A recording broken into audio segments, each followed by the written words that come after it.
Sports app. KIRO AM Seattle. KIRO FM HD2 Tacoma. Give me a freaking auto! From the Quantum Fiber Studio, this is Brock and Salk on Seattle Sports. Brock Heward and Matt Marcus. Sorry about just Mike. Heward, not exactly Joe Cap there in the pocket. Now here are your hosts, Brock Heward and Mike Salk. All right, hello. Good morning, everybody. Brock and Salk Show. Seattle Sports on 710, seattlesports.com, Seattle Sports app, podcast platforms, 97.3 HD2, and YouTube. I'm here. I'm on YouTube. What's up? I'm waving. What's up, everybody? How we doing? I'm on YouTube. Here we are. We're on video. Watch the show. Don't just listen. Watch. So much more personal when you watch. Speaking of personal, I'm not gonna. All right, Mariners weekend was awful. It is just awful. I have so many other fun things I'd love to talk about today, rather than what we all witnessed and watched this weekend. I had little weird complaints and some sulkisms and some of that stuff. I had a great time Friday playing golf for Brady Henderson's birthday, and our friend Hawk Blogger was there. Brian Nemahuser, played with him. He's going to be on the show at 8:30. Got a chance to hang out with Mike Sando for a few hours on the course, which was great. Mike's an awesome guy. Some of Brady's other buddies, some of whom I know, some of whom I got to know. Lots of fun. Just a really, really good time. So shout out to Brady. He always has great friends and organized something super fun. So appreciate that. I could spend 5 minutes complaining about how every Starbucks barista is just out to get tea drinkers. I don't understand. Every single time. Well, every time I get my Earl Grey London Fog, almost every time, an outsized percentage of the time, the string is in line with the mouth hole. Why would you line up the string of the tea bag with the mouth hole that you're going to be drinking out of? And if it happened, the mouth hole is maybe 5% of the cup circumference. Okay, so you would think that would happen 1 out of 20 times. It happens at least 4 out of 10, maybe more. So there's got to be some sort of a coordinated attack on tea drinkers like me. Wow. Because I don't understand why it would constantly be like that. It's driving me. Maybe it's because you should just drink coffee. Gross. Totally gross. Totally gross. No, I'm not going to talk about any of that. We're going to talk about the Mariners. They embarrassed themselves, and they embarrassed their fans, and they most importantly embarrassed everybody who put together their 50th celebration this weekend, which was impeccably well done. From the 50 players coming out to the 4 guys who were in the Hall of Fame walking out together, to bringing in Lou, to the honoring of Rick Riz, to the home run derby, which was a lot of fun. All of it. It was impeccably well done, and it should have been an unbelievable celebration of this franchise, and it should be leading the show, and it should be our biggest talking point of the day. But we can't do that, because the Mariners hosted a huge dinner party for all of their friends and told their kids ahead of time, hey, behave, talk to the adults, no tantrums, just hang out, be normal. And their kids decided to throw an epic meltdown tantrum, draw all over the walls, and throw their plates of food and start a food fight. Because while everyone was there and gathered to watch this incredible moment, celebrating all of these great players together on the field, 44 of the 50, all there together. 2 have passed away. 1 plays for another team. After that, there were only a few people that couldn't make it. Right? Cano, Freddie Garcia, and Kyle Seager. Well, and Castillo, but obviously he's playing. Yeah, I said he played for another team, and 2 guys have passed away. But the adults all did their job. They planned a wonderful event, a wonderful party. And the kids threw a food fight in the middle of it. And afterwards, it's hard to talk about how great the hors d'oeuvres were. It's hard to talk about the great dessert. Because unfortunately, somebody took the mashed potatoes and threw them at their friend. Have you been working with G on analogies? No, but this one came to me. I couldn't ignore it. Oh, man. This is awful. Yeah. I mean, it was a really embarrassing weekend to get swept. They're 7 games below 500. 7 games below 500. And we'll go through some of the comps between where they're at now and where they were when Scott Service was fired in 2024. There's a lot there. Some favorable, some unfavorable.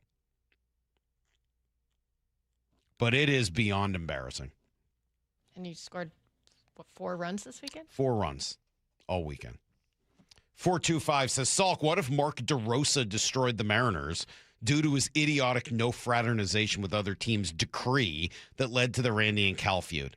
That's a great question, 425. Thanks for asking. Here's what I would say.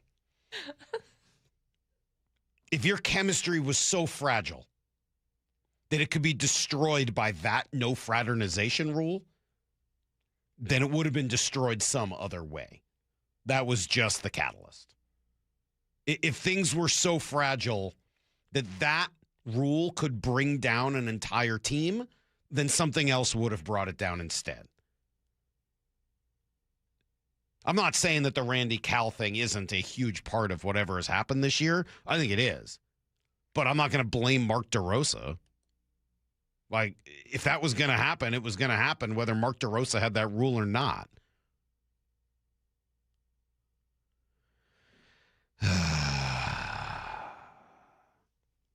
Salk, I like this kind of logic. We get in the car after dinner, though, and you blame the parents, right? You can't blame the kids, can you? No, and I've said that before. I never blame the kids. But in this case, the kids, it's not just the players. Like, everyone is associated here. It's the front office for putting together the team. Although, again, I still think the team is talented. So if the team is talented and they're putting forth that kind of a showing, I got to blame the coaching staff. I don't have a choice. So in your analogy, it's children who have a history of being well behaved. Yeah, who've been allowed to run wild. Thank you, Maura. Yes, that's what it is. I know not everybody agrees with me. I got Hawk Blogger all mad about my thing the other day, too, where I told him that I don't blame players, that I only blame either coaches or general managers, and he doesn't agree with me either. And that's fine. Nobody does. But I'm sticking to it. I either blame a coach for not getting the most out of the players or the GM for getting the wrong players. And if the players didn't play well, then it's either because they weren't the right players to begin with or the coach didn't get the most out of them. Players just are who they are. They're the kids. They have no agency because you could have gotten different ones. If they're the wrong players, then the GM should have known that. That's the gig. Sorry. So I think this is a brutally embarrassing weekend for the Mariners. Brutally embarrassing. And I do think we're going to talk throughout the day about what they can do to make changes and what needs to be done.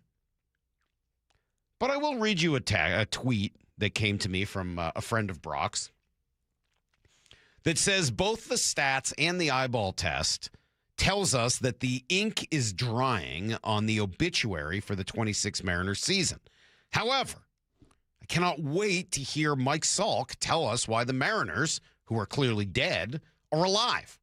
No pulse, lifeless baseball. We need a miracle. I wasn't planning to come in here and tell you why the Mariners were alive, because watching them this weekend, they certainly did not look to play the part. They looked dead. Totally dead. But since you asked, I did look on Fangraphs just because I was curious what the Mariners' playoff percentage is. Maura or Ian, what do you think is the Mariners' percentage chance, according to Fangraphs, to make the playoffs as of this morning? 17%. Okay. 14%. Okay, so you guys are in the mid to high teens. Let's call them the mid-teens. Average of the two, 15.5%. It's double that. Okay. The Mariners' chances to make the playoffs as of this morning, according to Fangraphs, is 31.4%. 31.4. I know that sounds crazy. And again, I'm not a huge fan of these Fangraphs percentage chances things because I think it ignores whatever. 31.4% chance. So I'm mad. You're mad. The front office and everyone associated, not on the baseball side, but on the planning of the 50th side, should be embarrassed. Egg on their face. Everyone. I mean, the whole thing was just an awful, awful weekend that marred an incredibly well-done celebration. 31.4%. Essentially 1 in 3 chance. They have it still within their grasp, as badly as they've played. Now, they got a really tough schedule over the course of these next few weeks, and they've done absolutely nothing to show they're going to turn this thing around on the road. But 31.4%. That's the reality of the situation. Now, what action are they going to take in order to try to take advantage of that 1 in 3 chance? Well, that's a whole different question. The champs are back. So great. Weather's awesome. Guys are in good spirits. The home of the Seahawks, Seattle Sports, has your sideline pass every day with Bump and Stacy live from the VMAC from 10 to 2. We're going to be able to take in practice all week long. Then Wyman and Bob from 2 o'clock all the way up to Mariners pregame at 6. Byron Murphy is with us. How are you, man? Putting in the work every day, you know. The very latest news, insight, and exclusive analysis at seattlesports.com. This hour is brought to you by Goldberg and Jones. When it comes to my policy, Farmers gives it to me straight, so there's no surprises. It's your coverage. You should never be confused. You hear that? An insurance provider with a conscience. We're acquired, but yes, we have that too. Straightforward coverage you can literally understand. That's what you get when you have Farmers. Bum, bum, bum, bum, bum, bum. Learn more at farmers.com. Underwritten by Farmers Truck or Fire Insurance Exchanges or Affiliate. Products not available in every state. When the heat's an 11, cool AC would be heaven. DayandNight.net. Stay cool this summer with a new AC or heat pump from Day and Night. And with installation, you'll get a free furnace. Hi, I'm Bruce with Day and Night Plumbing and Heating. Call us about installing a high-efficiency cooling system or servicing your existing one so you're cool when you need it. Get a new AC or heat pump now from Day and Night to stay cool this summer. Plus, with installation, you'll get a free furnace. DayandNight.net. Certain industries expose workers to hazardous chemicals. If you worked in a paper or pulp mill, or in aircraft manufacturing or painting at Boeing, and have a child born with birth defects, your child may be entitled to legal damages as a result of your exposure to such chemicals. Birth defects have been linked to toxic chemicals, metals, and solvents used in these industries. If your child was born with brain or spinal cord damage, organ or limb malformations, blindness, cerebral palsy, genetic damage, or other birth defects, and you're a past or present worker in a paper or pulp mill, aircraft manufacturing, or painting, contact us now toll-free at 1-866-99-TOXIC. Your children may be entitled to legal damages. If you're a past or present worker in a paper or pulp mill or aircraft manufacturing or painting at Boeing, and your child has a birth defect, call toll-free at 1-866-99-TOXIC. Your call is confidential. 1-866-99-TOXIC. Message authorized by Weinstein Cajano, 600 University Street, Suite 1620, Seattle, Washington. Lee Johnson, Auto Family. The best path at that point was to stop for the night, and you go home and take a breath. She came back in the morning and bought the car. She was way happier. The LJ way. Olympic Hot Tub has terrific ways to achieve total wellness at home. Saltwater hot tubs, swim spas, saunas, and cold plunges, all waiting for you. See our current specials with exciting savings at olympichottub.com. Better you, better life. Introducing Wrangler Tough Light Jeans. The cowboy cuts you know and love. Now up to 20% lighter. Because lighter isn't a compromise. It's a better way to wear denim. Stay cool. Move with ease. Keep doing what you do. The durability you expect from Wrangler without the extra weight. Wrangler Tough Light. Tough jeans just got lighter. Your ambition just met its match with Robinhood. You play for the win, not just on game day, every day. Channel that drive into your money. Robinhood puts you in control, all on one platform. You expect more from yourself. Expect more from your money. Get started today at Robinhood.com/yourmoney. Again, that's Robinhood.com/yourmoney. Your money, your move.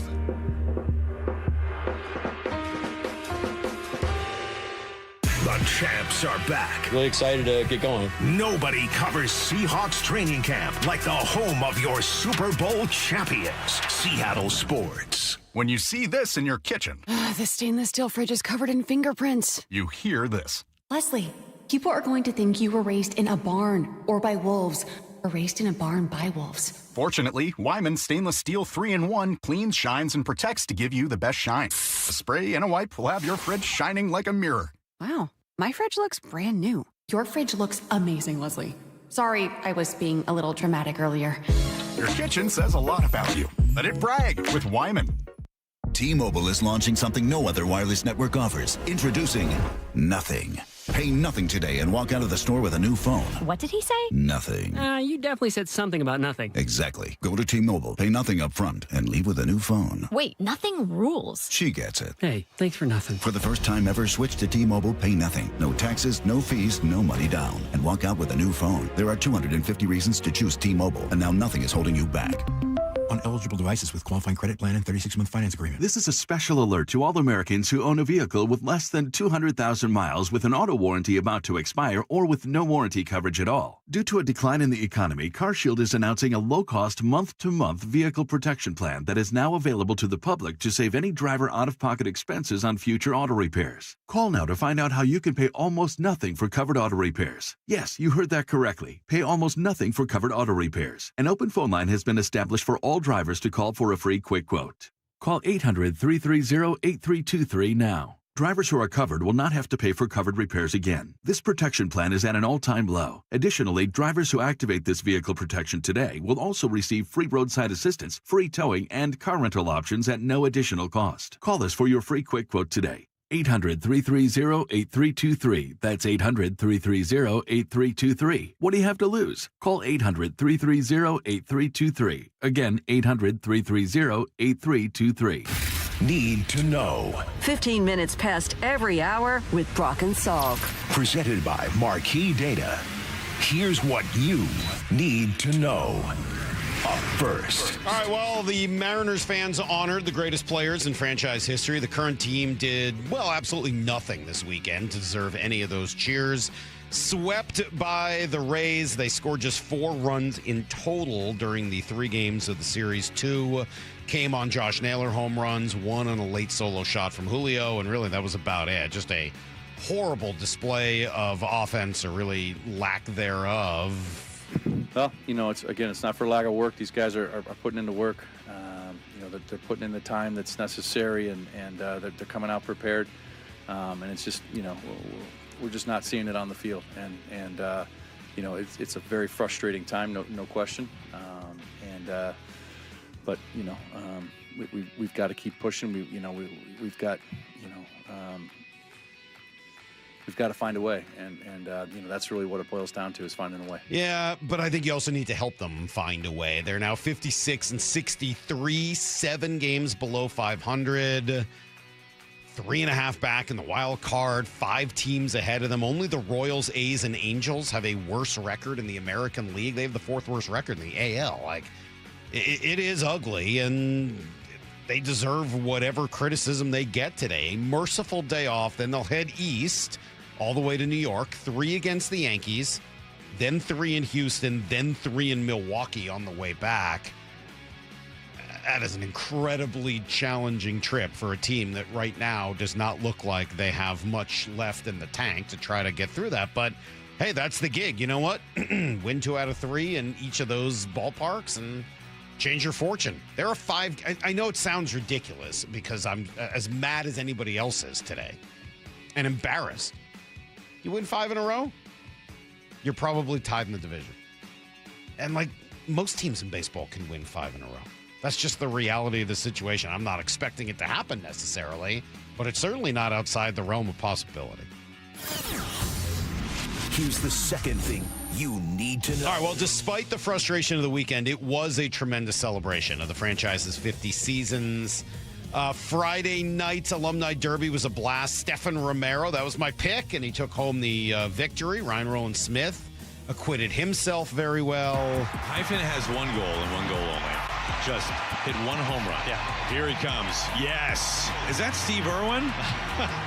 Is that the crocodile hunter? Oh, my gosh. Oh, yeah. Ryan, come on. Ryan, does it have the height? Ryan! Here we go, at the horn. Oh, get it. Get it. Get it, Hyphen. Get it, Hyphen! That was pure cinema. Wow, he got Goldsmith to go guttural.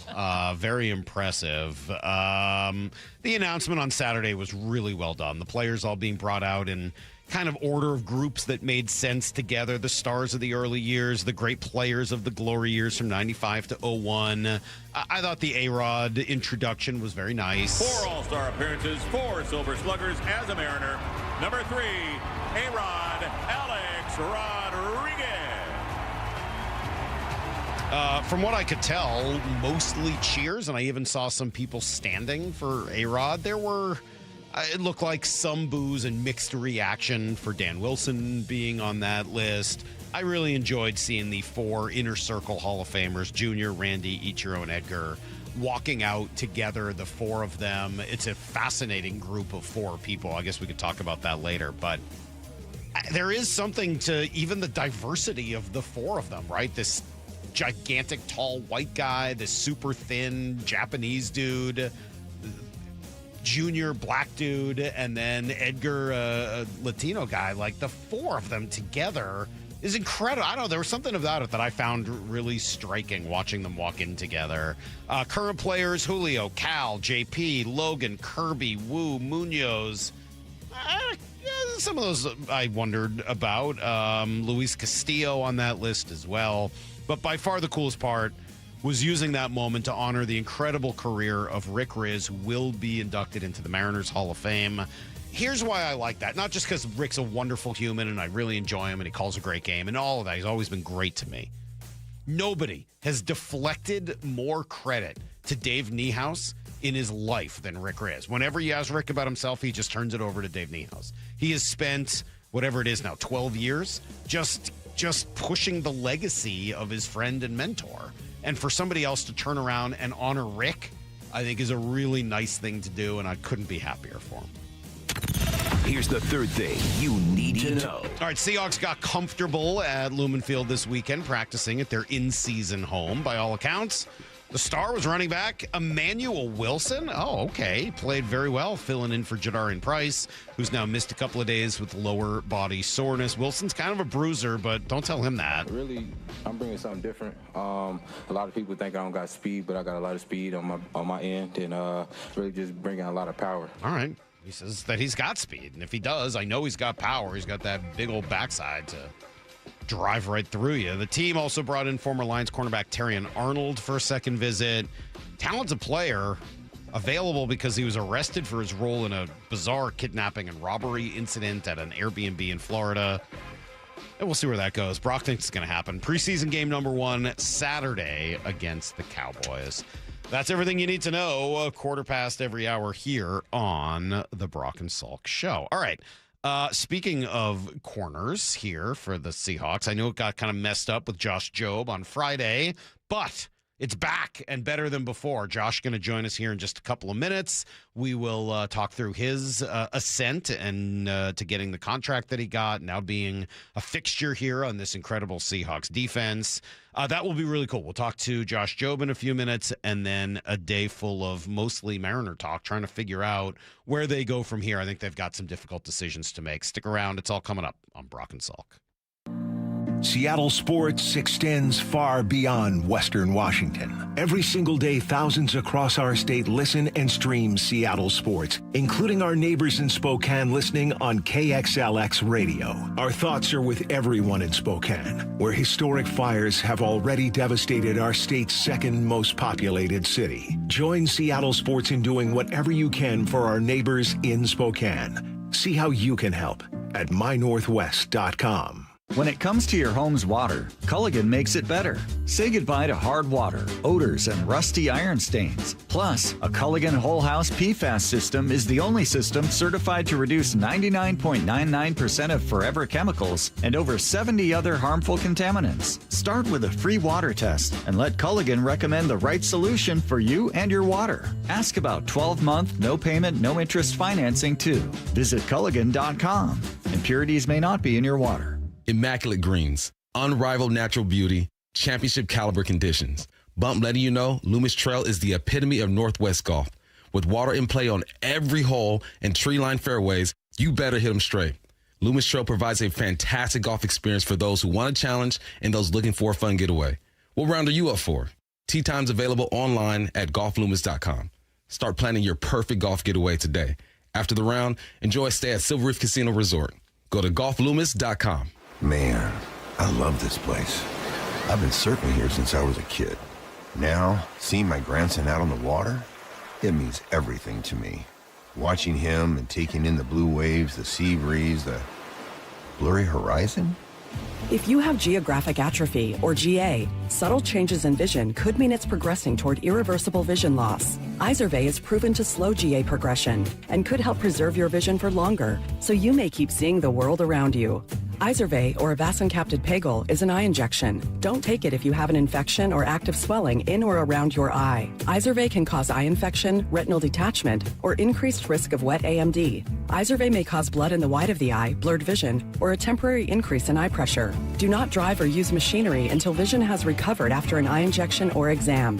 Ask your retina specialist how you can slow your GA with Izervay. To learn more, call 1-855-IZERVAY or go to izervay.com. Paid for by Astellas Pharma. Download to see if you qualify. Not all customers will qualify. Transfer fees may apply. No Albert subscription required. Albert is not a bank. Albert Instant Loans are issued by FinWise Bank, member FDIC. Not an actual client. Terms apply. Kylie, what's wrong? I just got hit with a car repair bill. I'm behind on rent, and I feel like I can never save any money. Have you tried the Albert app? Albert is your financial assistant, helping you find ways to save and create custom budgets to actually grow your money. Plus, you can get up to $10,000 for big expenses or advance up to $1,000 fast when you need cash right away. Albert can get me up to $10,000? Exactly. Albert spots you in a pinch and helps you grow your money in the long run. I'm downloading Albert right now. Download the Albert app and use promo code CASH to borrow up to $10,000 for whatever you need. The Albert app helps you budget better and save more money so you reach your financial goals faster. Download the Albert app right now and use promo code CASH.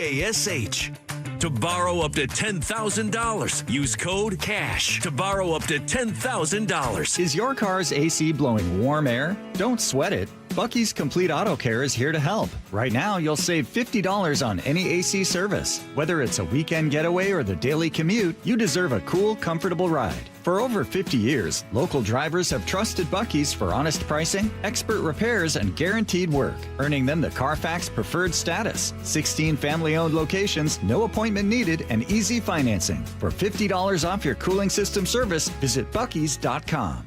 The home of the Mariners. It is gone!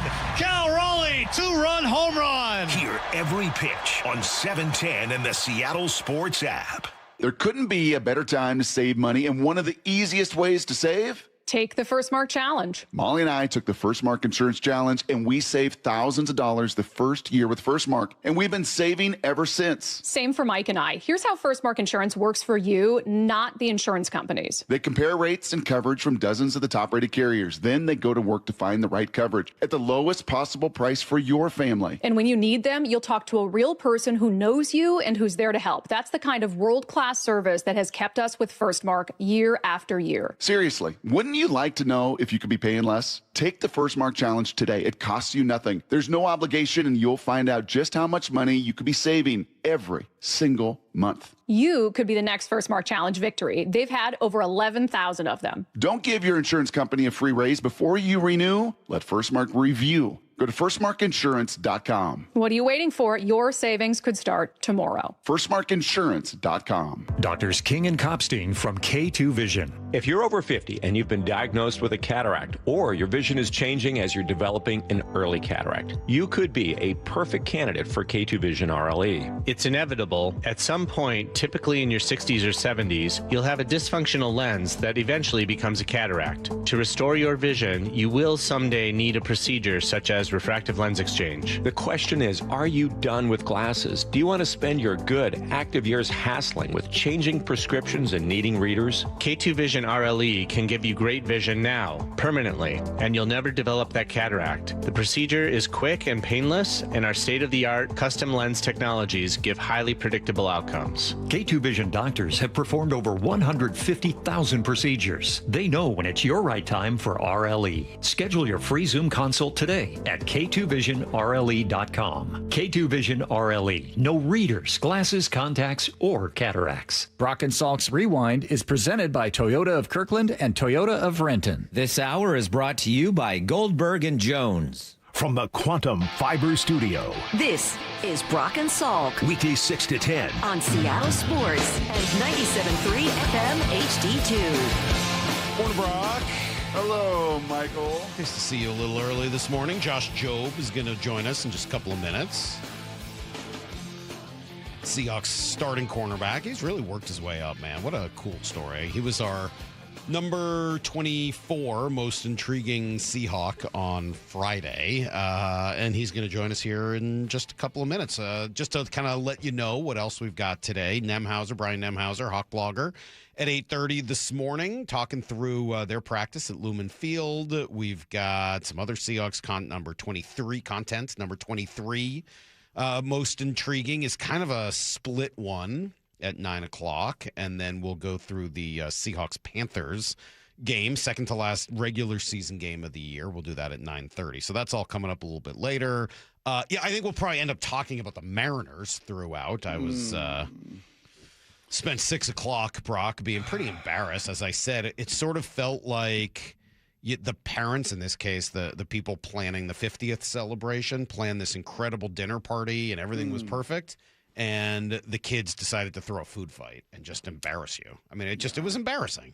With all the eyes and attention and all the classy stuff that was done, to go out there and score 4 runs in 3 days, just awful. It was awful. Yep. It was awful. Yep. Naylor tried to do his part Saturday and hit a couple home runs, and he thought, once again, maybe he's getting healthy and maybe he's getting right, and maybe this is going to be the impetus of some change, and it just is, collectively, it's just not. I mean, and Aaron Goldsmith said it yesterday, because I'm sure he sees it all over his social media and everything that he hears. Like, when an offense doesn't score, the team looks listless and lifeless. Yep. It's just the way it goes in baseball. You can have all the juice in the world, all the want to in the world, all the love for one another in the world in that clubhouse, but you go out there and you put up largely nothing but zeros and you have no offensive production, your team looks like it's lethargic. The reality is, though, that is true, and I've said that many times here on the show, but the reality is that's true in the short term, not in the long term.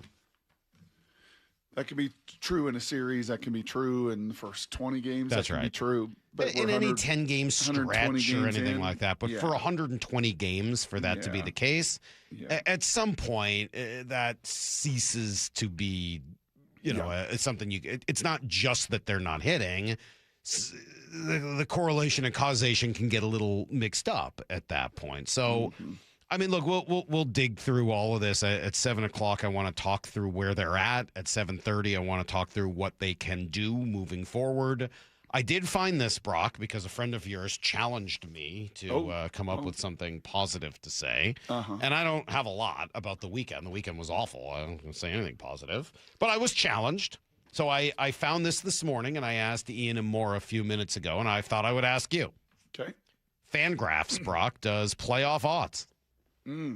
As of this morning, at 56 and 63, 7 games under 500. And by the way, I'm going to make those numbers sound worse at 7 o'clock when you realize that since that start of that Miami series on the road, they are playing .330 baseball. They are losing more than twice as many games as they're winning. What are the Mariners' chances today of making the playoffs? I think I saw, at least over the weekend, I think it was the Apple broadcast, maybe. So Friday maybe you've night seen it. Okay. That loves. Well, I just saw Friday night. I believe it was still like 21%. Higher than that. Maura and Ian guessed somewhere in the 15% range. I think it was 14 and 17%. Fangraphs has it at 31.4%. Essentially a 1-in-3 chance of making the playoffs. It sounds ridiculous, right? I mean, like, you say that out loud. You're like, what? Did you not watch this weekend? You know, like 31%. You're 7 games under 500.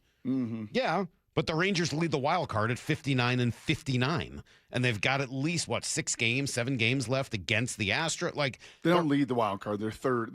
That's the last wild card spot. I'm sorry. Yeah, they lead the final wild card spot. Yes, that's what I meant.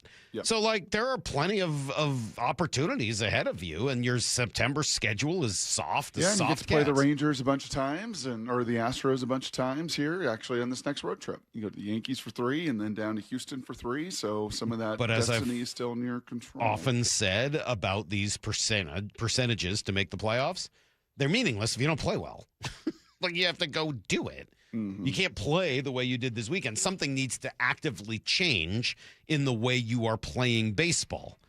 So 31% is it's a reason to not fold up shop and go home. You still have an opportunity to go make the playoffs, but it's one. Forgetting about percentages. Stop, drop, open up shop. No, I definitely didn't. Whoa. No, I didn't say that at all. Oh, such a hard weekend, man, because you're so right. Like Friday night, Julio having a blast, home run derby, Ryan Rowland-Smith doing his thing. Congrats, Stephen Romero. Yep, he won it. Ichiro made a run. Thought kind of Ichiro could maybe sneak in and find a way in there, but nope. It's hard to beat a guy who was playing like 2 years ago. That's probably true. Yeah. And then Saturday and all of the proceedings and all of the celebration and all the players being back and just a genuine love, and Rick Riz getting announced as he's going in the Mariners Hall. I mean, just so many things right. And then the inability, and they pitched fairly well, Salk.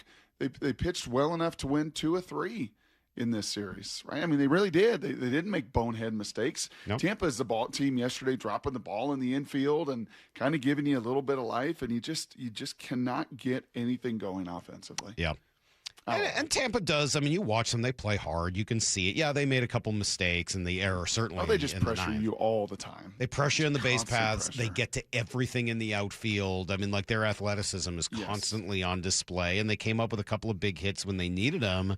But it is really weird. Like, yeah, this was not a weekend of embarrassing moments of base running mistakes or defensive lapses or brain farts or any of that stuff. They just flat out didn't hit.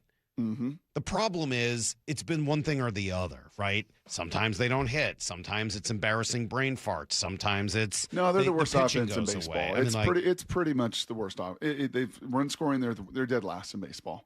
So it's kind of like that O-line for the Seahawks from like 15 to 20 that was dead last in football. And it just feels like it, unfortunately, sabotages everything else. Playing pretty good defense. Russell's making some things happen. You're doing these other things. But when you've got that one thing, it just sinks the ship. And, in that era, it was an O-line that was just not functional.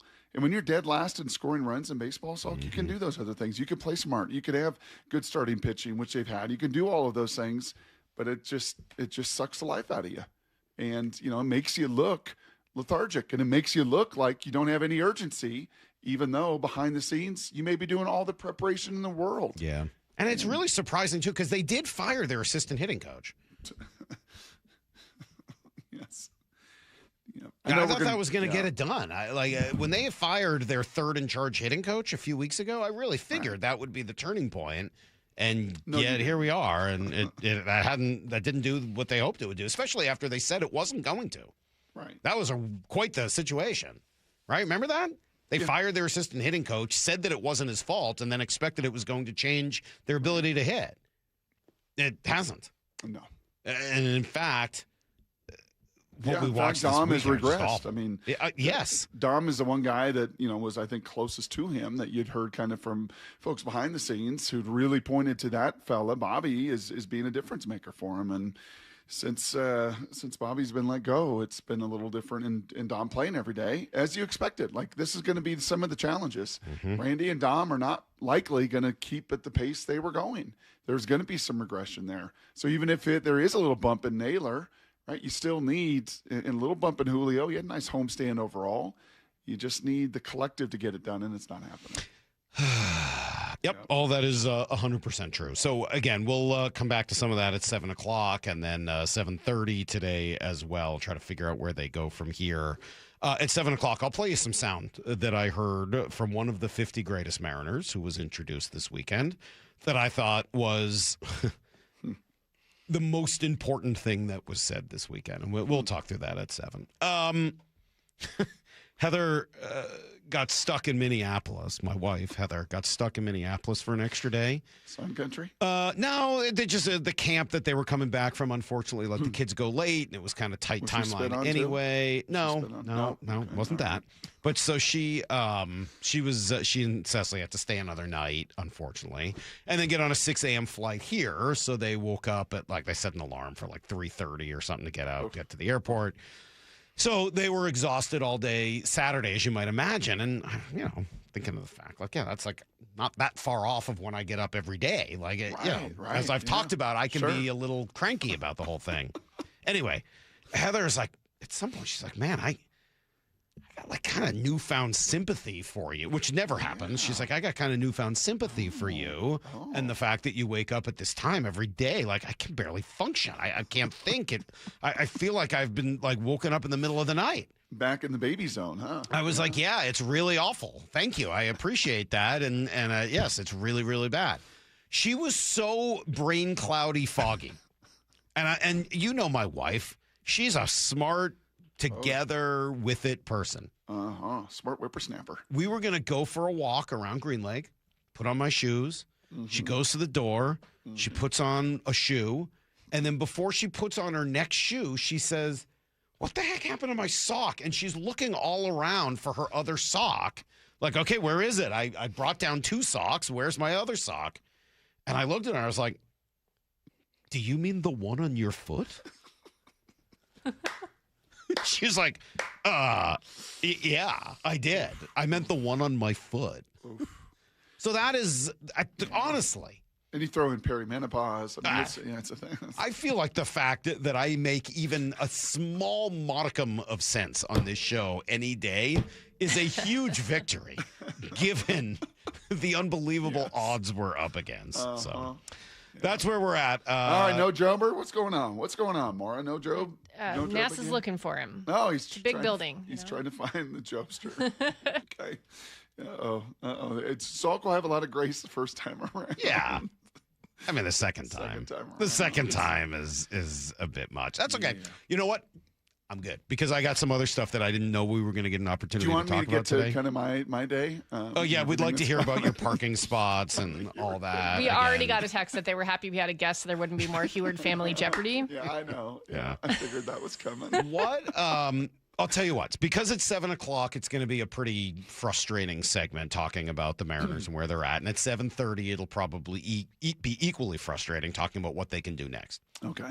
Spend a moment or two on the dinner party that was planned that was actually pretty incredible, which was the 50th celebration. Friday night, really cool with the whole home run derby. But Saturday was really the focal point. And 50 guys that were you, as you watched the names and looked through it all, watched everybody being introduced, anything stand out to you? Any snubs? Anybody that surprised you? Anything jump out to you? Well, I would say, and I think Tim Booth put together his little article on some of the snubs, and I was like, oh, that is kind of surprising that he's not here. Oh, that is kind of surprising that there were a couple other center fielders or other second basemen or Tino Martinez didn't make.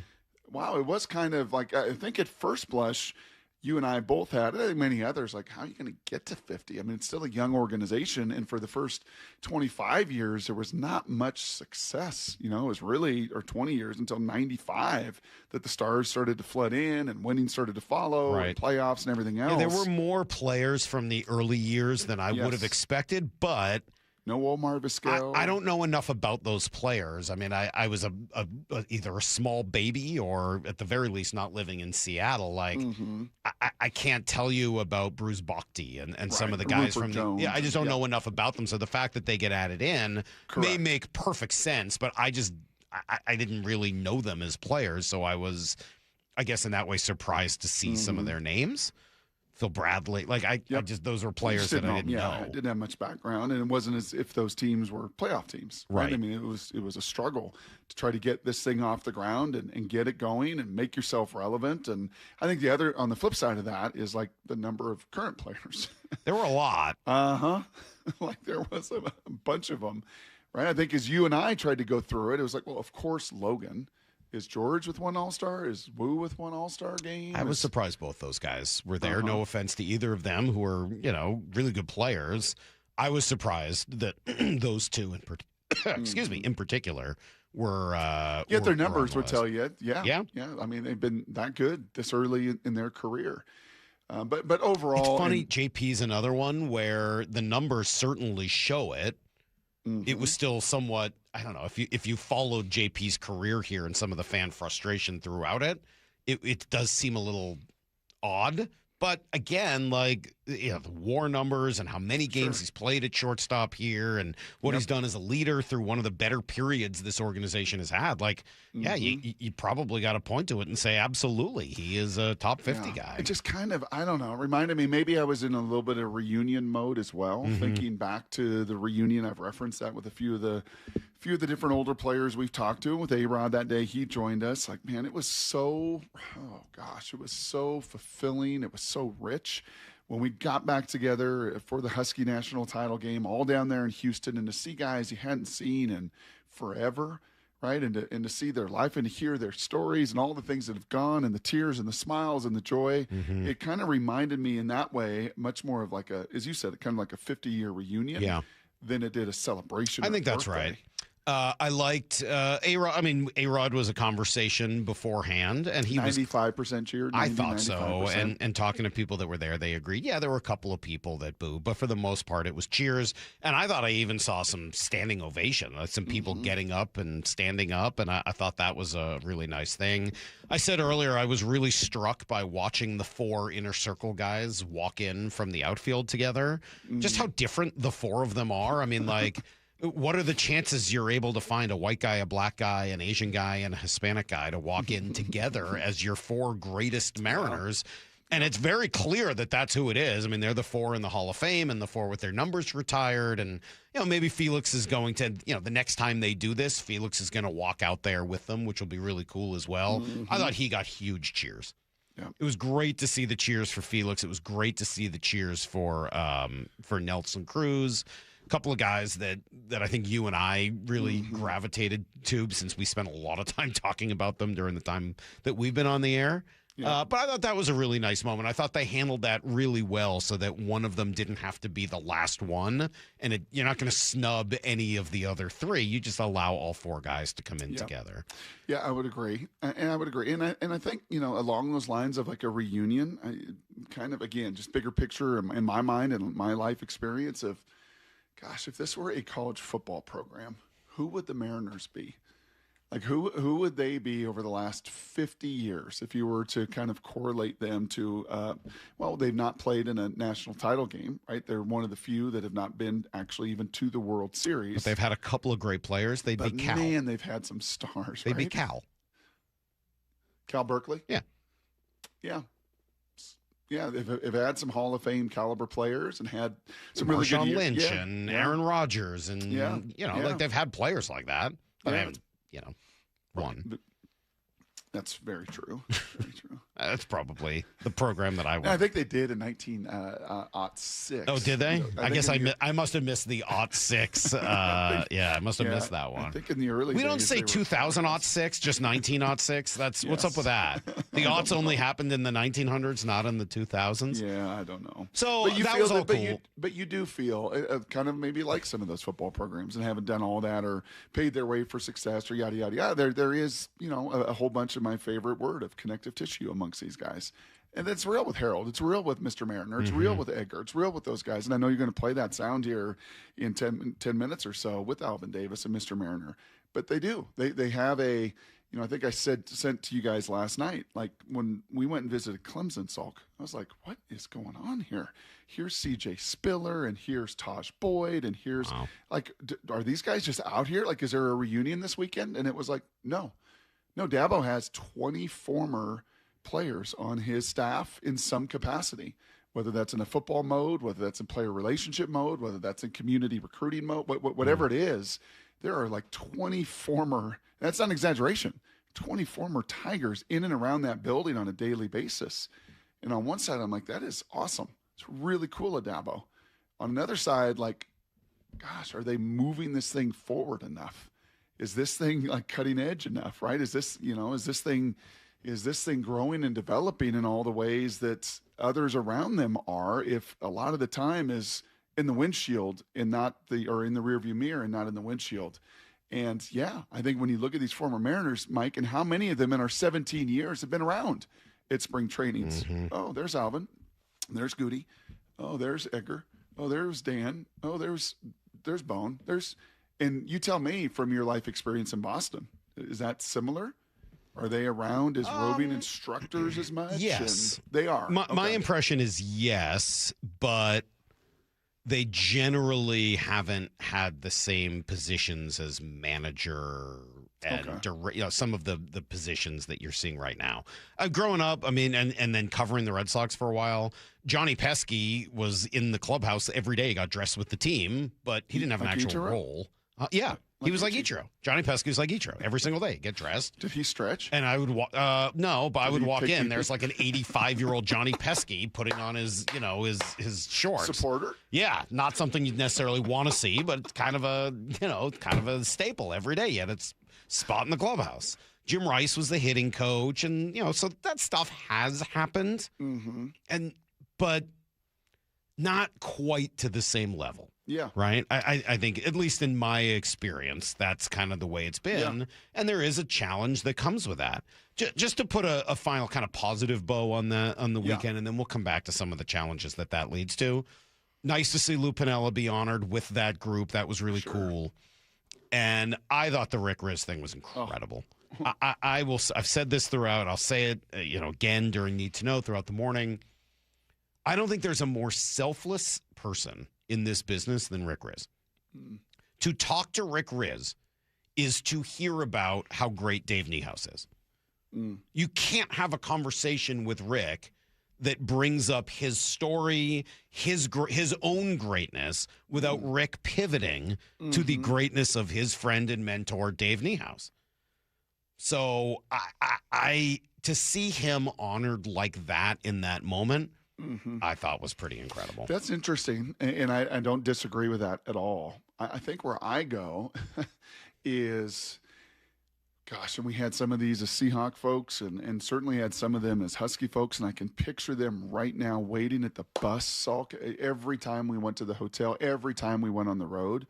I think of Rick as like the greatest fan ambassador of any Mariner you could possibly, like, he's the greatest ambassador you could ever have. Right. But how nice for someone to turn that back around and say, hey, you've never done this and promoted yourself, so here you go. We're going to do it for you. What do we do looking in there? Do we have Josh Jobe? Okay, we have Josh Jobe. Okay, I'm sorry. Josh Jobe, Seahawks cornerback, joining us from, hey, there he is. Good morning, Josh. How are you? Good morning. How are you guys doing? Well, good. I'm glad we tracked you down. How's your morning going?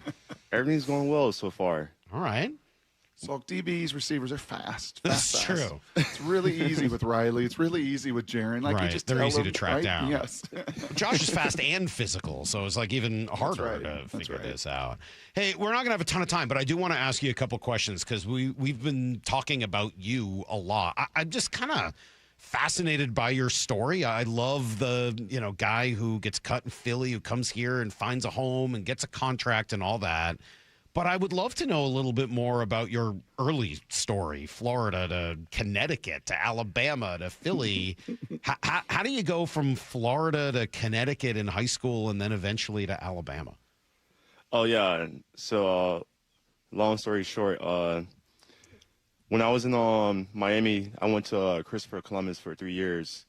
Then I guess I was like too old to play my last year. They changed the date, and plus in that time I was committed to Miami for like 3 years. So it was like I had to sit down with my parents and my coaches to see if I wanted to stay home and stay committed to Miami or go to prep school up in Connecticut and do school and football.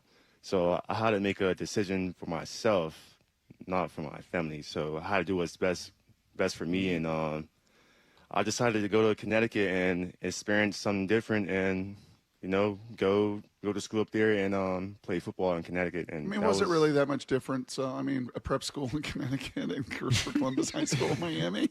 I mean, really, Josh, aren't they very similar? It's just like what is that first moment like when you show up at Connecticut prep school? I mean, no, it's a different environment. It's cold out there. I'm from Miami, so it's pretty hot. So that was a pretty big change for me, and especially it was boarding school as well, so I had to get adjusted to that as well. Yeah. So then you go to Alabama. Like then you end up going to, the top program in the country, certainly at that time. What's that like? You show up there and like you're looking around like, man, everybody here is as good as it gets, right? Best of the best. What's that battle like to try to get playing time? I mean, it was tough throughout my career in Alabama, especially my freshman year. You come out there on 4-star, you think you pretty good, but all the other guys are good as well. So it's a challenge for me to compete with other guys and try to like fight for a starting position. But and Alabama is all about competing out there, so I had to compete for a role. Was that Carl Scott who was coaching you now? Was he back there then, kind of recruiting you and developing you as well? Yeah, of course. He was recruiting me and developed me for 3 years in Alabama. Wow. Was he responsible for helping you get here for the first time? Tomorrow, responsible for getting me here to Seattle? Yeah. I'm not sure. I think it was recruiting guys. But okay. I'm not sure. I'm pretty sure he was shocked though. So you had to kind of go through the same deal, right? You had to fight for playing time here and battle and kind of scrape your way onto the roster. After all of that happens, when they come to you at the end of last year and say, hey, we want to give you a contract. We want to give you 3 years, $8 million a year. What does that feel like after all the hard work? And I'm sure what was some disappointment along the way? With the contract, it's a blessing, and I was happy to stay in Seattle. Going for undrafted, getting cut from the Eagles, it was quite depressing, but I couldn't control that. So, my main focus was keeping the main thing, and control what I can control, and be the best version of me and be the best version of this team. Where's your ring? It's in the safe. Yeah, smart man. We've been asking almost everybody where their ring is. Gray Zabel said he didn't even know. He gave it to his dad and was like, I don't even know where that thing went. You keep that thing in a safe deposit box, right? Yeah, it's in the safe for sure. How cool is that thing? That thing pretty cool? No, it's really nice. It's really nice. All right. We'll let you go. We appreciate it. Thanks for coming by this morning. Good luck this year, man. We'll enjoy watching you and keep competing. I appreciate you guys. God bless. All right. There you go. There's Josh, Joe, Brock. We're going to come right back talking Mariners on Seattle Sports on 710. Seattle sports extends far beyond Western Washington. Every single day, thousands across our state listen and stream Seattle sports, including our neighbors in Spokane listening on KXLX radio. Our thoughts are with everyone in Spokane, where historic fires have already devastated our state's second most populated city. Join Seattle sports in doing whatever you can for our neighbors in Spokane. See how you can help at mynorthwest.com. If you care about keeping groceries affordable, listen up. Seattle City Hall is considering an ordinance that could put grocery discounts, rewards, and coupons, otherwise known as your everyday savings, at risk. As the cost of living continues to climb, Seattleites rely on grocery store rewards programs to help stretch their household budgets. Now, City Hall wants to take these away. The mayor's proposed fair pricing ordinance could have the exact opposite outcome and make everyday living more expensive for those already struggling to get by. Protect Seattle Savings is a coalition dedicated to defending the everyday savings that Seattle families rely on. We're working with the mayor's office to improve the proposal and keep costs down, but we could use your help. If you care about keeping groceries affordable, visit ProtectSeattleSavings.com to learn more and join the cause. Again, visit ProtectSeattleSavings.com now to learn more. This message is supported by Safeway.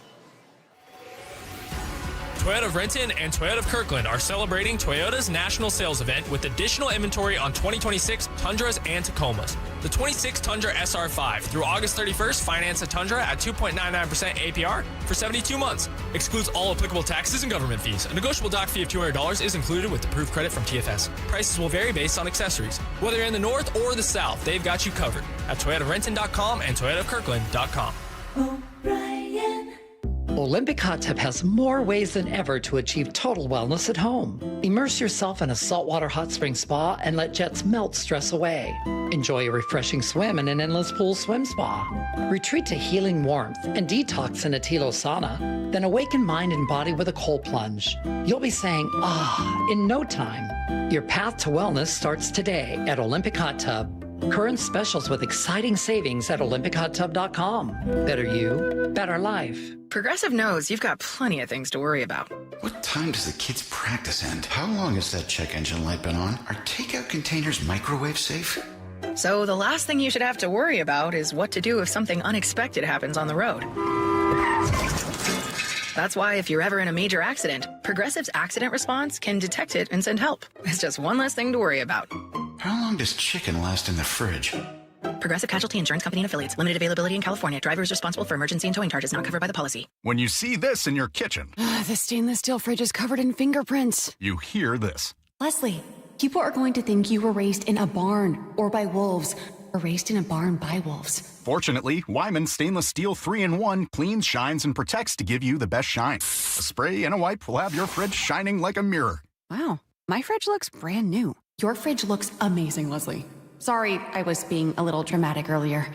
Your kitchen says a lot about you. Let it brag with Wyman. Tired of hearing scary radio ads about the IRS? Tax Relief Advocates is different. TRA is here to tell you that if you owe money to the IRS, whether it's $5,000 or $500,000, we have a solution. TRA can eliminate or reduce what you owe to the IRS with zero risk to you. We have over 1,000 5-star reviews on Google and an A+ with a BBB.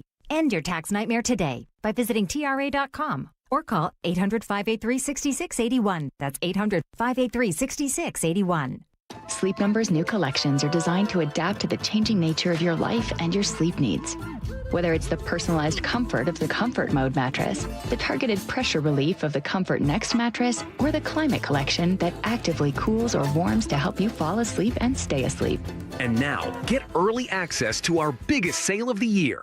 Save 25% on the new Comfort Next Luxe for a limited time. Only at a Sleep Number store or sleepnumber.com. Rich Eisen here with some advice. If high-interest credit card debt is grinding you down, it might be time to call an audible with a SoFi personal loan. It consolidates your debt into one low monthly payment with no fees required. And with as soon as the same-day funding, you can make the right play fast. Call an audible on your debt today at SoFi.com/debtplay. Loans originated by SoFi Bank N.A. Member FDIC. Terms and conditions apply. NMLS 696891. Fast funds terms apply at SoFi.com/debtplay. This is the story of the one. As a maintenance engineer at a beverage manufacturing plant, he starts his day knowing every line is ready to run because Grainger delivers the industrial-grade products he needs to keep mixers, conveyors, and packaging equipment moving. With Grainger's vast selection of bearings, belts, and motors, he keeps operations running smoothly, so nothing grinds to a halt. Call 1-800-GRAINGER, click Grainger.com, or just stop by. Grainger, for the ones who get it done. Let's go! This is Seattle Sports. Streaming through the Seattle Sports app. KIRO AM Seattle. KIRO FM HD2 Tacoma. Home of the Seahawks, Mariners, and everything Seattle sports. Give me a freaking auto! From the Quantum Fiber Studio, this is Brock and Salk on Seattle Sports. Brock Ewert is my hero. Jay Buhner just punched me in the kidney. We're going to accuse you of manager. Doesn't really work that way, Sherm. This is a show that has my name on it. It kind of does, though. Now here are your hosts, Brock Ewert and Mike Salk. Hello! Mariners have lost 13 of 18. They have lost 19 of 28. That means for more than a month, they have been playing under 333 ball. That means they are losing more than twice as many games as they win over the course of the last month plus, and that's before they set out on this very difficult road trip to New York, Houston, and then Milwaukee, where they'll see the best team in baseball right now. We said they needed to go 12-12 in the tough stretch here, Brock, that they've got. They've started 1-5 during this difficult 24-game stretch, which means in order to get to 12-12, you got to go 11-7. Not impossible, but obviously feels very unlikely this morning after watching them score a total of 4 runs this weekend. Mm-hmm. But it's not just the numbers. It's not just those raw numbers. Sometimes it's what you do and when you do it, right? Laying a trio of eggs on the weekend of the 50th celebration with everyone in attendance. It was embarrassing for every single member of the organization. We said earlier it was like inviting over all your friends for a huge dinner party and your kids decide to start a food fight. Like it was embarrassing. It was really, really hard to watch them play the way they did while all of the pomp and circumstance was going on around them. Thankfully, they weren't sloppy, but they were outplayed. They were outclassed. They did it with zero offense at all. And we all know this, so I'm not going to spend 5-10 more minutes going through how awful it is. Mm-hmm. I really enjoyed seeing those top 50 players on the field, or 44 of them that were able to be there on Saturday. But I will admit, I was really hit by Alvin Davis's words. And I think he meant this very much as a compliment, and I understand that Mr. Mariner, right? Mr. Mariner. This encapsulates everything. The only Mariner asked to speak, right? There were 50 of them there, many of whom work in media and broadcasting. He was the only one asked to speak on the field. And he spoke beautifully about what it means to be a member of this organization. But this really jumped out to me. Fast forward 35 years from when I retired as a player, and I haven't left. I still have the privilege of helping develop the young Mariners that you'll all grow to love. That's what this organization does.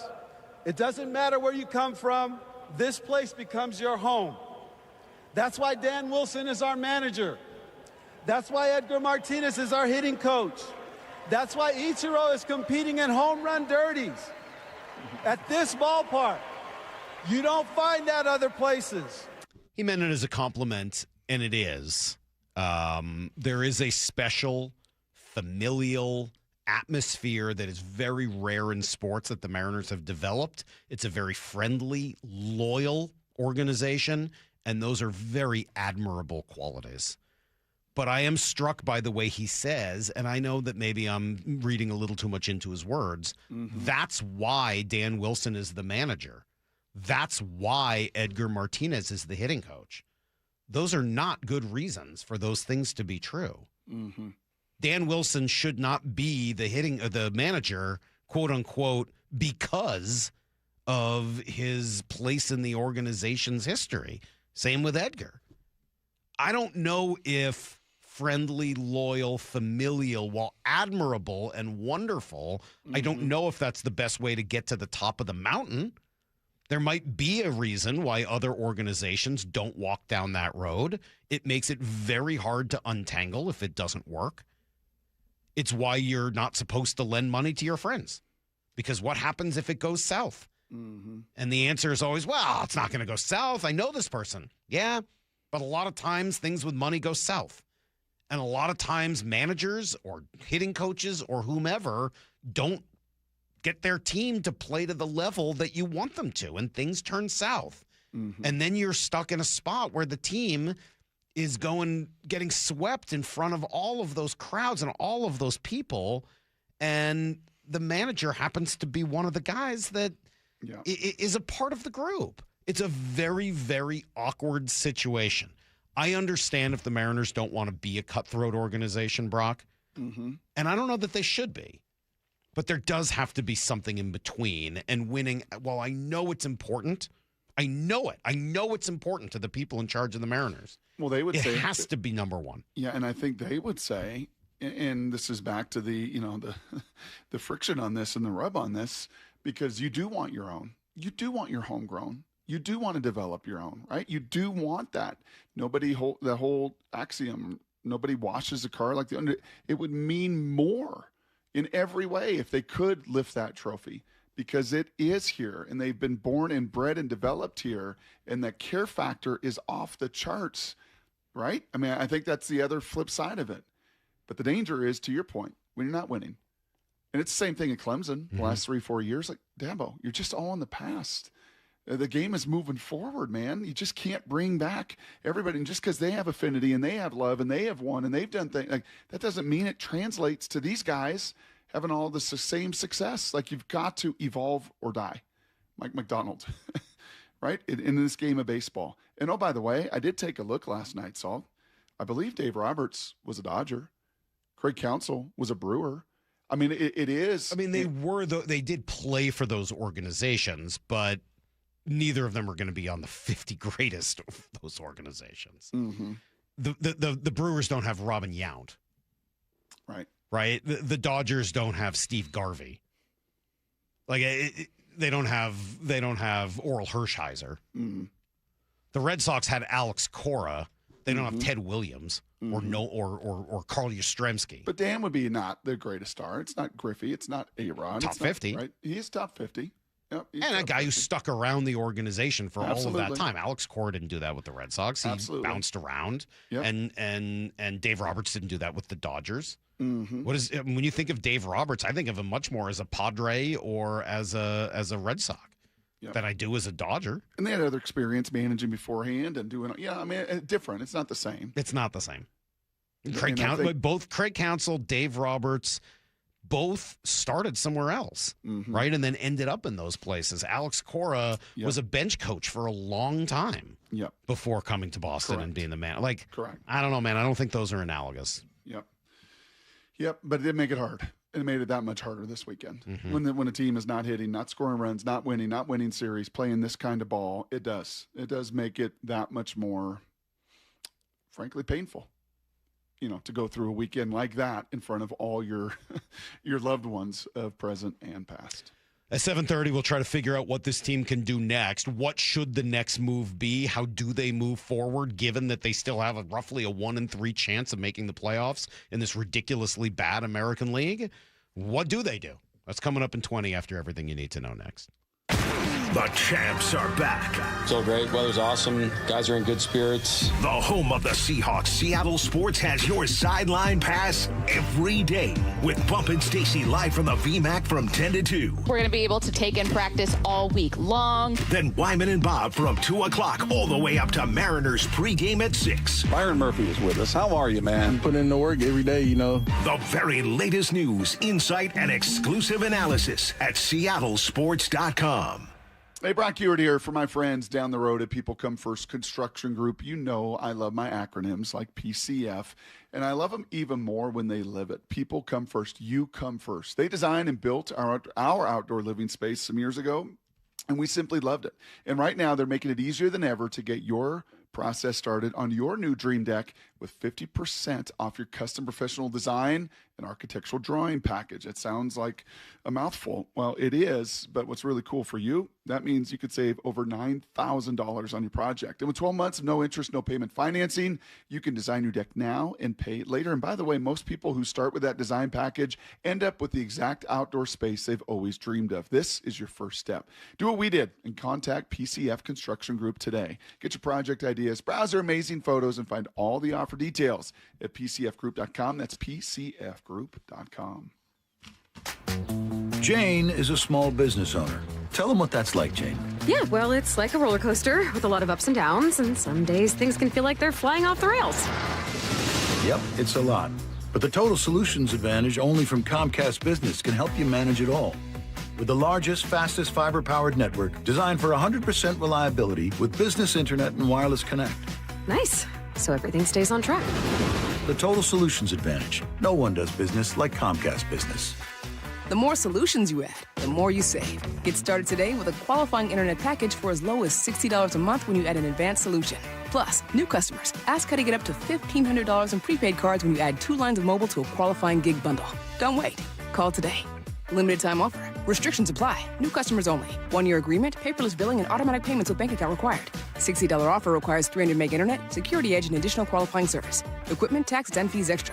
Prepaid card offers end 9/13/2026. This is Rick Jones of Goldberg Jones Divorce for Men. As a family law attorney, I know firsthand the challenges and obstacles men face in divorce and custody matters. Our firm is committed to protecting what matters most, and we're on your team. Find us at goldbergjones.com. My goal is what's best for the customer. You know, I truly believe that. I won't ever deviate from that. Lee Johnson Auto Family, the LJ way. I'm David Ortiz. When I lost my mom, she was only 46, and I lost my dad to cancer. It was the worst pain I ever felt. It made me think, what will happen with the people I love when my time is up? That's why I have life insurance. Ethos makes it easy. It's all online, take about 10 minutes, and you can get up to $3 million in coverage. Get your free quote at ethos.com/game. That's ethos.com/game. Paid testimonial. Time spent on application may vary. Online health questions required. Your ambition just met its match with Robinhood. You push yourself in everything you do, scanning headlines for insights, keeping an eye on the market. Robinhood puts you in control of your money, all on one platform. You expect more from yourself. Expect more from your money. Get started today at Robinhood.com/yourmoney. Again, that's Robinhood.com/yourmoney. Your money, your move.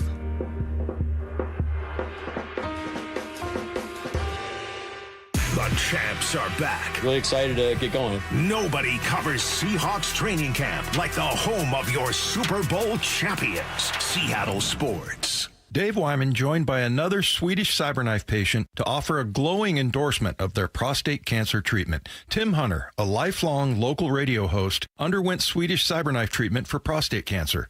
How did you hear about Swedish cyberknife? Well, it was this familiar sounding voice on the radio telling me about it, and so I thought I'd investigate that. Everything I heard was what I wanted to hear, and so I reached out. What's it like to go through the cyberknife treatment? You do a 5-day-in-a-row stint. You go to the Swedish hospital. They say set aside 45 minutes for each treatment. It's really only about 35 minutes of that little robotic arm dancing around you. There's no pain involved. It's just a matter of listening to music in headphones and trying your best not to move. Looking back on your Swedish cyberknife experience, what stood out?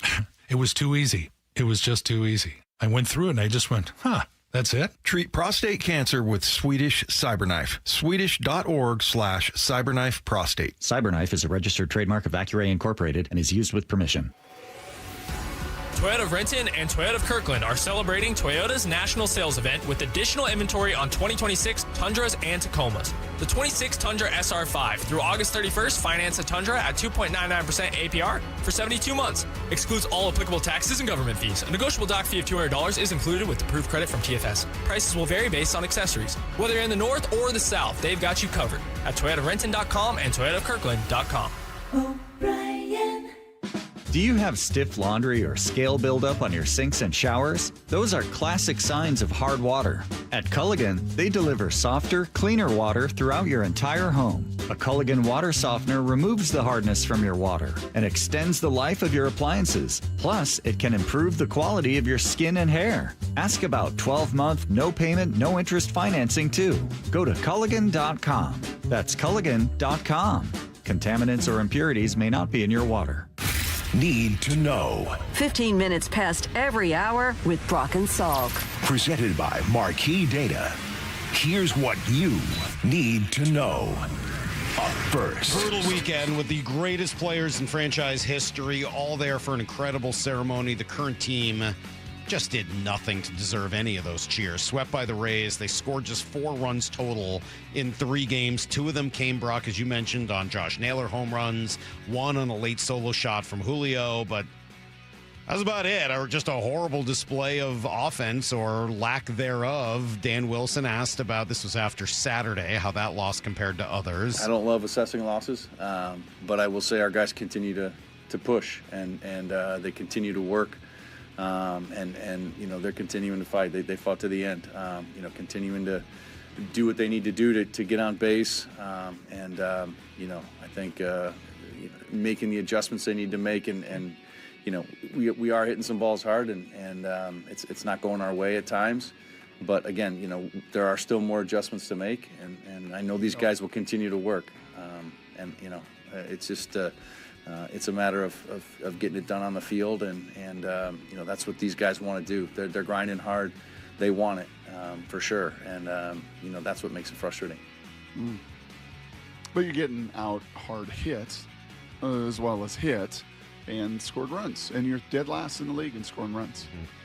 So that, we'll talk about this more in 10, 12 minutes. What can you do? Today is an off day. Is today an action day? What is the next move? You tried with Bobby a couple weeks ago, and, you've tried Salk, and I'll give him credit. I mean, they have moved that lineup all the way around. Yep. Kyle hitting 7th, hitting 8th, right? I mean, unfortunately, with JP out, I think Colt would not be playing right now if JP were healthy. Either, but what else are you going to do? That's right. So it's they are 56-63. They're 7 games below 500, 3.5 back in the wild card hunt. 5 teams ahead of them. Brock, they have the 4th worst record in the American League. Only the Royals, A's, and Angels have a worse record in the AL than they do. So, as you said, a day off today. They'll head east. Yankees for 3 starts tomorrow, then stops in Houston and Milwaukee on the way back.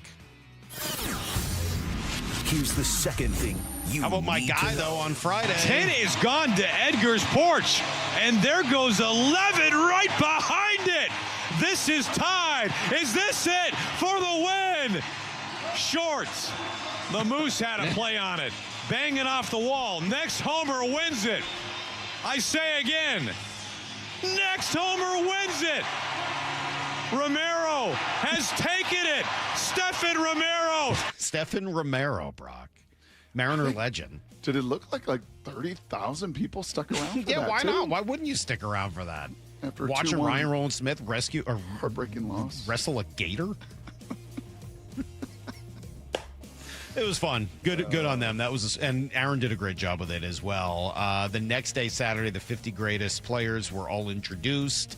Alex Rodriguez, I think, mostly cheered. 4 All-Star appearances, 4 Silver Sluggers as a Mariner. Number 3, A-Rod, Alex Rodriguez.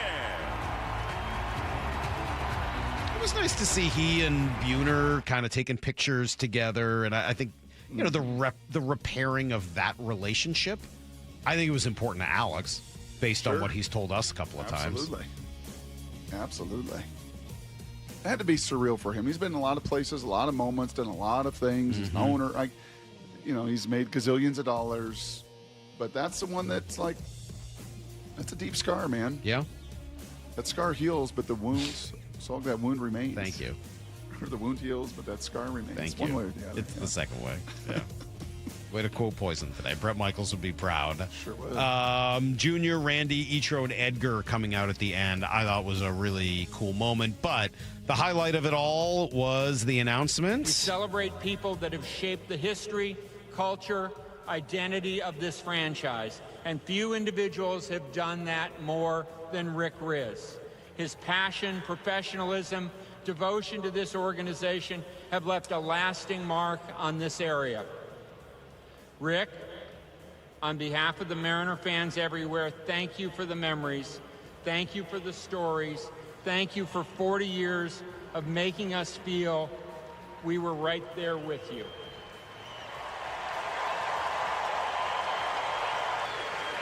It is my great honor to announce that Rick Riz has been unanimously elected to the Seattle Mariner Hall of Fame. I'm glad it was unanimous. I was worried somebody would have voted against Rick. That's good to know. Oh, and those tears were so real. Yeah. Devotion. I said ambassador. You're not going to find a greater one. Fan. Walking that line between the play-by-play guy and the journalist with also, in his heart of hearts, just wanting nothing more than these guys to succeed. All of them, guys and gals in the entire organization. Devotion, that'd be the adjective I would use. Here's the third thing you need to know. Hawks practiced at Lumen Field this weekend, Brock. Sounds like running back Emmanuel Wilson was kind of the star, a guy that I was excited about each time I've gone out and watched him in practice. I think he looks pretty good. Do you know what kind of running back he is? Because Don't just tell him he's a plotter. Don't just tell him he's a power guy. He got some speed. Really, I'm bringing something different. A lot of people think I don't got speed, but I got a lot of speed on my end, and really just bringing a lot of power. Power and speed. Pretty good combo. And low center of gravity. He certainly has and that. A little bit of a chip on his shoulder. I like him. I'm excited about him. He's fun. All right, preseason game number 1, Saturday against the Cowboys, and it sounds like they may be another cornerback at some point. Former Lion Terrion Arnold has been in for a second meeting. I got some thoughts on this. Okay. A month ago, I thought, and you and I chatted about it, I thought it was just due diligence. It was just John and the organization doing what John and the organization always do. Turn over every stone, try to figure out exactly what's going on. And now, a month later, I think this is a very real possibility. Wow. Would not surprise me at all if he signed this week. Other folks have come interested. He's been to Houston. I think he's going to be in New Orleans. I think there's places that also are more than intrigued. But I don't think anybody's got a better case than Seattle. So maybe at 8 or tail end of Blue 88, I'll unload it all. But I think there's a strong likelihood this can happen. Well, we'll look forward to that. All right, that is everything you need to know. 1/4 every hour here on the Brock and Salk Show. We've talked about where the Mariners are at, and we spent a lot of time trying to go over the issues that they've had and all of it. What do you do next? Because the reality is, as bad as things feel, they do still have, according to Fangraphs, almost a 1 in 3 chance of making the playoffs. So what are you going to do that? What are you going to do to turn this thing around? Because you keep playing like this, it's a 0% chance. So what are you going to do to try to take advantage of that? That's next on Brock and Salk. Seattle sports extends far beyond Western Washington. Every single day, thousands across our state listen and stream Seattle sports, including our neighbors in Spokane listening on KXLX radio. Our thoughts are with everyone in Spokane, where historic fires have already devastated our state's second most populated city. Join Seattle sports in doing whatever you can for our neighbors in Spokane. See how you can help at mynorthwest.com. Does. I'm Brock Ewart, and most business leaders aren't short on data. They're short on clarity. Numbers are scattered across ERP, CRMs, and spreadsheets, making decisions reactive instead of confident. And that's not how great businesses are built. Marquee IQ brings all your data together into one clear view, even if it lives in disconnected systems or offline, so you can see what's really happening and act faster. Stop running your business on highlights. Get the full picture. Visit datathatwins.com to see what Marquee IQ can do. Hi, thanks for calling Uline. Wait, did the phone even ring? Nope. Okay, so you answered before the ring. But now you're going to put me on hold, right? We don't do that here. We're real people answering the phone, ready to help with your order when you are. Uline has thousands of quality products for your business and warehouse needs, always in stock, ready to ship same day, and backed by Uline's legendary 24/7 customer service. Uline, we warehouse for you. Summer is for going big.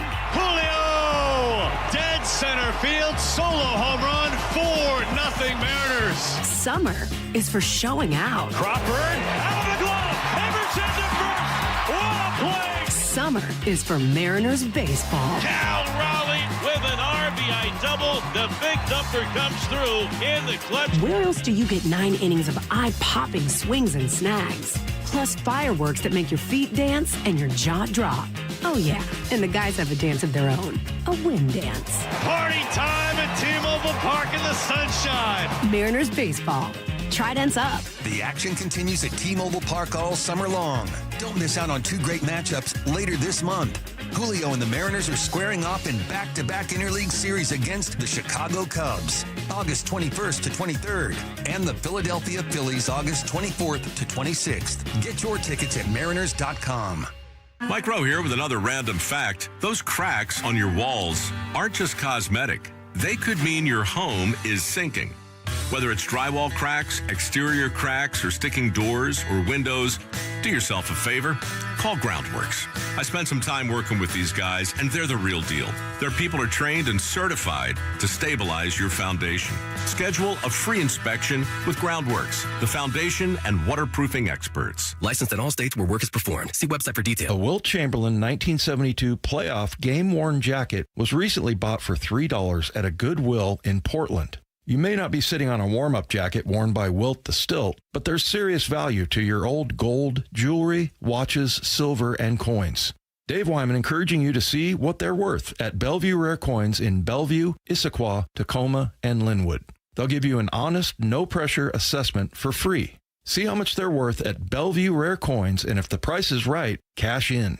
Your old water heater's starting to peter. DayandNight.net. Day and Night has $150 off installation of any new water heater, including tankless, backed by a free lifetime warranty. Hi, I'm Bruce. When your old water heater leaks or fails, the damage could be catastrophic. Whether you need an emergency replacement or you're planning ahead before it leaks, give us a call and we'll help you get into hot water again. Get $150 off installation of any new water heater. DayandNight.net. The home of the Mariners. It is gone! Cal Raleigh, 2-run home run! Hear every pitch on 710 and the Seattle Sports app. Nearly 1 in 4 people killed on the road in Washington weren't driving. Pedestrians on our roads are incredibly vulnerable, whether they're facing drunk, drugged, drowsy, or distracted drivers. Pedestrians are defenseless on our streets. That's why Davis Law Group fights for pedestrian accident victims and their loved ones after a crash. Davis Law Group delivers. So if you or a loved one have been injured, call Davis Law Group today at 206-888-8888 or visit davislawgroupseattle.com. Start having fun. Caesar Sportsbook at Muckleshoot Casino Resort is your #1 place to eat, drink, watch, and have fun. Keep up with your favorite sports anywhere and everywhere on property with the mobile app. Visit muckleshootcasino.com today. Scan the QR code and let the play begin. Muckleshoot. This is the story of the one. As a maintenance engineer at a beverage manufacturing plant, he starts his day knowing every line is ready to run because Grainger delivers the industrial-grade products he needs to keep mixers, conveyors, and packaging equipment moving. With Grainger's vast selection of bearings, belts, and motors, he keeps operations running smoothly, so nothing grinds to a halt. Call 1-800-GRAINGER, click Grainger.com, or just stop by. Grainger, for the ones who get it done. Sleep Number's new collections are designed to adapt to the changing nature of your life and your sleep needs. Whether it's the personalized comfort of the new Comfort Mode mattress, the targeted pressure relief of the Comfort Next mattress, or the Climate Collection that actively cools or warms to help you fall asleep and stay asleep. And now, get early access to our biggest sale of the year. Save 25% on the new Comfort Next Luxe for a limited time. Only at a Sleep Number store or sleepnumber.com. This hour of the Brock and Salk Show is powered by Star Rentals, preferred supplier to the West's best contractors. From the Quantum Fiber Studio. This is Brock and Salk. Weekdays 6 to 10. On Seattle Sports and 97.3 FM HD2. Ugly weekend, so now what? Right? It's easy to talk about how bad it was, and we've done some of that. Now what? It's a good question, because unfortunately, Brock, the following things have not worked for the Mariners. The following things, and I think I've got 10 or 11 of them, have not, quote-unquote, woken this team up. They've juggled lineups. They've had come-from-behind, exciting walk-off wins. They've cut veteran dead weight. They've fired a coach. They've traded for new players. They've had players return from the IL and get healthier. They've had a benches clearing incident, not quite a brawl, but at least the bench is cleared. They've had multiple manager ejections just within the last few days. They've been booed by the hometown team. They've been called out in various ways by the media. And they've played in the presence of all of the greatness their franchise has to offer. That is 11 different potential sparks for a team that should be better than it is. And yet none of it has worked. The weather has warmed. Their backs have been against the wall. The clubhouse meetings have taken place. But something is rotten. Something is broken. Something is rotten in the state of Denmark. For some reason, it's just not happening. So what do you do? Did you mention Bobby's firing too? Was that at the I top did. of I the had list? a coach fired. Yes, Bobby Magianis. Yes. That was one of the 11. That's one of the 11. I mean, quite honestly, as you went through all of that, what is possibly left to do? Other than the hard conversation. Like what possibly is left to do without ripping the Band-Aid totally off? I'm asking. I got nothing. Text toy, I don't I'm have any asking other you, ideas. I'm asking I mean, any like, baseball people, like what, a closed door players only meeting. Have they not where done they're that? Where they're breaking bats and tearing up tables and ripping apart like the clubhouse. Like, I mean, yeah, I think they've exhausted, honestly, I think they've exhausted everything they can do internally, externally, other than move on from Seitzer or Edgar or, obviously Dan. Scott Service was fired. They were 64-64. They were at 500. I went through a bunch of that last night. I was curious because that's the only thing they haven't done yet is a real high profile, either benching, firing, discipline, something along those lines. Scott was fired. The team was 5 games out. This team today, as it turns out, is 4 games out after Houston lost their second in a row last night because, of course, the rest of the division is bad. But, yeah, the Mariners are 57-63. 56-63. Excuse me, 56-63. Scott's Mariners, when he was fired, as you said, were 64-64 on August 23rd. And so I was curious. I kind of went back and I don't expect necessarily anything to happen today on an off day, but I went back and read the article from that day of just MLB.com. Mm-hmm. And this jumped out to me. Since then, it says the Mariners have gone 20-33 for a .377 winning percentage.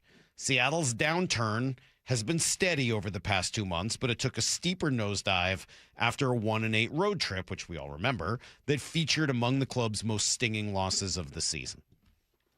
So, if you remember right to that year, mid-June, this was not a team that started slow, or by mid-June, they were 13 games above 500. They had a 10-game lead in the division. And over a much, much better Astros team at that point. And then the Mariners collapsed, and obviously, we're 5 games out instead of 10 games up. It's really quite the collapse.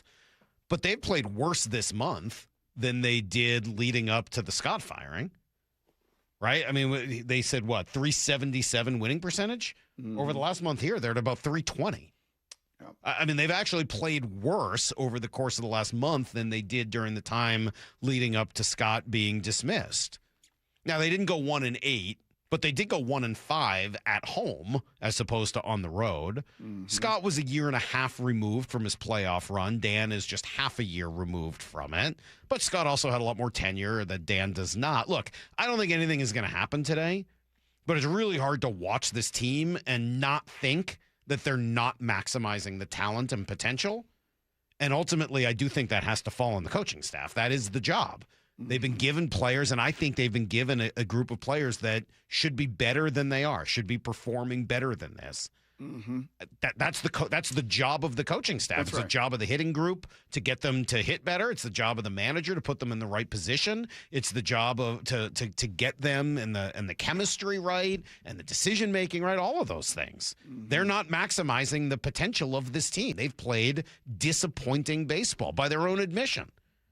Well, they have to stop disappointing. They've got to do something to become less disappointing and start realizing and maximizing the potential that they have. Yeah, I mean, ultimately, that is the job of the coach, right? The manager is his job. Dan's job is to manage his coaches, to manage his players, to manage the game, to manage the situations, to manage everything from the fans to the perception to all of it. Like he's the manager. The coach's job, and to this, I point to Edgar and Kevin Seitzer. Like your job as the offensive coaches are to score runs. That's ultimately, at the end of the day, your job is to score more runs than your opponent is. And so this outfit is dead last in baseball. Not middle of the pack, which would even be a little disappointing with all of this quote-unquote talent. It'd be a little disappointing if you were middle of the pack.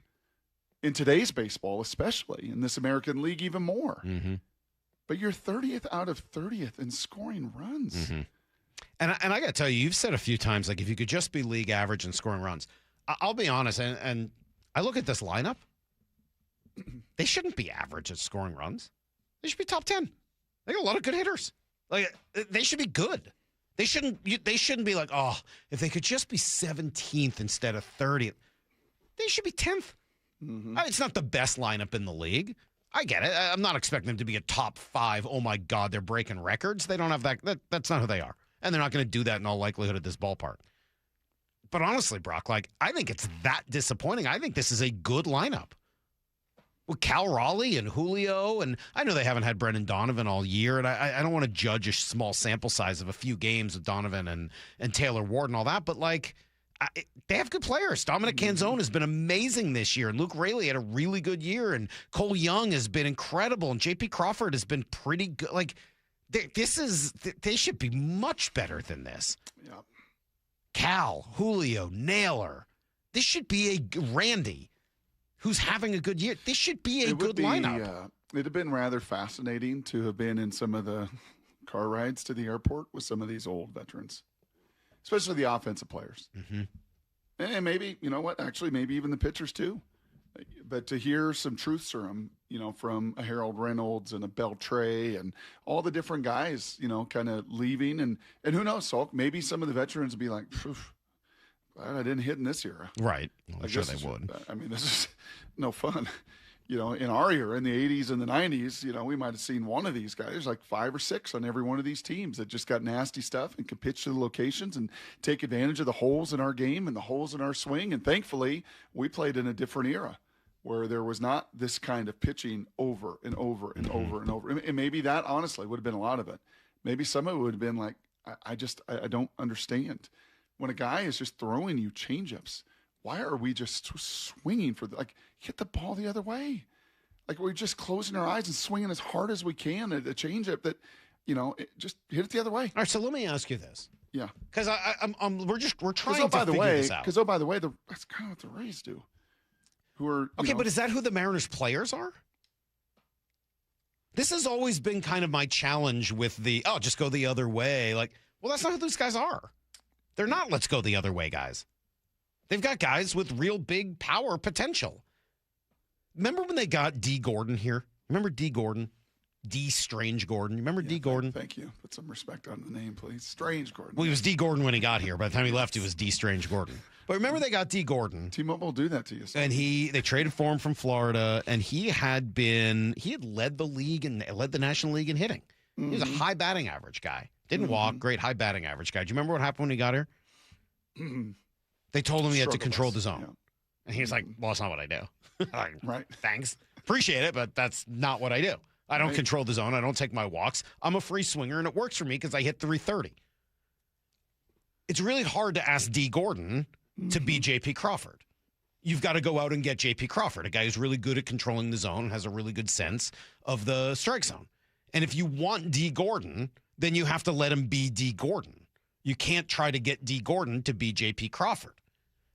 I think going the other way with the changeup's a really nice idea with 2 strikes, Brock, and the Rays do it really well. Mm-hmm.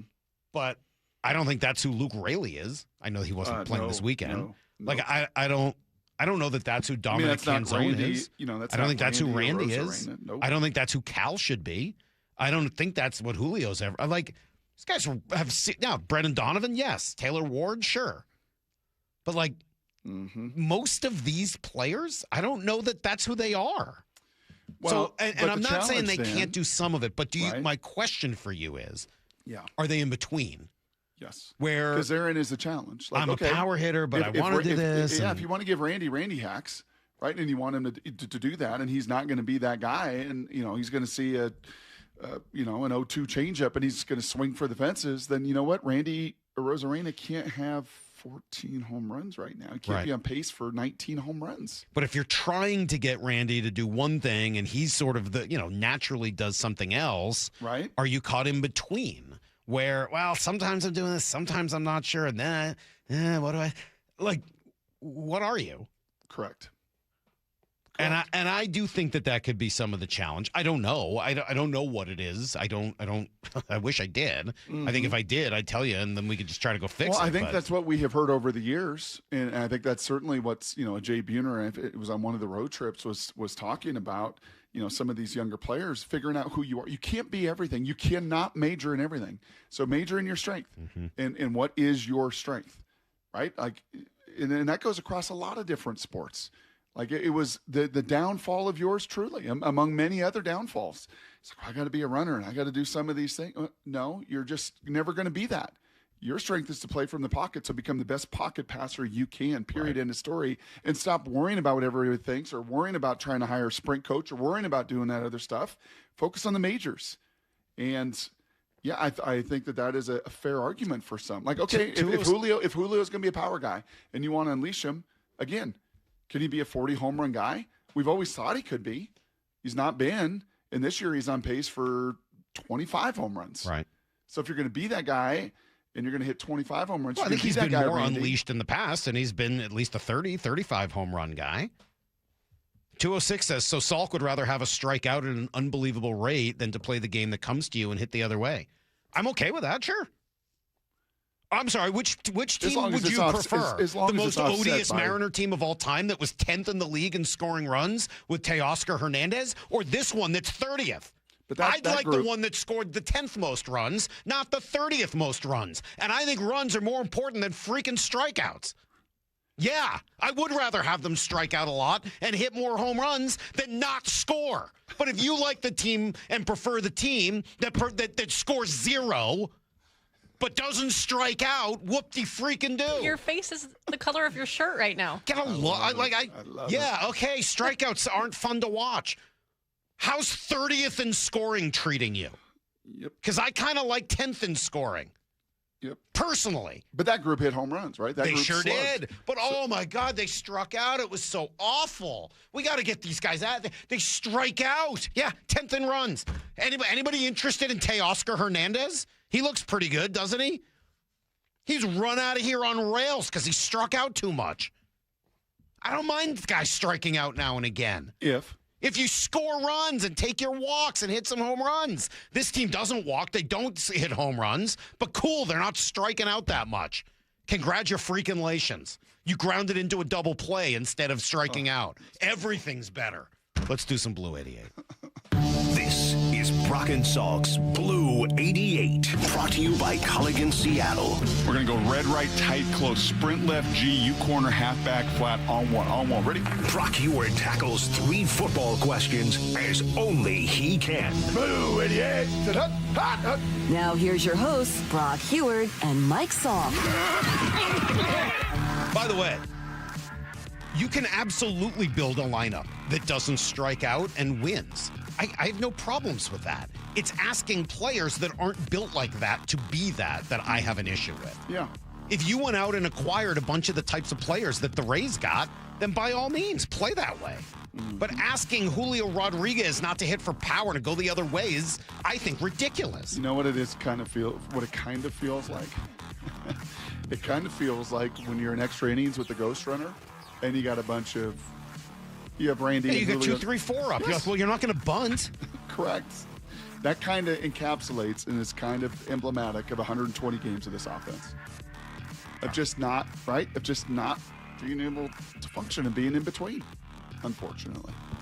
Brock, who has been the most impressive and dominant Seahawk through the first couple weeks of camp? I'm going to guess in 45 minutes, Brian Nemahuser will say this name, because if you follow any of the guys in any of the sites that follow the Seahawks on a daily basis, kind of charting practice and out there evaluating it, it's the same guy that you and I saw on a couple different occasions out at training camp.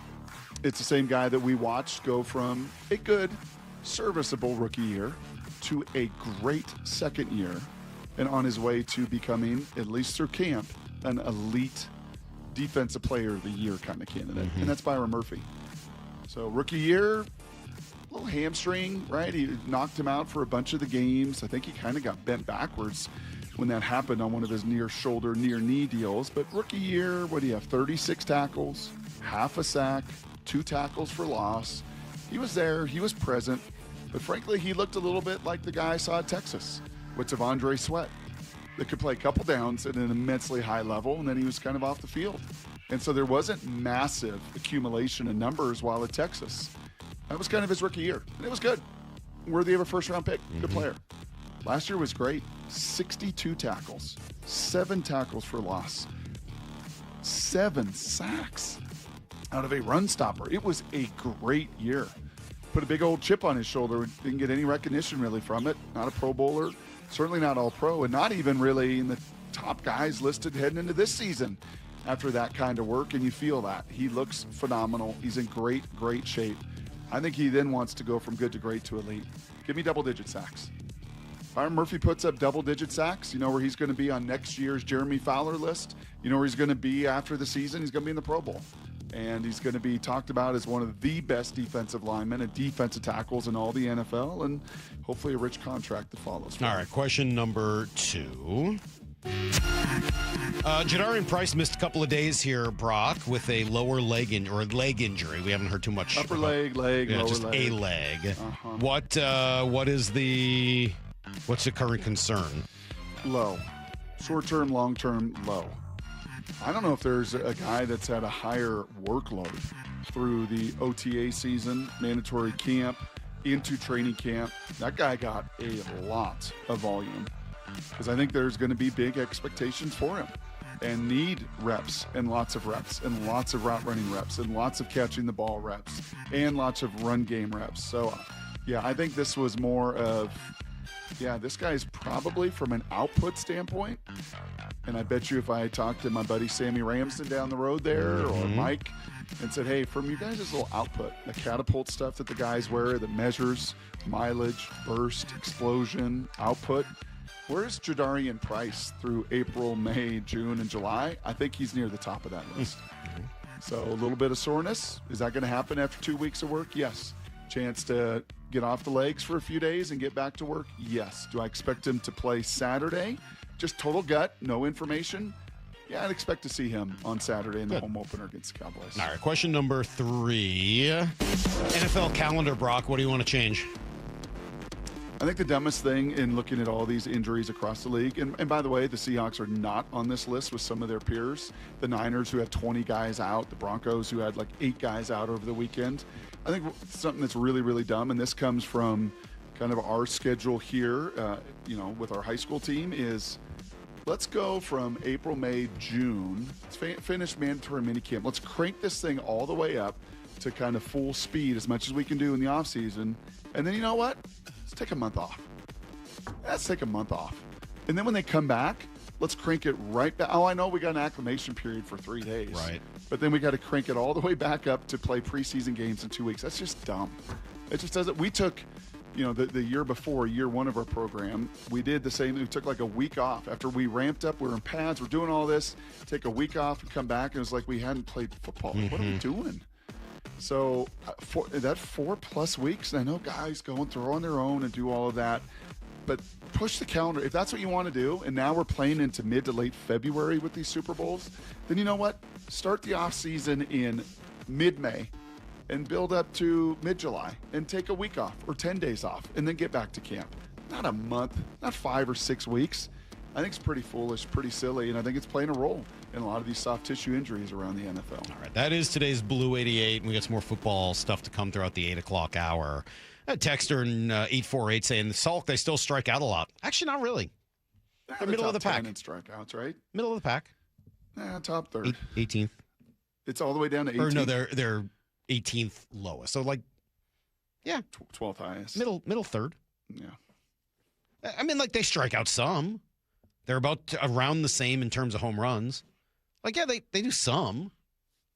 But no, they don't strike out as much as they did a few years ago when they led the league in strikeouts, or were second, whatever it was, with the Twins. But that team slugged, and you're not getting any slug out of this crew. And they hit took a lot of walks, and they hit a lot of home runs. This team's not doing that. And I know people keep saying, well, they're reliant on the home run. I don't even think it's that. They don't hit that many home runs. Mm-mm. You don't have anybody on pace to hit 30. Right. That's not who they are. But when they do actually get some offense, it's from home runs. It has come that way. But I just think it's about being in between. I think you can win by hitting home runs and striking out a lot and walking a lot. I think you can win by not hitting that many home runs and going the other way and playing some small ball. And the Brewers I'm not blind to the fact that both of those approaches can win. And the Rays have kind of a nice way of doing it where the guys at the top slug and the guys at the bottom play their game. And they're almost playing two different games at the same time, which is super impressive if you can pull it off. But it helps to have Kevin Cash. What did Jeff Passan tell us? Cash does a great job of helping everyone truly understand their roles. And that's how he adds value as a manager. And you know what that is, by the way? What, to me, quote-unquote, roles are in baseball? And I was texting with Passan over the weekend. Roles in baseball are maximizing your strengths and minimizing your weaknesses. Junior Caminero, you're going to hit a lot of home runs. And if you strike out, whatever. We don't care. He doesn't strike out that much, but whatever. Hey, guys at the bottom, you're not a home run guy. You're not a home run threat. You're going to go the other way, and you're going to do what you're going to do, and that's your job. And there's no ifs, ands, or buts, and there's no in-between. Like, that to me is what's the problem more than anything else. It's not about whether they should be hitting home runs or should be striking out. It's about just being committed. And then when the as guy opposed that to being in between. Yeah, and then sadly, or unfortunately, or more challengingly, when the guy that hit 60 home runs and covered some of those ills a year ago is having the worst offensive season in baseball, right? It makes it very, very challenging and very hard emotionally, mentally, physically, all of it, when your stud is just not being able to get the engine started. Are the Seahawks going to do something completely out of character? It's next on Brock and Salk. Seattle sports extends far beyond Western Washington. Every single day, thousands across our state listen and stream Seattle sports, including our neighbors in Spokane listening on KXLX radio. Our thoughts are with everyone in Spokane, where historic fires have already devastated our state's second most populated city. Join Seattle sports in doing whatever you can for our neighbors in Spokane. See how you can help at mynorthwest.com. Hey, I got a quick question for you this morning. What's your excuse? Like, what's your excuse for not taking the First Mark Challenge yet? You've been meaning to do it, but just haven't gotten around to it. Fair. You're afraid it might be a high-pressure salesperson on the phone. Not going to be the case. Or maybe your insurance agent, your cousin Bob, and Thanksgiving dinner is going to be a little bit awkward. Seriously, the real question is, what's your excuse worth?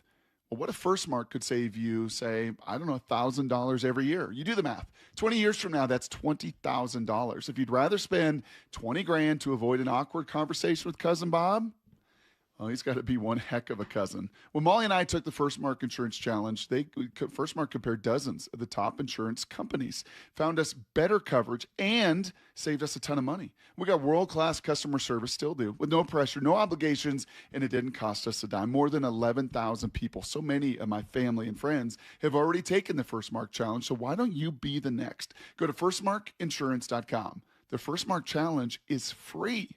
Your excuses are not. firstmarkinsurance.com.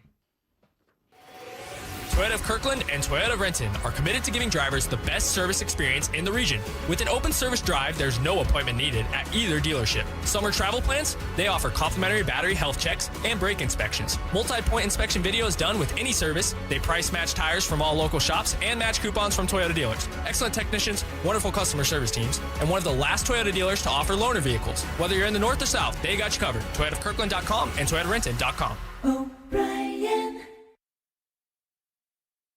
Affordable. Listen up. Seattle City Hall is considering an ordinance that could put grocery discounts, rewards, and coupons, otherwise known as your everyday savings, at risk. As the cost of living continues to climb, Seattleites rely on grocery store rewards programs to help stretch their household budgets. Now, City Hall wants to take these away. The mayor's proposed fair pricing ordinance could have the exact opposite outcome and make everyday living more expensive for those already struggling to get by. Protect Seattle Savings is a coalition dedicated to defending the everyday savings that Seattle families rely on. We're working with the mayor's office to improve the proposal and keep costs down, but we could use your help. If you care about keeping groceries affordable, visit protectseattlesavings.com to learn more and join the cause. Again, visit protectseattlesavings.com now to learn more. This message is supported by Safeway. This is it. These are the nights. The ones where you laugh until you can't anymore. and smile until your head hits the pillow, where everything feels just right. Because it is. Muckleshoot Casino Resort. Must be 21 and over. Please gamble responsibly. Dave Wyman here. Fast Water Heater has kept our water warm since 1986. That's just before my rookie year. Now they're a part of Fast Home Services, applying that same standard of excellence to your whole house. Plumbing, heating, cooling, electrical. The name you trust to keep your family comfortable, safe, happy, and healthy. Call 1-800-THINK-FAST to book your free in-home estimate or visit fasthomeservices.com for a virtual quote in seconds for water heaters, plumbing, HVAC, and electrical services. T-Mobile is launching something no other wireless network offers. Introducing Nothing. Pay nothing today and walk out of the store with a new phone. What did he say? Nothing. You definitely said something about nothing. Exactly. Go to T-Mobile, pay nothing up front, and leave with a new phone. Wait, nothing rules. She gets it. Hey, thanks for nothing. For the first time ever, switch to T-Mobile, pay nothing. No taxes, no fees, no money down. And walk out with a new phone. There are 250 reasons to choose T-Mobile, and now nothing is holding you back. On eligible devices with qualifying credit plan and 36-month finance agreement. Sleep Number's new collections are designed to adapt to the changing nature of your life and your sleep needs. Whether it's the personalized comfort of the Comfort Mode mattress, the targeted pressure relief of the Comfort Next mattress, or the Climate Collection that actively cools or warms to help you fall asleep and stay asleep. And now, get early access to our biggest sale of the year. Save 25% on the new Comfort Next Luxe for a limited time. Only at a Sleep Number store or sleepnumber.com. Toyota of Kirkland and Toyota of Renton are committed to giving drivers the best service experience in the region. With an open service drive, there's no appointment needed at either dealership. Summer travel plans? They offer complimentary battery health checks and brake inspections. Multi-point inspection video is done with any service. They price match tires from all local shops and match coupons from Toyota dealers. Excellent technicians, wonderful customer service teams, and one of the last Toyota dealers to offer loaner vehicles. Whether you're in the north or south, they got you covered. ToyotaofKirkland.com and ToyotaRenton.com. O'Brien. Let's go!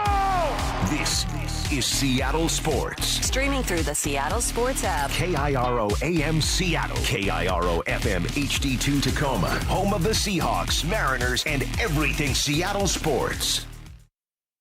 Get his freaking auto! From the Quantum Fiber Studio, this is Brock and Salk on Seattle Sports. I don't read the internet, guys. Take the bull by the hands. And Brooke, you are. And Brooke, you are. Now here are your hosts, Brock Heward and Mike Salk. All right, we're going to spend some time talking football. Brian Nemahuser will join us, Hawk blogger, in 30 minutes. Brock, the story out there is that the Seahawks are interested in perhaps bringing in Terrion Arnold, pretty talented cornerback, has been with Detroit from Alabama. Yep. The reason he's available right now is that he was arrested for, kidnapping and robbery. Mm-hmm. It's kind of a weird story. I read the story in the Tampa paper, I think it was, one of the Florida papers, maybe it was Fort Lauderdale, where the story they tell is that he had an Airbnb down there. It was robbed. They thought they knew, he and his friends thought they knew who it was, so they somehow lured two of the three people they thought had done the robbery to their house, where they then held them at gunpoint, maybe hit them, but then robbed them, and then sent them in a car and said, get out of here. Mm-hmm. Kidnapping, I don't know if that's necessarily, maybe technically that's kidnapping. I don't know that that's what our common, like when we hear kidnapping, I don't think that's what we think of. Right. Liam Neeson. Right. I think we think of kids being, forcibly removed. Kids being napped. Right. This seems more like revenge gone wrong or something along those lines. And it sounds like the way they tell the story anyway, allegedly, he was essentially like the mastermind of it, even though he wasn't in the room. He was sort of directing everybody to do what they did. And the worst part was they got the wrong people. And it was it seems to have been the wrong people. It wasn't the people that robbed them, according to the police. Right. So anyway, that's the story. So out on and that's parole, why he's available. Or out, not on parole, out right probation, now. Or he's out on bond. Yeah, on bond. Mm-hmm. Mm-hmm. And allowed to go visit. And so the Seahawks did have him in, from my understanding, this weekend. And did their due diligence. And this is where connections really matter. When you hear in Hard Knocks 1, Mike McDonald really implore the whole organization to be connected to one another. Mm-hmm. And when you hear John Schneider through the years on the John Schneider Show tell Dave and Bob how important the Sam Ramsdens and the Eric Kennedys and the Mo Kellys, those names he just rattles off, Salk, how important they are to have been around for 30 years. Right, kind of the whole Mariner conversation we had about keeping people around, Mm-hmm. not as former players, but like, no, he was the trainer and now he's head of everything. Yep, and he was the ball boy and now he's equipment manager and kind of worked his way up. And, you know, they have a lot of that stickiness. And when it comes to this young man, they've got a lot of connection. Carl Scott, who I mentioned with Josh Jobe, who was at Alabama, recruited recruited Terrion since he was very, very young. I mean, you're talking about a phenom talent. 6'1", combine 190. Now I think closer to 200 pounds. You know, could run, could jump 38 inches. All of these things. And Carl recruited him to Alabama, coached him, mentored him, developed him into an All-American, and ultimately a first-round pick after year number 3. So from a makeup standpoint, when you recruit someone starting in high school, Salk, you got a whole lot of background. Mm-hmm. More than even a scout who's going to try to go in there and do all that work. When you've had all that connection, all those hours, all that time. So Carl Scott, a big part of this. His roommate in college was Jalen Milroe. And there's shared friendships, and there's, again, a lot of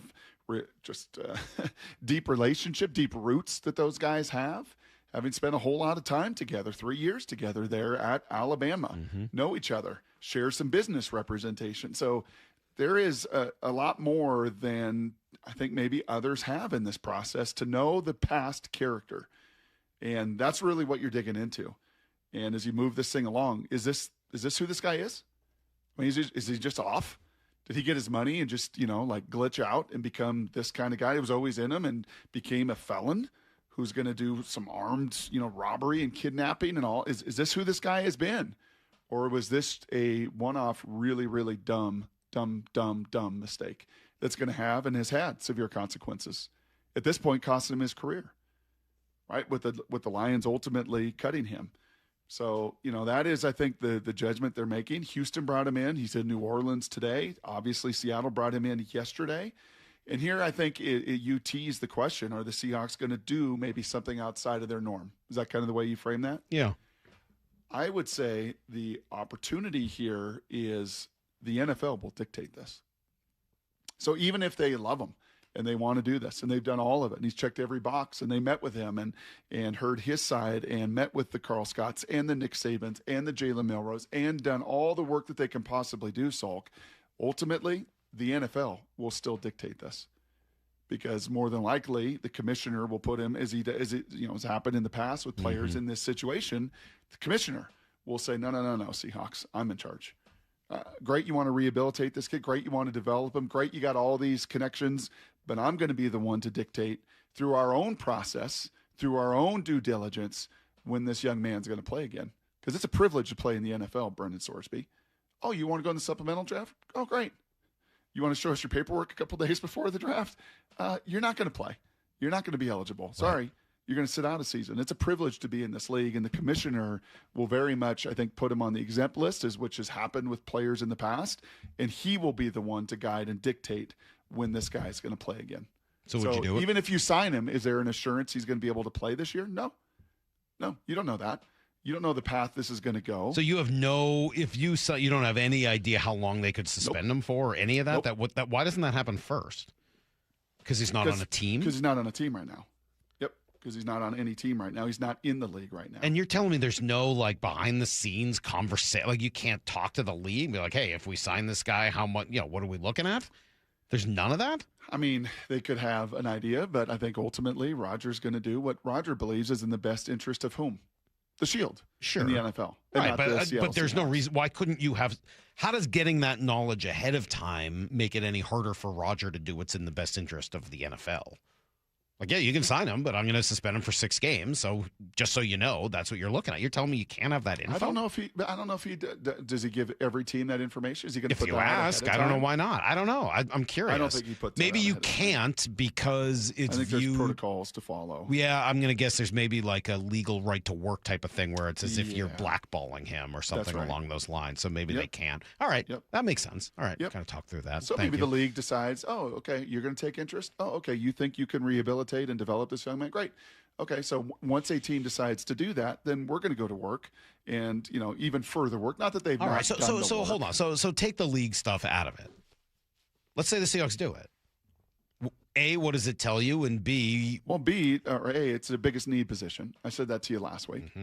I feel like corner, if there's going to be a player that they were going to trade for or pick up off of waivers or do their most, close diligence and study over these 3 preseason games with more scouts and more play. I think corner is the biggest need on this roster depth-wise. So this is further evidence of that. It's a first-round talent. This is a guy they loved in the pre-draft process as well. So this didn't just all of a sudden hit him. They really, really liked him in the pre-draft process as a prospect, as a fit in this system. Yes, I know there's probably a bunch of texts, and I've got him on my socials. He was not a great player last year. He had an immense amount of holding calls, pass interference calls, played man-to-man in Detroit's system like 90% of the time, press man, and got exposed at times. So it wasn't as if, there was kind of boom or bust in his game last year. But I think they feel that he's going to be a really good fit. How similar is he to Reek Woolen? I mean, just listening to bad decision making, some of those ups and downs, like it sounds a lot like a cheap version of Reek Woolen. Now, Reek Woolen came out of UTSA with 0 football background. It was 0 football, attention to detail. This kid came out of Alabama playing for Nick Saban and Carl Scott and knowing football 101. And having an attention to detail. That I understand. Yes. Okay. Yes. Fair point. But I guess I just mean like the Maturity? risk factor, the maturity, the kind of drive the coach crazy type of stuff. Isn't that what you just moved on from?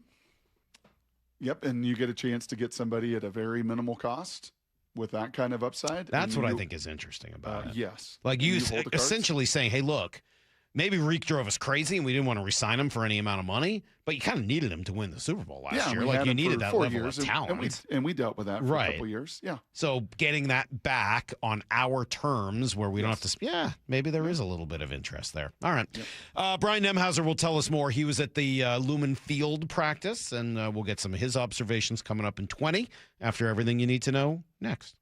The champs are back. So great. Weather's awesome. Guys are in good spirits. The home of the Seahawks, Seattle Sports, has your sideline pass every day with Bump and Stacy live from the VMAC from 10 to 2. We're going to be able to take in practice all week long. Then Wyman and Bob from 2 o'clock all the way up to Mariners pregame at 6. Byron Murphy is with us. How are you, man? Put in the work every day, The very latest news, insight, and exclusive analysis at seattlesports.com. When it comes to your home's water, Culligan makes it better. Say goodbye to hard water, odors, and rusty iron stains. Plus, a Culligan Whole House PFAS system is the only system certified to reduce 99.99% of forever chemicals and over 70 other harmful contaminants. Start with a free water test and let Culligan recommend the right solution for you and your water. Ask about 12-month, no payment, no interest financing too. Visit Culligan.com. Impurities may not be in your water. At Farmers, our honesty is contagious. Wait, am I going to catch honesty? Well, when you're with Farmers, it's kind of inevitable. Well, how long does it take to... I lied to you when you asked if I knew what a deductible was. I don't know my dad's birthday, and I thought umbrella policies were for rainstorms. Actual rainstorms. I have it, don't I? You don't just have honesty. You have Farmers. Bum, bum, bum, bum, bum, bum. Learn more at farmers.com. Underwritten by Farmers Truck or Fire Insurance Exchanges or Affiliate. Products not available in every state. This is the story of the one who keeps multiple buildings running smoothly day after day. Plumbing that flows, HVAC that hums, cleaning supplies that keep surfaces sparkling. That's why she counts on Grainger. With easy reordering online and 24/7 support, Grainger helps her keep the products she needs on hand. So shelves stay stocked and buildings stay ready. Call 1-800-GRAINGER, click Grainger.com, or just stop by. Grainger, for the ones who get it done. Everywhere you look, things are getting more expensive. But at Consumer Cellular, we're lowering the price for those 50 and up. Now you can get unlimited everything for just $35 a line. That's $35 a month for unlimited talk, text, and data. Switch to the carrier ranked #1 in network coverage and customer satisfaction and get unlimited everything for just $35 a month. Call 1-888-FREEDOM or visit Consumer Cellular online or in-store today. Price includes $5 credit for auto pay and e-billing. Taxes and fees apply. Data speeds reduced after 35 gigabytes. Rankings done by 2025 ACSI survey. Everything that matters is at stake in a divorce. Your home, your savings, your children. For many of our clients, a divorce was unwanted. This is Rick Jones. At Goldberg Jones Divorce for Men, our team of experienced attorneys handle every aspect of a divorce and custody case. When stakes are high, you need a lawyer you can trust. Husbands and fathers trust Goldberg Jones. Visit us at goldbergjones.com to get your questions answered at no charge. That's goldbergjones.com. Let me ask you something. When was the last time you compared your insurance? If you're like most people, it's probably been years. That's exactly why I took the First Mark Challenge. They searched rates from dozens of top insurance companies, and I ended up saving thousands of dollars. Same experience here. And here's what surprised me. It was completely free. No cost, no obligation. They simply show you whether they can find you lower premiums, better coverage, or both. Why wouldn't you take the First Mark Challenge? Think about it. If they can save you money, you win. If they can improve your coverage, you win. And if they can't do either, you've lost absolutely nothing. That's why more than 11,000 clients trust First Mark Insurance. They work for you, not a single insurance company. Plus, First Mark has world-class customer service. When you need help, you're talking with local people who know you and your policy, not some random call center. Stop wondering if you're paying too much. Find out. Before you renew, let First Mark review. You have nothing to lose and possibly thousands to save. Take the First Mark Insurance Challenge today at firstmarkinsurance.com. firstmarkinsurance.com. The champs are back. Really excited to get going. Nobody covers Seahawks training camp like the home of your Super Bowl champions, Seattle Sports. This is the story of the one. As a maintenance engineer at a beverage manufacturing plant, he starts his day knowing every line is ready to run because Grainger delivers the industrial-grade products he needs to keep mixers, conveyors, and packaging equipment moving. With Grainger's vast selection of bearings, belts, and motors, he keeps operations running smoothly, so nothing grinds to a halt. Call 1-800-GRAINGER, click Grainger.com, or just stop by. Grainger, for the ones who get it done.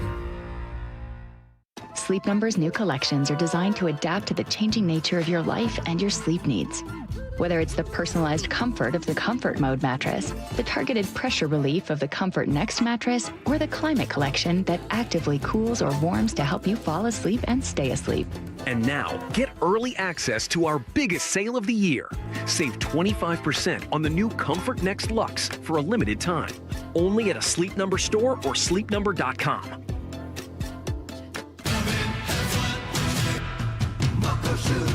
Start having fun.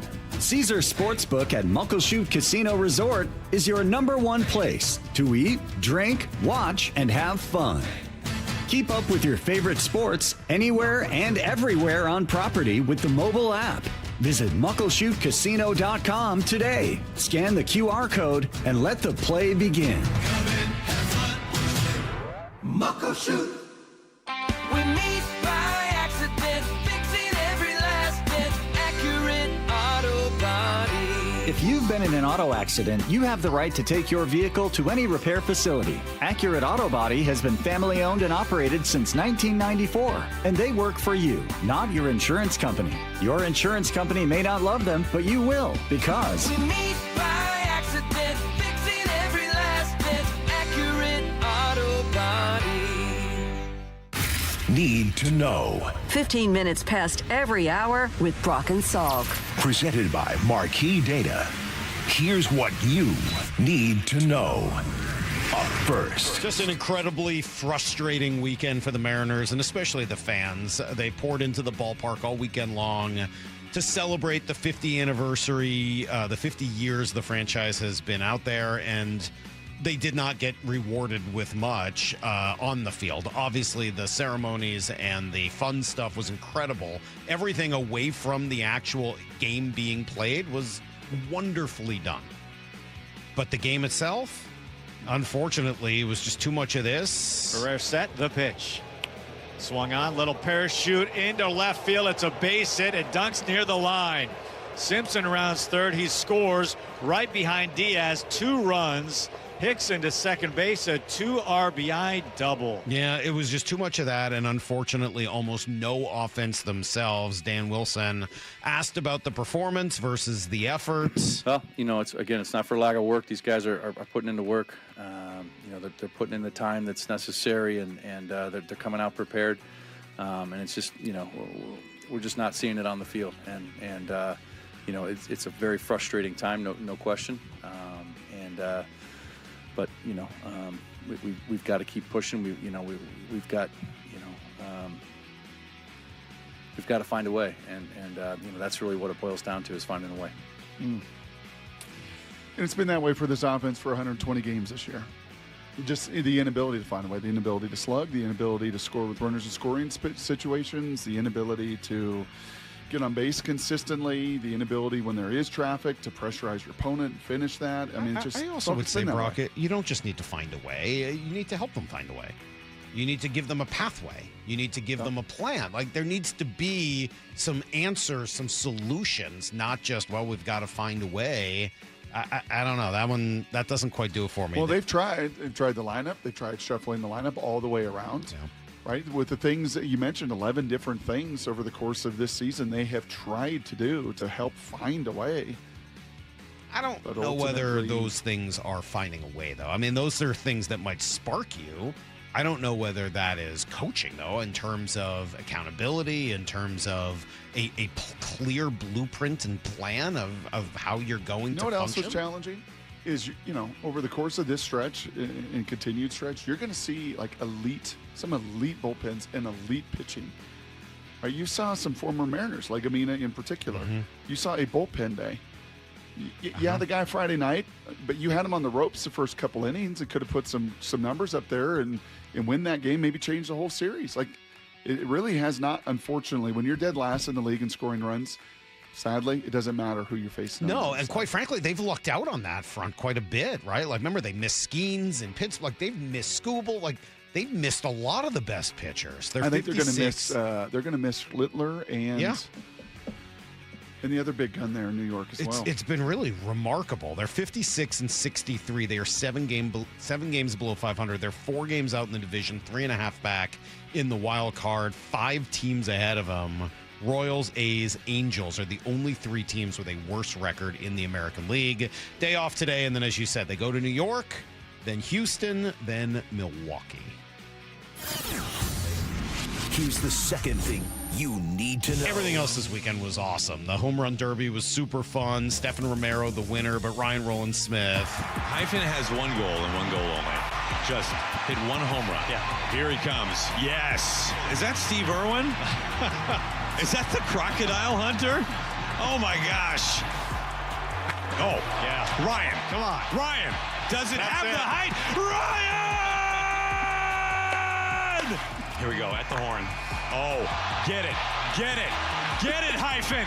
Get it, Hyphen! That was pure cinema. It sure was. Final pitch, Salk, final seconds. Yeah. That counted double, so absolutely. He put 3 on the board. Yeah. That was a great call. And good on Ryan. I thought Ryan acquitted himself pretty well as a pitcher. Nice job, buddy. Yep. And then Saturday was awesome. A-Rod and... anybody else jump out to you when they were introduced? I thought it was cool that Harold Reynolds came running over to shake everyone's hand. Mm-hmm. JJ Putz and kind of representing that era. Adrian Beltre. Felix all over all weekend long in the booth. Hair. Oh my gosh. Fallopian tubes. He's still got the fallopes right there on the neck. I love Felix, though, man. I love the talk about joy. Was there a more joyful person out there than Felix? He just seems so happy. Nelson Cruz, so stately. I mean, just a man. Robbie Cano not there because he's damaging the Mexican League right now. Is that what he's doing? Yeah. He's in the Mexican League? Yeah. He's playing? Yes. Is that true? I believe so. I hope I'm not sent-held. I really hope that's why he wasn't there. Thinking of Justin Turner? No, Yeah. Robbie Cano. Wow. What about... he and Justin Turner? Did you say Justin Turner is too? He might be. Yeah. Why wasn't Freddie Garcia there? Don't know. Okay. And Seager maybe had something going on with the No, whole... he didn't. No. I mean, it seems like that was debunked. No. It seems like he just didn't want to go. Yeah. Okay. Okay. I thought it was I love the whole thing. I thought it was really cool. I love those things. I love watching everybody get introduced. I love the cheers for A-Rod. I like Buhner's always fun, just seeing him out there. Mm-hmm. I forget who I was watching with Avery, maybe. She's like, wow, who's that guy? I was like, yeah, strongest man I've ever met. Don't mess with him. Here's the third thing you need to know. I should also mention that. I don't want to let it go. The Rick Riz thing was so cool. A guy that always deflects any And he's on with praise. Bump and Stacey today? He's definitely joined. I think he's on with Bump and Good. Stacey. Or He should Bob. be. Dave and Bob. I think that he is, of anyone I've ever met, a person who deflects credit the most. It's always about Dave Nemahuser for him and the Mariners. And for him to be recognized, by the way, in that moment, I thought was beautiful. Really well Ray done. Roberts, very offended. By what? What you just said. Jay Buhner, strongest guy you've ever met. Oh, I Get guess outta it's here. more just like he's built Get like outta here, steel. It's like iron. Seahawks were at Lumen Field this weekend, Brock. We're going to get a lot more on this from our friend Brian Nemahuser in just Your a golf moment. But partner. yeah, Emmanuel Wilson, kind of the star. Mm-hmm. What do we think of that? Mm-hmm. I'm on fire right now. Emmanuel Wilson, Stefan Romero, strikeouts. What else you got? Yeah, who knows? That's everything you need to know. How was the golf round? How was Brady's? It was really fun. Birthday bash, his 40th, 50th or 40th? It was only his 40th. 40th. Yeah. Uh-huh. It was really Good fun. time? Yeah, Brady always has great friends. Uh-huh. Yeah. It's always been a And you were in the football group of the friends? Yes. Things got juggled a little bit. I was going to be with Matt Kramer, who I know a little bit. And then it turns out that two of his friends didn't come due to what sounds like was... Turd burglar, one of them? No, I don't think he was ever supposed to come. Poop dog? No. There was... I don't. You'll have to ask Brady. I don't know what happened, but anyway, things got juggled. Brian Nemahuser left there though and prepared himself to go to Lumen Field on Saturday, where he was an intrepid observer of the Seahawks' big practice there. So what did we miss? We'll talk to him next on Brock and Salk. Seattle sports extends far beyond Western Washington. Every single day, thousands across our state listen and stream Seattle sports, including our neighbors in Spokane listening on KXLX radio. Our thoughts are with everyone in Spokane, where historic fires have already devastated our state's second most populated city. Join Seattle sports in doing whatever you can for our neighbors in Spokane. See how you can help at mynorthwest.com. Hey, Brock Heward here. I love these 60 seconds I get to tell you all about my favorite East Side spot. Been that way for really the last 24 years. That is C-Star Restaurant and Raw Bar. My good friend, Chef John Howie, you know him. The guy just never, ever, ever stops. Whether it's the recipes, whether it's the ingenuity, whether it's the incredible staff he surrounds himself with, and the food, you know, is already incredible. We're talking about the best fresh seasonal seafood, premier sushi, great steaks, all of it. And now... yeah, Chef John actually wants to buy your dinner. Here's the deal. You come in Sunday through Thursday after 8 p.m., make your reservation, enjoy your meal as always, and when you're finished, they're going to bring some dice over to you for you to roll the dice. You roll a 6, and guess what? Chef John is going to buy your dinner. That means 100% of all food charges going to be removed from your bill. How fun is that? I've already heard some really cool stories from customers that have enjoyed Chef John Howie taking all the food off of their bill. So if you're feeling lucky, then grab your crew, make a night of it, and come roll the dice. Make your reservation right now at seastarrestaurant.com. That's seastarrestaurant.com. Yay to Bruce, the streaming king. With quantum fiber internet, he's gonna binge. He wants more, he's got to have more. More bedtime true crime. More podcasts in the shower. Quantum fiber Wi-Fi has the power. More. Fast internet speed. He's got the gigs to go big. Bring him the game right now. And his royal we. More sports non-stop. His quantum fiber's on top. Yay to you. Switch today at quantumfiber.com. Limited availability, service, and speed in select locations only. Earn money while you listen, earn money while you drive, earn money while you sleep. Dave Wyman here, and I know we're all looking for ways to add extra income without adding extra hours to our workday. How about joining a credit union where your money earns money? That's Harborstone Credit Union, founded in 1955 for local, hard-working people. They have a money market special offering strong returns for your hard-earned money. All it takes is a couple clicks of the mouse at harborstone.com/money market to open one. As soon as it's opened, you start earning 3.75 annual percentage yield. The best part, you retain full access to your money the entire time. Harborstone Credit Union is the hard-working credit union built for people like you and me. Get the most out of your money with Harborstone Credit Union. Open a money market account online at harborstone.com/money market. That's harborstone.com/money market. Insured by NCUA. Our number one thing with them is always like, hey, welcome someone in and assure them that they're in the right place. We're going to take care of them. Lee Johnson Auto Family, the LJ way. Dealing with divorce and custody issues can be terrifying and very lonely, but you don't need to face it alone. Goldberg Jones has been helping Northwest husbands and fathers for more than 30 years. Thousands of men have put their trust in us. You can too. Learn more at goldbergjones.com. 1877 Cars for Kids. KARS Cars for Kids. 1877 Cars for Kids. Donate your car today. Call 877 Cars for Kids to reach a friendly live agent. Donation is super easy, and your car can be picked up as soon as tomorrow. Call us now or go to carsforkids.org. Donate your car today. Did you know you can donate real estate too? The home of the Mariners. It is gone!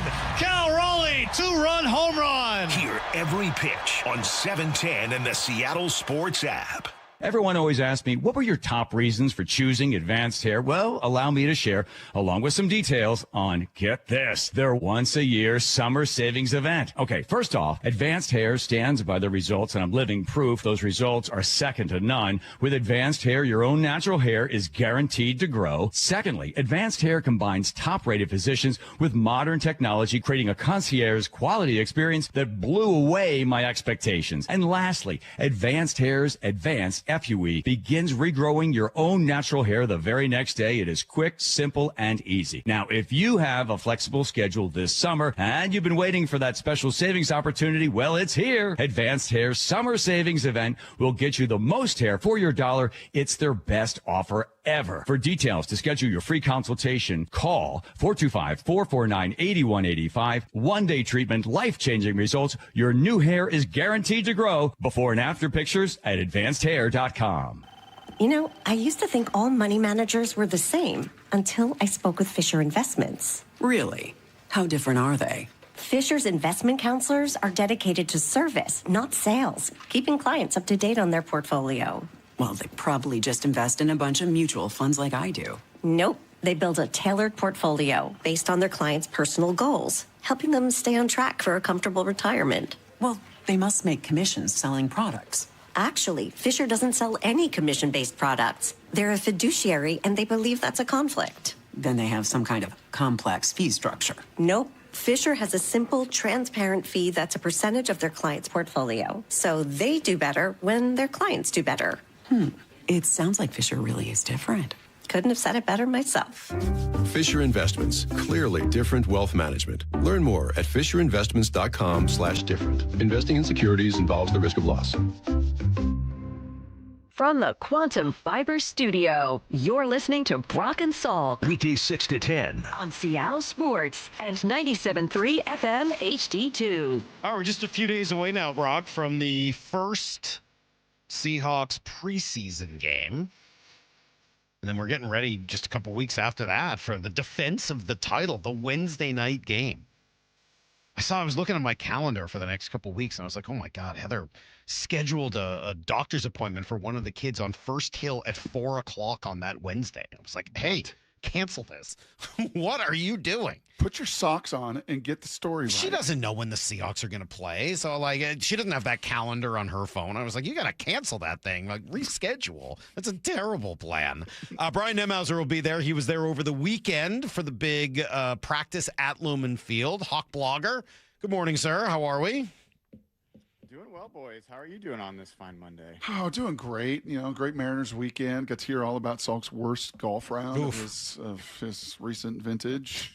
There's a lot going on. He let distractions get in the way. Full-on meltdown. I saw a club toss. I saw it happen. Oh, yeah. Oh. Yeah. Yeah, it happened. That happened. Yeah, that wasn't my best day. I had to play the part of psychologist and tell him to put on tiki music to calm him down, because I know that helps with Salk. It does. Yeah. And it's pretty fun. I mean, the tiki music's pretty good. Isn't there it? was stuff going on off the field, off the Right. course. And let's be very clear. We know Salky after 17 years. When there's some chaos off the field, distractions going on. Are you saying that emotionally I have difficulty compartmentalizing all that? Regulating those? Yes. Oh. Actually, that's I don't know why exactly you would what say I'm that. That saying. doesn't sound true. That sounds like a mischaracterization of the truth. How dare you? It was super fun, though. Kudos to Brady. Great group of friends and cool to bring everyone together. And Brian and I had a great time. And it was pretty fun. I really I enjoyed it. We had a good time. Nice. Yeah. We did have a good time. I might have had a better time than you. But we had a good time. I don't know if that had to do with the golf or what, but all right. So then Saturday, the next day, you went to Lumen for the Seahawks first practice there. How was it? What was different? It's changed over the years for people that have, gone to it for a while, and it's changed locations. Under Pete Carroll, it was a true scrimmage. They would have kind of the ones going against the backup Ds and the two defense going against the one offense, all that kind of stuff. And they keep score. And that's not what Mike does. It is basically just a normal practice, but it's done in Lumen Field, and they are padded, so that's good. And I think the setting and getting used to coming out and the whole routine. But I'll tell you what, guys, this was nothing like the rest of the practices so far in training camp, partially because the offense has been cooking all camp and the defense has been struggling. The offenses just did not perform well. And the Fan Fest, and in particular the quarterbacks, did not perform well. So it was a little bit stunted, I think, compared to what some people might have expected. But I saw some good defense along the way as well. Do you think those things are connected? Like, do you think that happened in any way because they were there, or was it just that was the day that the defense had a good day? I couldn't answer. I have no idea. You'd have to ask Sam. You'd have to ask Drew, who both threw pretty uncharacteristic interceptions. Sam's first throw was directly to AJ Finley, the guy who, got injured in this scrimmage Fan Fest thing last year. And, talking about it afterwards, AJ Finley was like, I couldn't believe he threw the ball. He hasn't made those mistakes at all. And I was happy he did, but I don't know why. Maybe Sam's just very generous and knew AJ this is a big moment for him. Maybe he wanted to help him out a little bit. Hawk Blogger, this is a dangerous question by me because the last time I asked it, Aaron Goldsmith took 8.5 minutes of real airtime to try to answer the question. I think you can do better on this.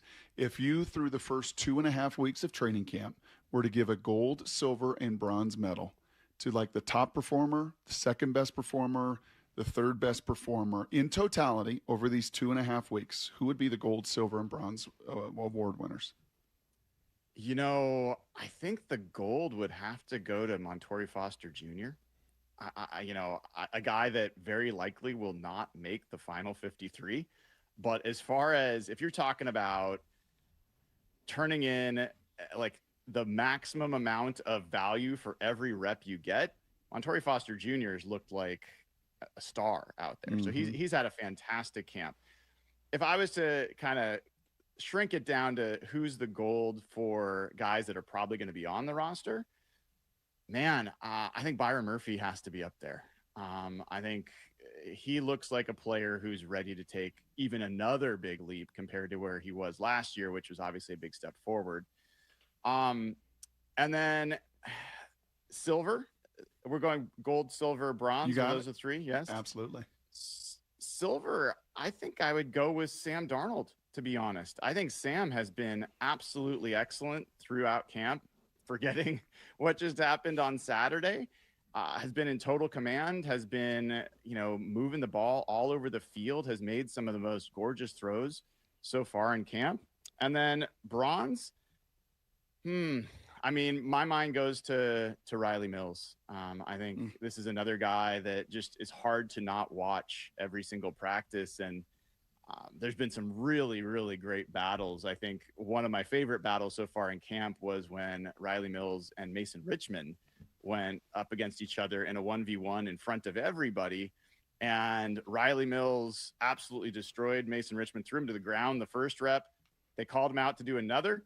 And this time Mason Richmond won that rep. Riley Mills almost threw a punch, but did not. We'll see how that gets on Hard Knocks. And Mason Richmond screamed in his face, and the offensive linemen surrounded him. But it was like they are going to battle. And I think Riley Mills has added a really nice dimension to that defensive line that didn't really need it, but they'll certainly take it. Is there anyone on the other side of that equation, players who you're kind of waiting for them to show up a little bit, or maybe have not made a great case for themselves? Well, you know, I got to be a little careful with that, because the guy that comes to mind first would be Bud Clark. And I don't think there's nothing that I've seen from Bud Clark that's like, oh boy, this is a problem. But you even heard from Mike McDonald after the Fan Fest. It's like, you know, Bud's great. We're playing him with the ones, but you know, he made a lot of plays on the football in college. We haven't seen that yet. Yeah, let me I have that here. Hold on. Let me play that for people, because it was pointed, I think, what Mike had to say. Here is what Mike McDonald said. Yeah, keep on going. Keep going. You know, Bud has a lot of ball production from college.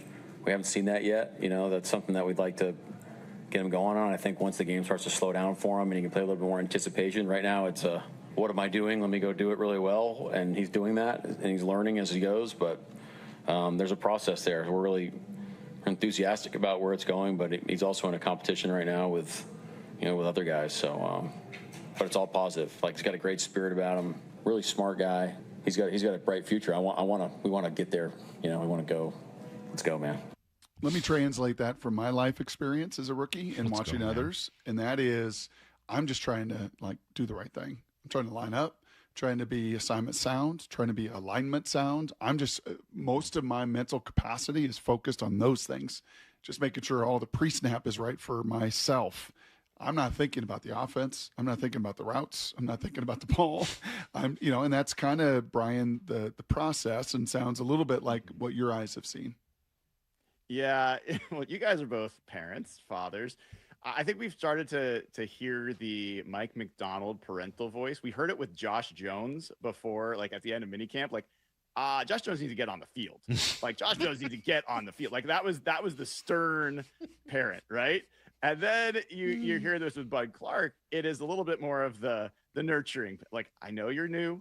I know you're trying to get this figured out, but we need you to move a little faster. And I think it was, I wouldn't call it pointed. I would call it, just making sure there was a little clarity that he wants to see more and that he believes he can do more. So what my eyes have seen is Bud Clark has not made a lot of plays in the football, has been beaten a few times. And I've seen enough of his college tape to know he's got a lot more in him.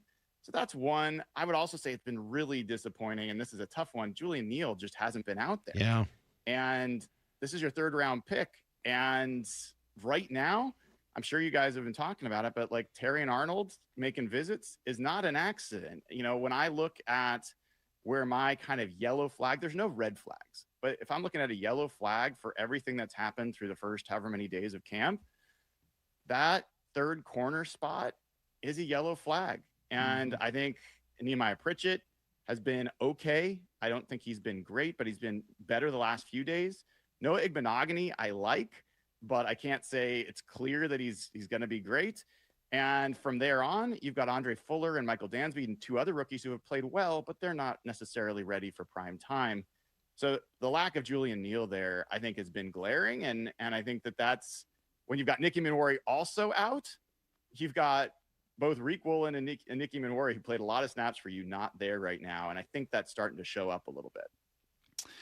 You know the voice, Brian Nemahuser, also known as Hawk Blogger. I was peeking at your site last week. I think this was even a Blue 88, where I framed it as Hawk Blogger and Mike Salk see something that maybe conventional wisdom or others on the outside don't necessarily see, and that is you had Emmanuel Wilson making the roster ahead of George Holani. I did. And here's this is a little bit of roster gymnastics, but this is where I get to it. I think that Zach Charbonnet is going to be ready to play in sooner than 4 weeks after the season starts. Now, if you keep him on PUP, he cannot come back until after 4 weeks. So if he's going to be ready before 4 weeks, I think they pull him off of PUP. He's activated. He takes a roster spot. Might not play week 1, but he takes a roster spot. I don't think you can get either Emmanuel Wilson, and you certainly aren't going to put Jadarian Price on waivers. Nope. I think George Filani has been on waivers in past years, has been able to be on practice squad and been safe.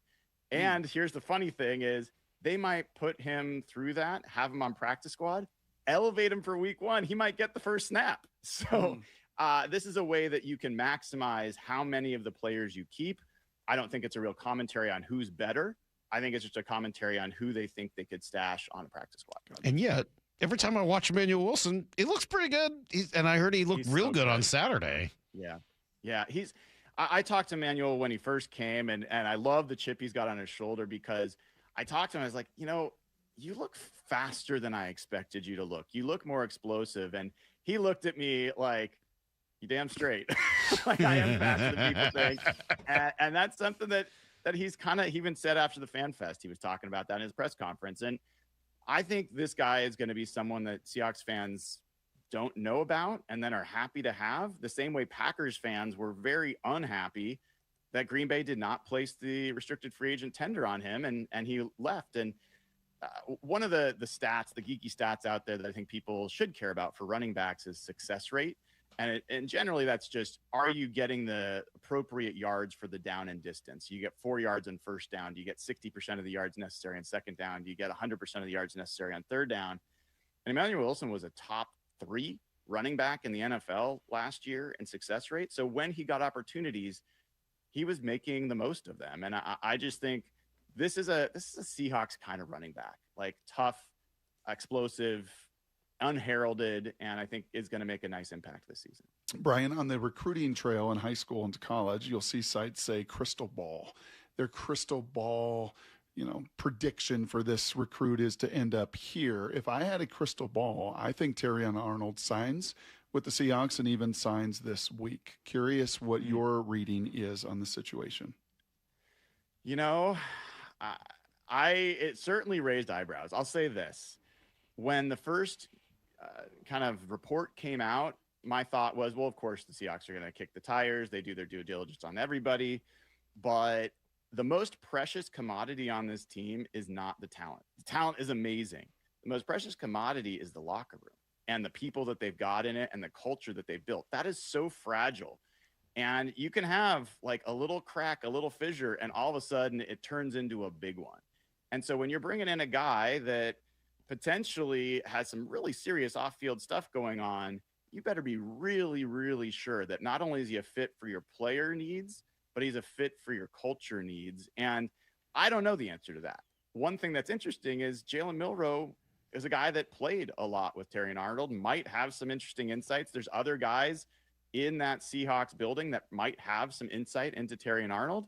And if they have talked to him and they give the thumbs up, I think that would be a clear upgrade to where they are right now, and would honestly address the biggest flag I've seen so far in camp. Well, I think they would take it a step further, Brian, and as you kind of dig and process and do your job, I think that honestly the biggest connector is Carl Scott. Because, yes, he and Jalen were close and roommates and shared business acquaintances. And Josh Jobe was there the year he redshirted and everything else. But Carl Scott, from what I understand, recruited him to Alabama, coached, developed, mentored. So I think that would probably – and we saw that with Dirty and DeMarcus Lawrence, right? We've seen that. Like, no. Can you have a better source closer to it than somebody that actually coached him and, in this case, even recruited him as a youngster? Yeah, that's a great call out, and Carl Scott's voice carries a lot of weight in that building, as it should. I think he's going to be a future DC. I think he's going to be a future head coach, and I think they got a lot of those kind of people in that building. So you're right, Brock. And the other piece here I'll just say is, this is a big week for Terrion Arnold, I think, legally. I don't understand all the pieces going on, but I think there's going to be some clarity on that front soon. There is the potential that the charges are outright dismissed this week. And if that's the case, then the question also becomes, would he still potentially have some NFL repercussions for what happened? And, probably. Knowing the commissioner, probably. Maybe. I don't know. So it's not just as simple as sign the guy, play the guy. You might be missing him for some period either way. Aaron Donald. He's going to play. He's going to play.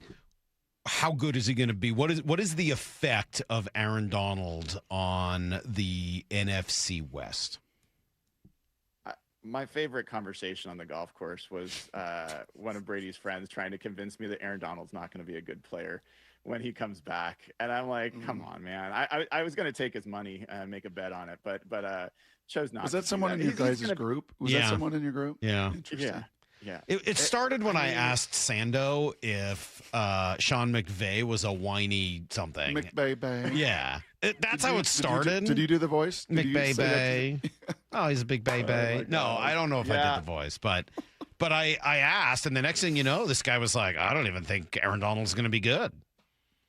That is a more prevalent perspective than I would have expected. I don't know if it's cope or whatever else, but let's be serious. Like, Hayward in Pittsburgh is like 37, 38, one of the best defensive tackles in football still. Aaron Donald, yes, he's taken a few years off. He is in fantastic shape. He was if not the best defensive player ever, in the conversation for that. He is going to be disruptive. He is going to be an absolute game wrecker still. Is he going to do it for starter snaps? I don't know. That might actually make it even worse if he's only playing 15 snaps. Those might be your most nightmarish 15 snaps of a game. But look, I think ultimately what it's going to come down to is the Seahawks aren't going to run from anybody. They're not going to be intimidated by anybody. Will that make it harder to beat the Rams? Very likely, yes. Is that going to make it impossible for the Seahawks to beat the Rams? Absolutely not. Because the fact of the matter is the Rams still have to deal with Leonard Williams and Riley Mills and Byron Murphy and Jaron Reed and Derek Hall and the whole thing that they've got going on, Mike McDonald. And guess what? When things go bad for the Seahawks, they respond by getting better. When things go bad for the Rams, they respond by crumpling up in a ball and complaining or falling backwards. They lose to Carolina. They lose to Atlanta. They try to change NFL rules to say that you can't actually make the correct call on the field because we didn't like it. You know, they potentially retire. Like that is that. And so tell me this, if Aaron Donald comes back, if anyone's taken time off work and you come back and things start going wrong for the Rams, let's say that Matt Stafford gets injured and they lose a few games. Is Aaron Donald going to be as motivated in the middle of the season and late in the season to stick with them? Or do they get a little addicted to Aaron Donald? And then he's like, you know what? I was wrong. I don't want to do this anymore. I'm retiring again. I think that's a real possibility, a bigger possibility than him being bad at football. I mean, you talk about the fragility of a locker room when it comes to Terrion Arnold, or the impact, not the fragility, but maybe the impact it has. Bring all that noise and even more added attention. And oh, by the way, what's he going to play for? You going to play for league minimum? Like a Terrion Arnold might end up going for with some incentive? I mean, I don't know. He retired. So what I've read and understand, Brian, is that contract and kind of where he was when he retired at $20 million a year or whatever. How are they going to pencil that in? What does that mean?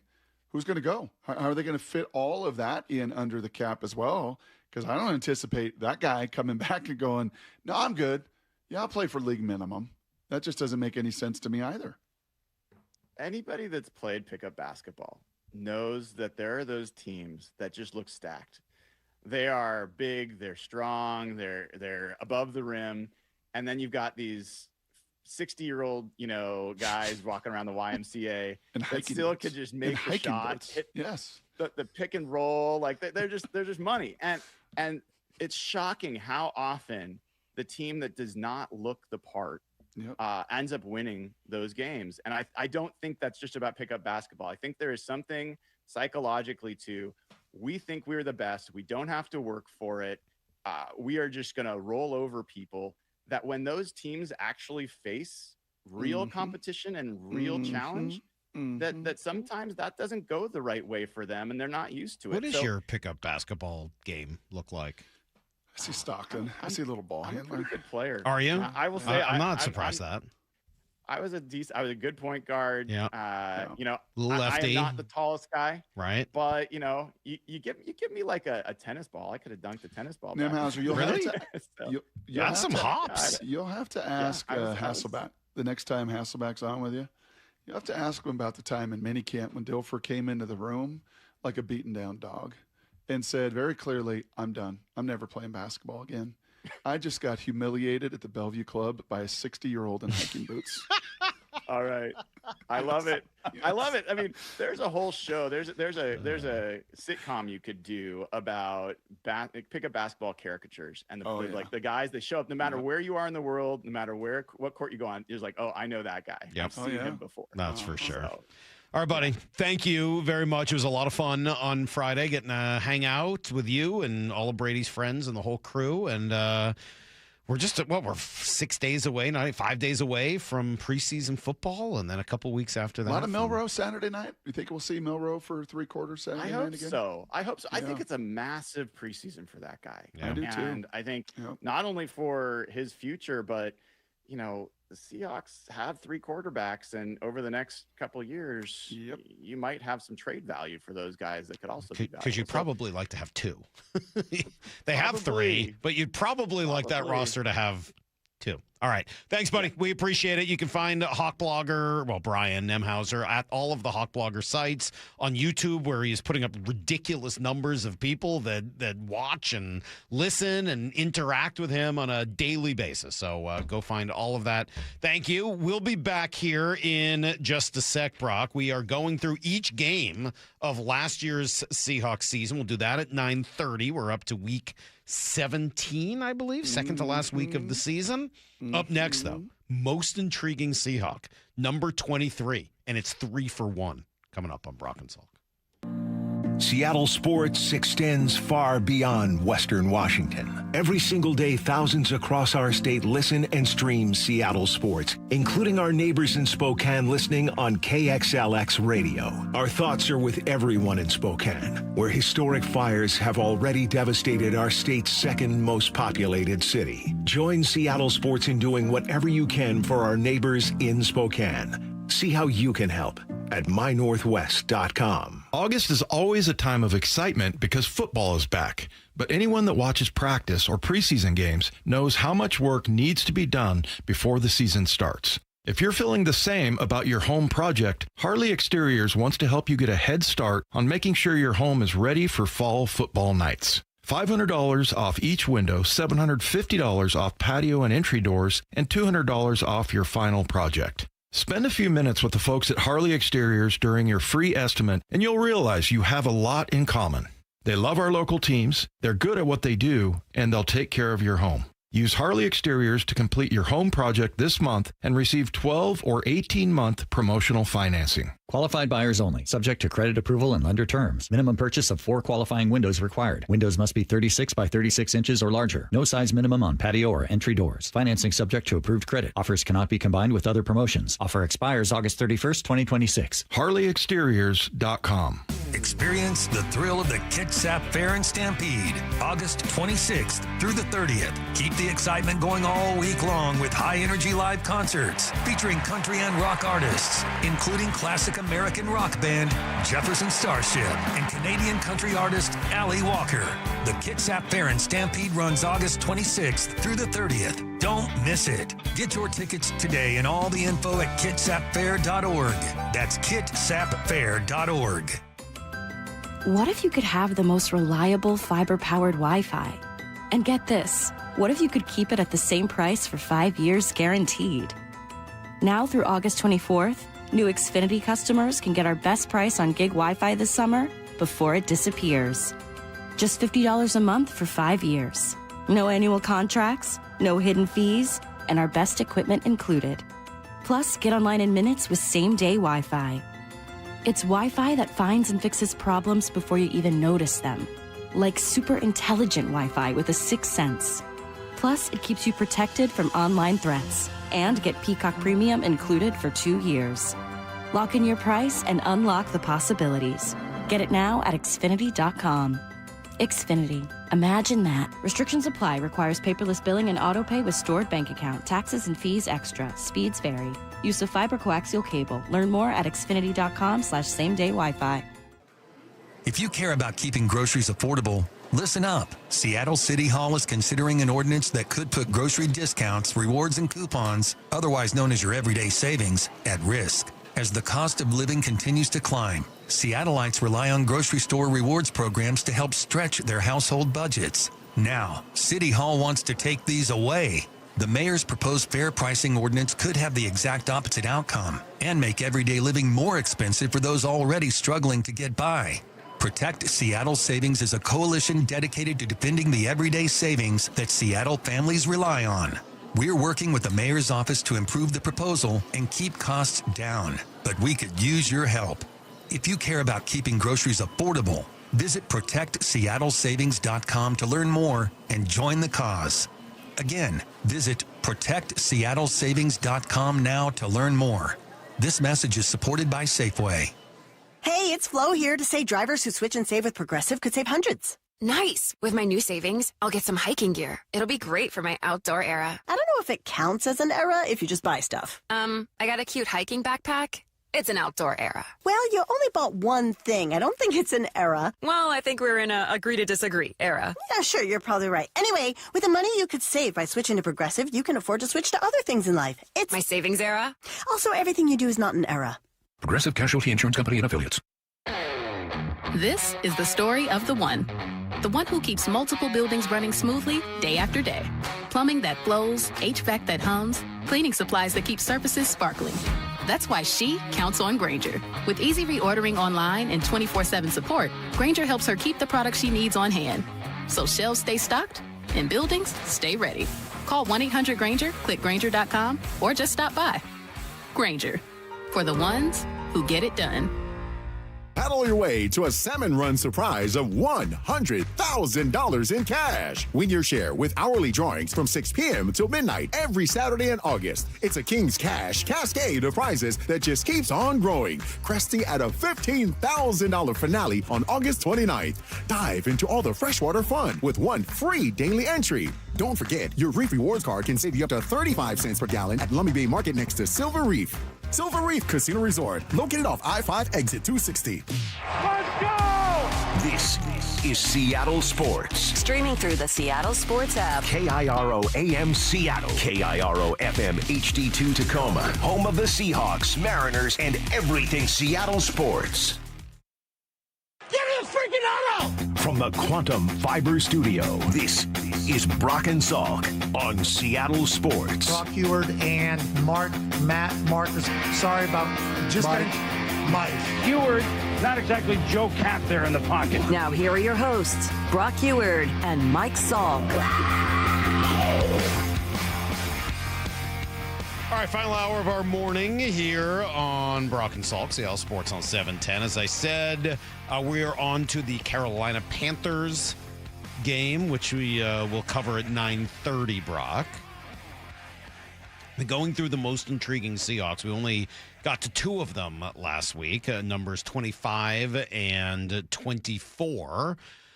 Cooper Kupp and Josh Jobe, who we got an opportunity to talk to earlier this morning. Today, and this will happen now and again, it's sort of a 3-for-1. There's one guy, but it's also kind of 3 guys. Most intriguing, or maybe 31. Well, sometimes the reason they're intriguing is that you have to bring some other folks into the mix. So today we're on... My bad.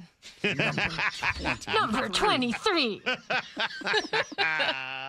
Number 23 today, Brock, which we'll get the music and all that here in just a moment. It's important. You can't talk about number 23 without music. There it is Anthony Bradford and Beau Stevens and Bryce Cabeldue. Because I don't think you can talk about Anthony Bradford without talking about the people that are pushing him for his job. It's one of the reasons he is intriguing. Huh? And Christian Haynes. Yeah, I'm not putting him in there. He's not intriguing. I forgot he was on the team. Honestly, I kind of forgotten he was there. And then I watched the other day. I was like, oh, somebody just got smoked. Who was that? Oh, it's Christian Haynes. Dude, that poor guy has gotten the most out of his body. Like there's 14 guys out there, and then there's one that just tries to get the most out of his body. He's fighting an uphill climb. But anywho, back to your three. I mean, that's others. fine, but the other Mostly guys trading. all have like some opportunity here. We've heard a lot about Bryce Cabeldue, and he was right in the middle of a lot of that fighting that went on in practice last week. We've heard often about the rookie Beau Stevens, who a lot of people seem to think has an opportunity to be the long-term starter at right guard. In fact, Brady said exactly that. I have said this before, and I still kind of think this is the case, that Anthony Bradford is the favorite to hang on to that job. But certainly they had to draft somebody who would at least push Anthony Bradford for that starting job. And, Beau Stevens is that guy. So I think eventually he's going to be their starting right guard, even if it's not this season, as Anthony Bradford enters the last year of his rookie contract. All right, so Beau Stevens is probably going to be on this list next year in earnest. For now, the starter and the favorite to start at that spot is still Anthony Bradford, and he is still one of the most frustrating, polarizing figures for people, fans, media, etc., because he makes a lot of mistakes. And when he gets bad, he looks very, very bad.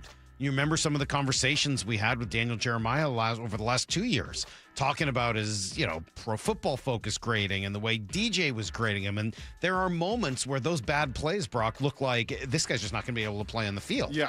That being said, he's the biggest guy on the team. It's not close. He moves people as well as anybody does. And when you get him going in the right direction, there's a reason Brady said this. Of the 4 reps that he had, he was the most impressive player on either side of the ball. Had two, I would say, pretty clear wins against Riley Mills, because I still think he's the favorite to start at right guard. And obviously they drafted Beau Stevens with a thought that, he could push Anthony Bradford, but I think I wrote from the jump, and I still feel like this, that Bradford is the favorite. Now, is he going to be here beyond this season? I don't know. But for now, he's looking at him to be the favorite. So who is he this year? Right? Is there improvement? Can he be a guy in a contract year who can show that he is deserving of it, whether it's here or somewhere else? Apparently, he's doing a little work to make sure that's the case. He went down to, I think it's Frisco, Texas, to train with a guy named Duke Manyweather, who is sort of, one of the O-line gurus, if you will, O-line trainers and teachers. Certain guys have quarterback coaches. This is one of the well-known kind of O-line coaches. And to me, that just sounded like, a guy who realizes the position that he's in, going into year 4, going into a contract year. Obviously, the play has been very up and down, and he seems to realize what's at stake. And, the early, what I heard early on, right at the start of the offseason program was that, he came back in good shape and looking like he had taken the offseason seriously. So, Brock, can Anthony Bradford go from being everyone's favorite person to be mad at to actually being a positive, consistent right guard for this offense? Oh, very clearly, he will be the one that everybody will be mad at the most, because this is your analogy of home run hitter versus strikeout. Mm-hmm. He strikes out the most swing and miss on that O-line, and it's really not even close. But when he connects, Salk, he moves people.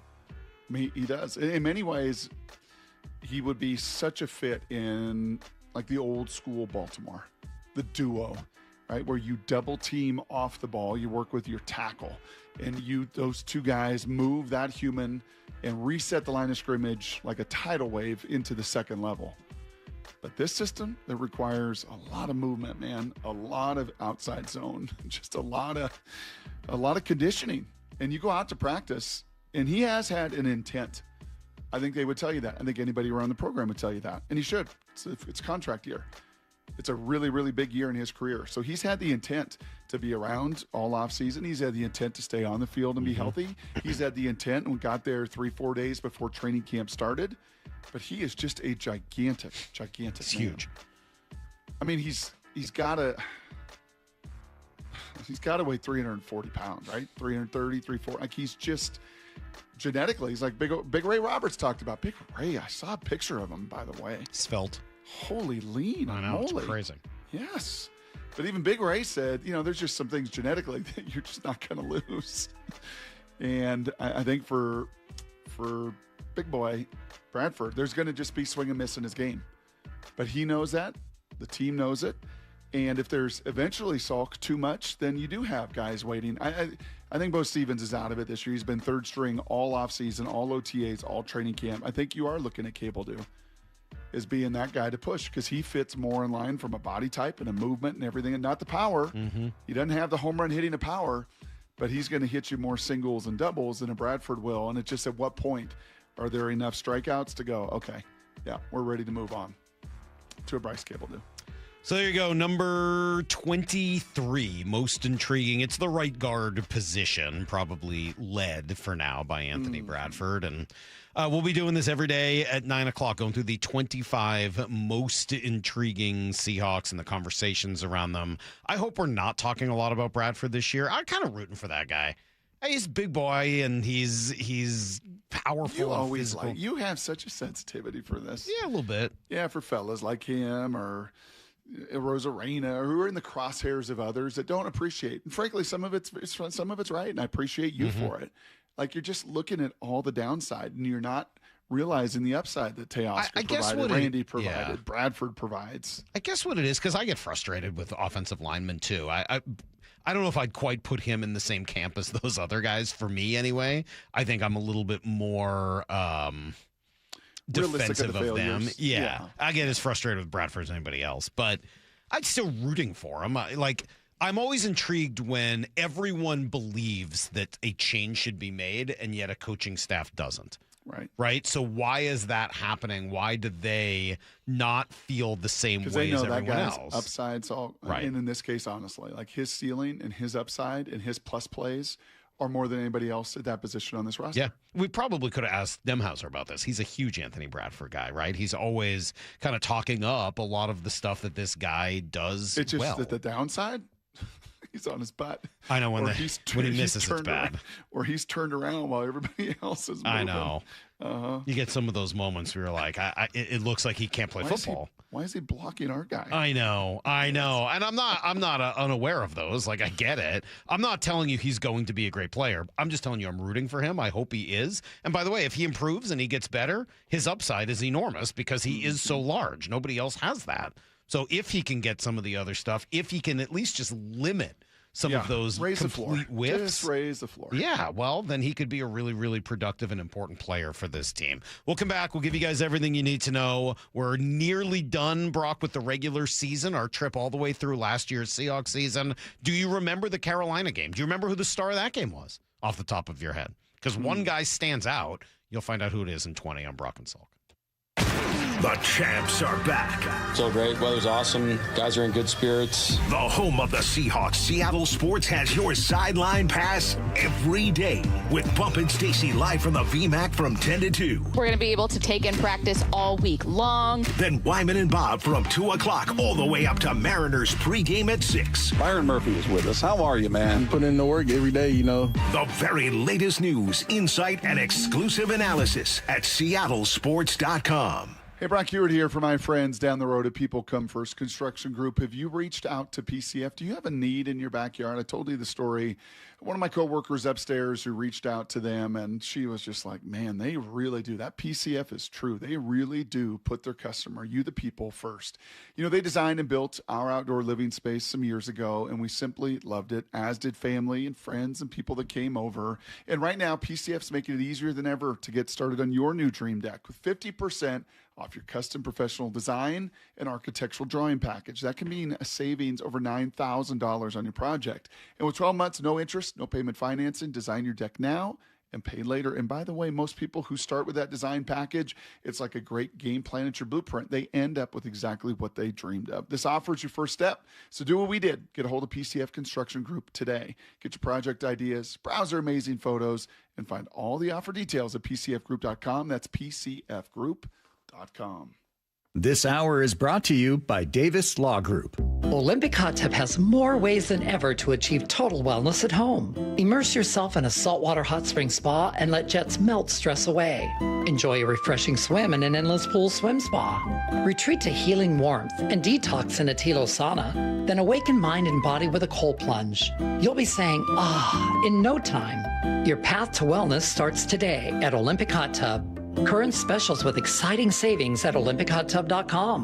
Better you, better life. I was walking my dog, I fell and ended up with 3 tears in my meniscus. I was sent to a surgeon and they said the only way to get this fixed is to have surgery. that just wasn't an option. I didn't want to jump into surgery without trying anything else. I'm Dr. Mark Shelley, a chiropractic neurologist at Sound Pain Solutions. We offer Jamie an alternative to the downtime and potential risks associated with invasive knee surgery. At Sound Pain Solutions, we help patients like Jamie avoid the side effects of painkillers, cortisone injections, and pain following surgery. Our comprehensive approach includes treatments like pressure wave, PRP, and advanced laser. These treatments reduce pain and restore mobility naturally. Now Jamie is able to do everything she enjoys without pain. I'm grateful for being able to wake up every day and not be in pain. To be able to go about my day has been amazing. Schedule a free consultation to learn if you qualify for our non-surgical and drug-free joint treatments at soundpainsolutions.com. Summer is for sunshine. It's a beautiful day out for baseball here at T-Mobile Park. Summer is for moonshots. He just absolutely obliterates this! Multi-homer Dan Cole Young! Summer is for Mariners baseball. Emerson is racing over, slides up! He makes the catch! Incredible! So listen for the cheers and follow your ears to T-Mobile Park. Because where else can you travel to on a ferry boat and then eat crab nachos out of a ferry boat? How sweet it is! It is the sweetest, Rick. Mariners baseball. Tridents up. Don't miss out on fireworks night this summer at T-Mobile Park. The Mariners are kicking off Players Weekend with the next show on Friday, August 21st against the Cubs, featuring a playlist curated by your favorite guys on the team. Go to mariners.com/fireworks to get your tickets and check out the complete lineup. Presented by T-Mobile. The champs are back. Really excited to get going. Nobody covers Seahawks training camp like the home of your Super Bowl champions, Seattle Sports. When it comes to my policy, Farmers gives it to me straight, so there's no surprises. It's your coverage. You should never be confused. You hear that? An insurance provider with a conscience. We're a choir, but yes, we have that too. Straightforward coverage you can literally understand. That's what you get when you have Farmers. Bum, ba, bum, bum, bum, bum. Learn more at farmers.com. Underwritten by Farmers Truck or Fire Insurance Exchanges or Affiliate. Products not available in every state. Keep summer going during the Toyota National Sales Event at Toyota of Kirkland and Toyota of Renton, with additional inventory at both stores on 2026 Camrys, Corollas, and Prius. Through August 31st, see your North and South Toyota dealers for exceptional offers on cars in the Corolla and Camry families, along with the Prius. Visit either store and test drive one and take that car home the same day. Whether you're in the North or the South, they've got you covered. Visit ToyotaofKirkland.com and ToyotaofRenton.com. O'Brien. Cascade Machinery and Electric has been the Pacific Northwest's trusted industrial machinery expert for over 100 years. And right now, they're hiring manual and job shop machinists in Northwest, Southwest Washington, and Spokane. If you're a skilled machinist at any level, there is a great career waiting for you. To join the Cascade Machinery and Electric team, visit cascade-machinery.com/careers and apply today. Cascade Machinery and Electric, powering the Pacific Northwest since 1918. We're all looking for ways to add extra income without adding extra hours. How about joining a credit union where your money earns money? Dave Wyman for Harborstone Credit Union. They have a money market special offering strong returns for your hard-earned money. Open yours at harborstone.com/moneymarket and start earning 3.75 annual percentage yield. The best part is you retain full access to your money the entire time. That's harborstone.com, insured by NCUA. Need to know. 15 minutes past every hour with Brock and Salk. Presented by Marquee Data. Here's what you need to know. Up first.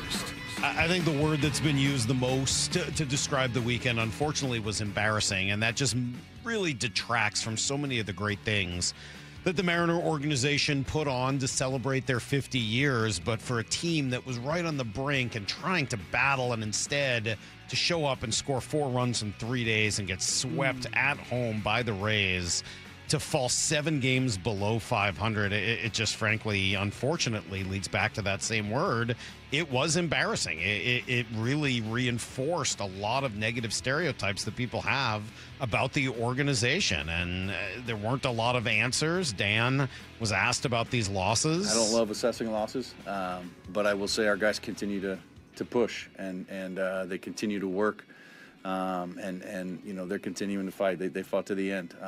Continuing to do what they need to do to get on base, I think making the adjustments they need to make, and we are hitting some balls hard, and it's not going our way at times. But again, there are still more adjustments to make, and I know these guys will continue to work. It's just it's a matter of getting it done on the field, and that's what these guys want to do. They're grinding hard. They want it for sure, and that's what makes it frustrating. Man, I used the analogy earlier, Salk, and it's always hard, football to baseball, different games, everything else. But it does have a Seahawk O-line. This offense has a Seahawk O-line feel to it. And we could play sound to Pete Carroll from 2015 to 2020 saying the exact same things.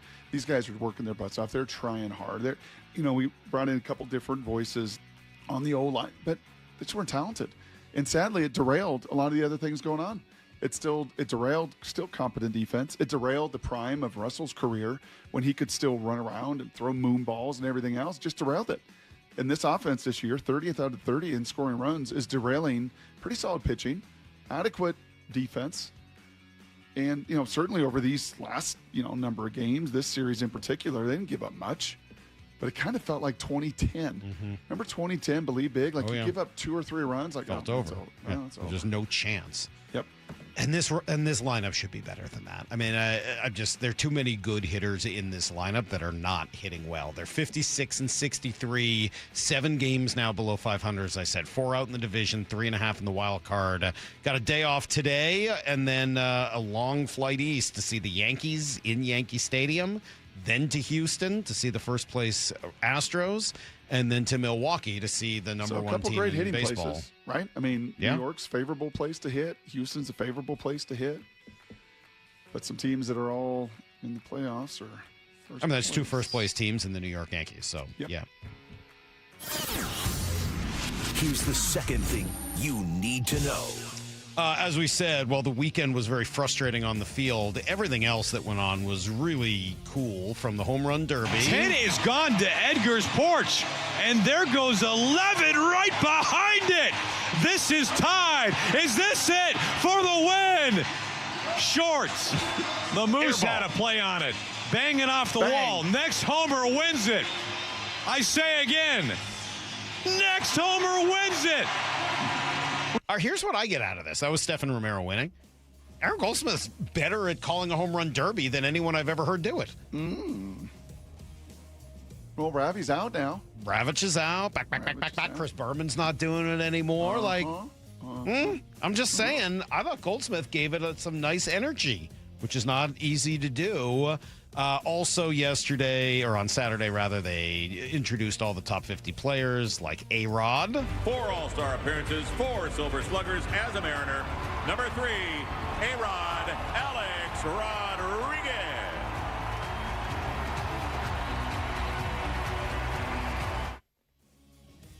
%90 approval rating. I would say so. I thought it must have been a nice moment for him. Yep. But he did not end up being the story. And in fact, it was kind of interesting that with all those players, none of the players really ended up being the story. There was Lou Piniella coming out to throw out the first pitch, and in some ways Lou got the biggest cheers of anybody. And then there was the announcement, here is John Stanton making it, about Rick Riss. We celebrate people that have shaped the history, culture, identity of this franchise, and few individuals have done that more than Rick Riss. His passion, professionalism, devotion to this organization have left a lasting mark on this area. Rick, on behalf of the Mariner fans everywhere, thank you for the memories. Thank you for the stories. Thank you for 40 years of making us feel we were right there with you.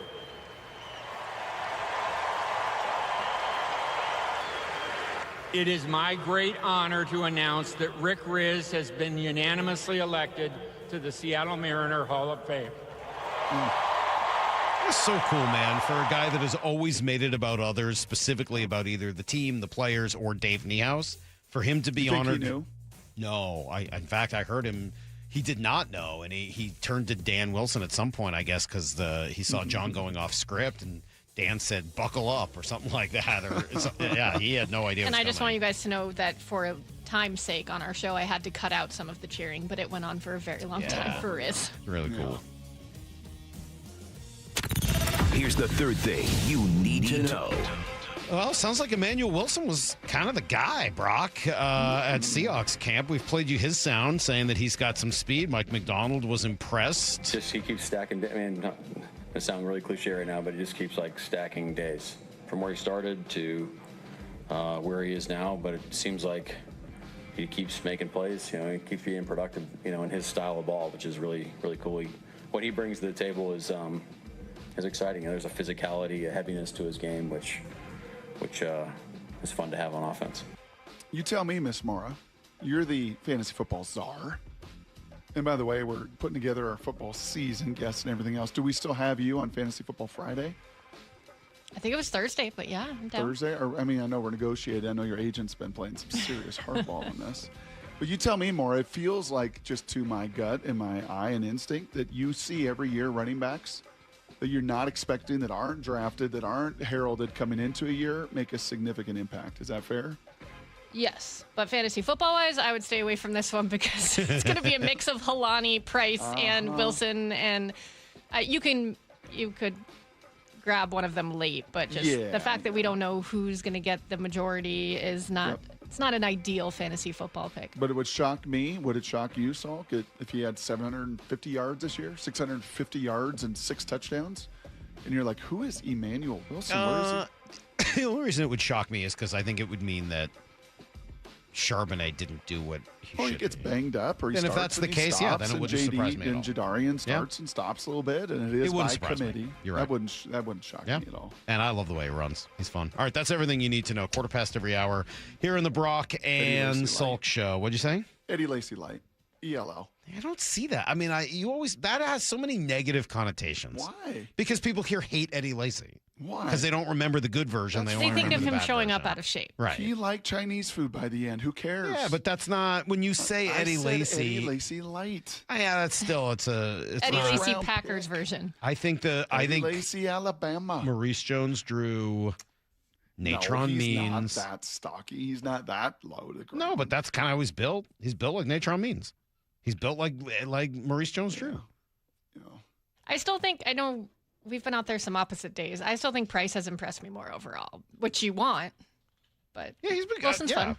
I'm tempted. To me, it's a Wilson over Halani. I'm tempted to send you to I would agree. A picture here. I don't know if I should do it or not. A picture I saw of Jadarian this weekend. Yeah. What? I think it could lead to another. Have you seen? Oh yeah. Jadarian? I mean, he's jacked, bro. Yeah, it's a whole thing. He's got a whole thing going on there. It is just a whole thing. Hey, you know what I heard at practice? I'd never heard this before. We were out Friday after the show, and they do pumped in noise, like crowd noise. I know they've done it. I just have never been out there when they do it. It was really freaking loud. Oh, yeah. It was impressively loud. I've been there for it. I was shocked at how loud and accurate they were able to make. Now, we were near the speakers, but still, I was really impressed. How did our hockey guy enjoy it, by the way? Oh, he loved it. He thought it was amazing. Kept looking at Bradford. It's like, man, that guy is just enormous. Just, how are human beings built like that? All right, coming up, Brock, one guy. Do you know who it is? Did you figure it out? One guy was the clear, easy, like highlight reel winner in the Week 17 game against Carolina. Do you remember who it was? Well, we'll run you through a few of the highlights, that game, and everything that happened next on Brock and Salk. Stick around for Bump and Stacy. Trademark pending. That's right. Coming up next at 10. I feel like I'd solved a crime. You did. Wow. Your defense, playing like trash, allowed the Seahawks to claw their way back into the game. When I read about it and I start to break it down, it's about your overall team. And I think that's the way people have to look at it, because there was nothing offensively that felt dominant. Bump and Stacy next at 10 on Seattle Sports. The Boeing Classic welcomes the world's greatest golf legends to the Pacific Northwest, August 14th through the 16th at the club at Snoqualmie Ridge.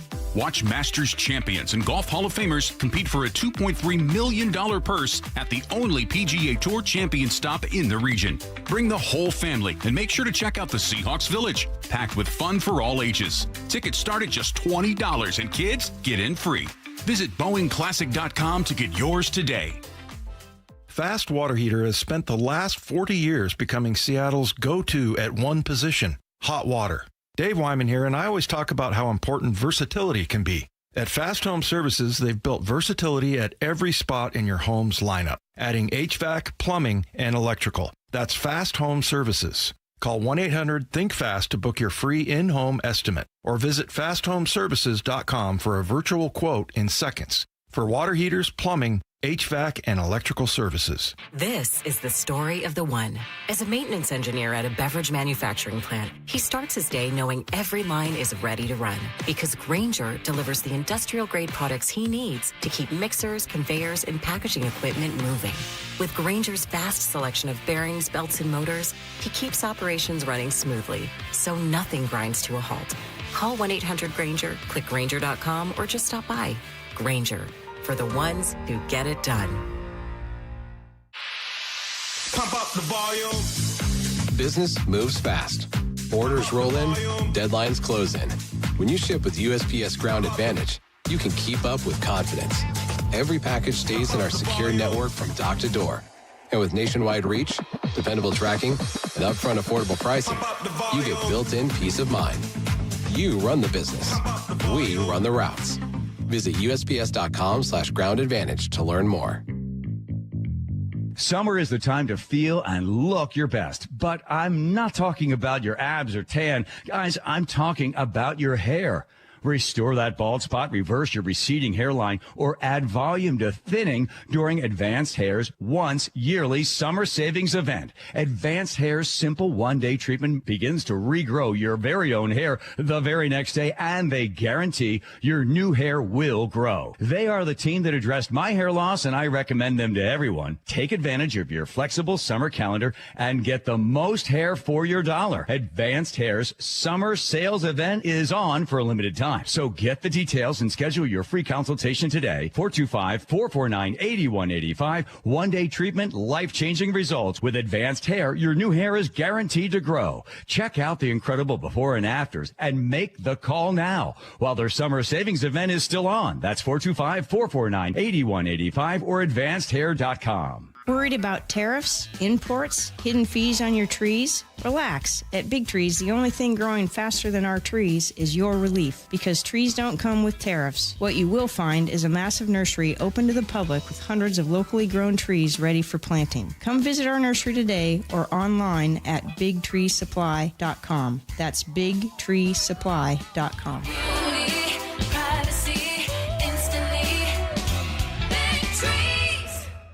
The home of the Mariners. It is gone! Cal Raleigh, two-run home run! Hear every pitch on 710 and the Seattle Sports app. There's a sink at the brink and a drain that's a pain. DayandNight.net. Slow drain? Backed up toilet? Call Day and Night to save $100 off any drain cleaning. Hi, I'm Bruce with Day and Night Plumbing and Heating. From a slow drain to a major backup, no drain is too big or too small. Whether we're your first choice or smart second opinion, I guarantee our experts will solve any drain problem, day or night. Now get $100 off any drain cleaning. DayandNight.net. Free consultations, no fee guarantees, 5-star reviews. J.P. Pendergast with Pendergast Law explains the importance of going beyond these familiar offerings. Accident victims want an attorney, Tom, that satisfies their needs. Someone who handles those needs with the highest degree of care. Pendergast Law offers the no-fee guarantees and free consultations, but these only scratch the surface. Okay, explain more. We make sure that every member of our team is genuinely passionate about helping others. Customer service and communication are our top priority. It's how we take care of our clients so they always feel one step ahead of the insurance companies. Our strong reputation for high standards provides comfort and confidence when it's needed most. Pendergast Law offers the free consultations, the no-fee guarantees, and, of course, they are 5-star rated. But what really makes them different is their genuine passion for helping others. I can't recommend them enough. If you or a loved one has been injured in a car accident, call Pendergast Law. We can help. That's PendergastLaw.com. Keep summer going during the Toyota National Sales Event at Toyota of Kirkland and Toyota of Renton, with additional inventory at both stores on 2026 Camrys, Corollas, and Prius.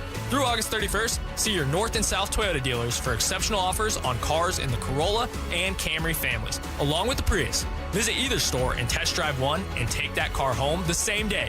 Whether you're in the North or the South, they've got you covered. Visit ToyotaofKirkland.com and ToyotaofRenton.com. From the Quantum Fiber Studio, you're listening to Brock and Salk. Weekdays 6 to 10. On Seattle Sports and 97.3 FM HD2. All right. Brock, we've been doing this. I love this exercise. It's been so fun. It's been really educational for me. Hopefully you guys have enjoyed it as well. Do you love it as much as your ab roller exercise, Salk? No, I hate it, but I love it. Oh, sorry. That's your bit. No, I told you my friend Ben got me into doing these ab roller every day, 3 sets of 10.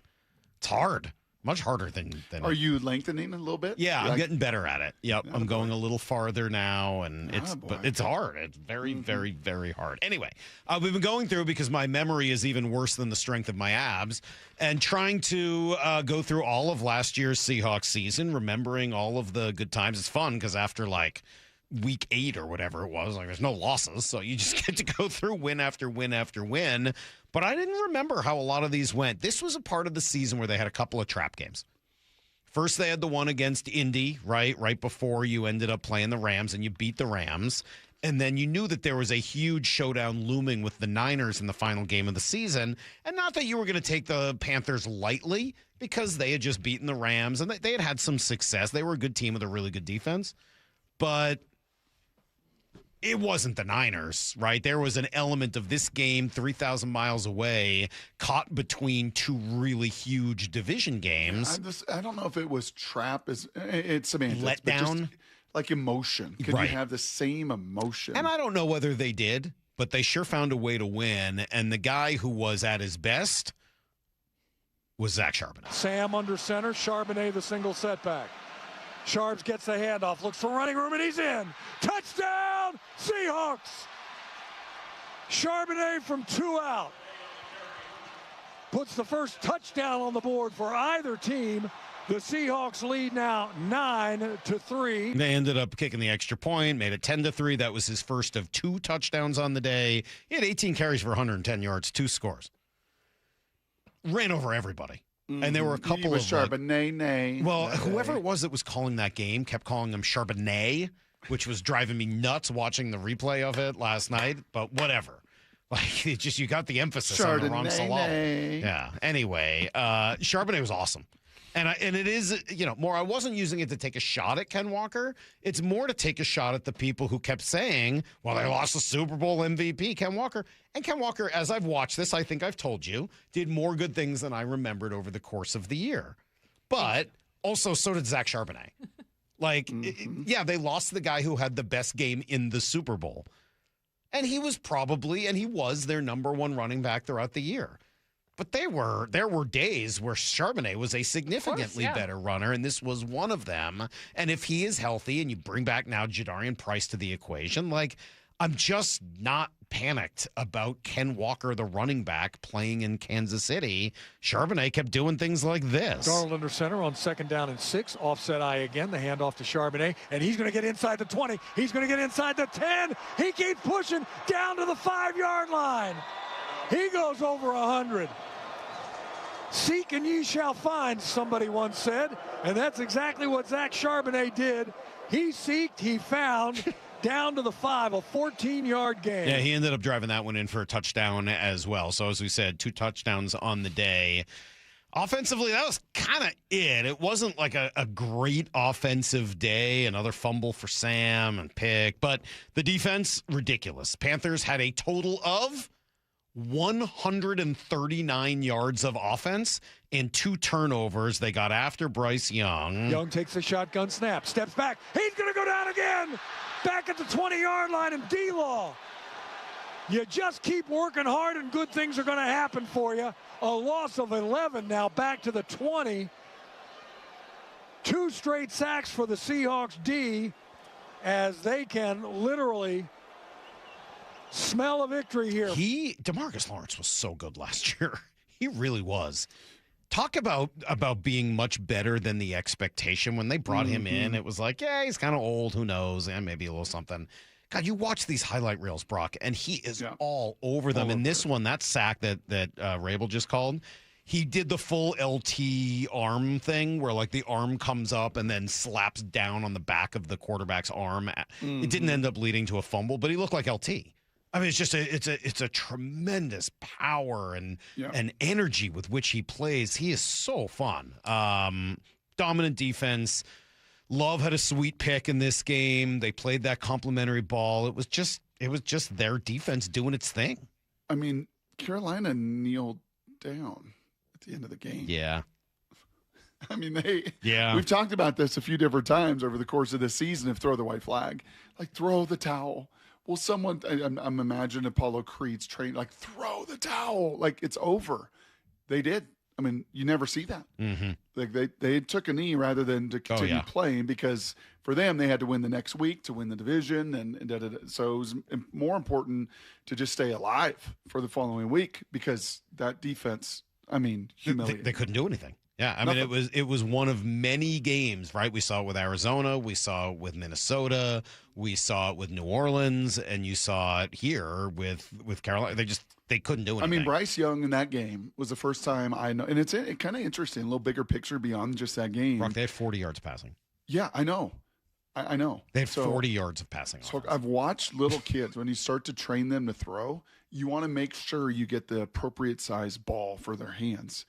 It feels like Bryce Young with the football. The ball looks bigger in his body frame, hands, than any human I've ever seen play NFL quarterback. It just appears that. I know it's not, but it just kind of looks that way. Because he's had some success. It's not like he's been awful. He had some success last year, quite a bit of it. He beat the Rams. Yeah. He made some plays down the field. He was the #1 pick. I really liked him.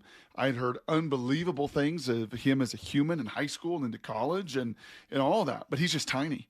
And DeMarcus just swallowed him. Yeah. I mean, same thing. Like, just swallowed him. Yeah, good on him. The whole D-line just swallowed the pocket. Like, this guy's got no chance with that O-line against this defensive group. So we did ask Mike the next day. We were talking about complimentary football, Brock. I think this is where we started to really understand that when he says complimentary, it doesn't necessarily mean what everybody else thought it meant. I think some people might say, hey, complimentary football, like, hey, let's take care of the ball. You know, let's do it the way you said, like, initially, hey, we're gonna play great defense, and we're gonna run the ball and take care of it and kind of matriculate down the field and see where it is in the fourth quarter. I don't think that's us. You know, I think we can do a better job, obviously, taking care of the football. But to me, those are inputs and decisions that we make, and we've had some things not go our way, and so the results aren't what we want. So we have to go back to our process is the point. But I think the intent and how we call games and things like that is complementary. It's where we started to learn that complementary kind of just means complete. Correct. Just being a complete football team. Because I think the easy 30,000-foot level, even 5,000-foot level, is when your defense is that good and the opponent literally is taking a knee, then just compliment it by not screwing things up on offense. And that's not the mindset he ever wants. Right. You never want to play anything with, like, I hope I don't screw it up. I mean, your golf game Friday, like, hope I take this driver and don't screw it up. Or I don't even know what club you ended up throwing, but I wonder if it was like, oh, gosh, just don't screw it up. Right. And we've all, as athletes, competitors in our jobs, like, oh, don't screw it up. It's a horrible way to live. Yep.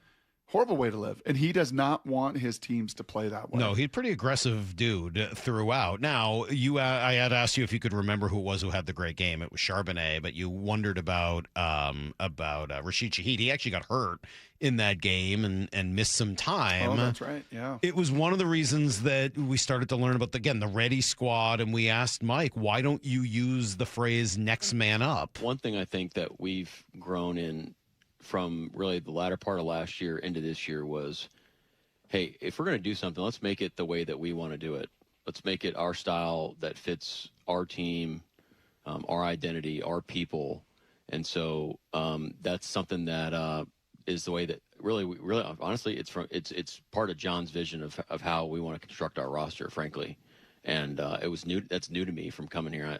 I've spoken about this in the past, but the more I learned about it and understood, how we were trying to operate, I was like, man, this is brilliant. This is definitely the way to do it. This is awesome.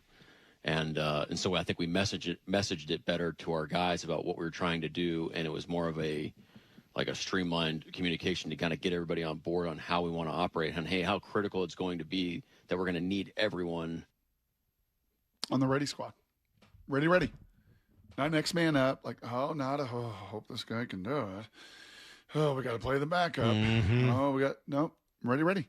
He's ready. He's well-versed, and he's got an opportunity, and he's done all the walkthroughs, and he's gotten plenty of reps, and he's ready. Yep. So whenever that guy's number is called, and I think that's what this exercise maybe expressed to me as much as anything else. And we'll keep doing it the rest of the week leading up to Saturday, and obviously it will crescendo with the championship in the Super Bowl and all of that. But I would say if you pin me down, what is the one thing that my memory, I did remember some of these plays and many of these games, but I did not remember that ready truly being 70 deep. Mm-hmm. And some of these names that were just there for a week or two. Right. It made an impact, and then, we're not around. Shaquille Griffin and D'Anthony Bell. And, yes. What was the guy's name who went, the little cornerback, Kendrick Bourne? No. Darian Kendrick. Darian Kendrick, sorry. Yeah. Kendrick Bourne's the back-to-back weeks with interceptions. Right. I mean, there were people, man. And then there were also the DeMarcus Lawrences and, the Leonard Williamses and the Sams and the JSNs. Yep. So there you go. That is week 17. They got one more regular season game to go. We'll go through that tomorrow. And then 3 playoff games, and that's going to do it for this fun exercise. Off day for the Mariners, Brock, before they go to New York for 3. Then they fly today, you think? I think they actually might have flown yesterday. Okay. I'm not sure. That would make sense. I think they try to go and give themselves a day to kind of get acclimated on an East Coast trip if they can. So I think they probably already went. But today is an off day.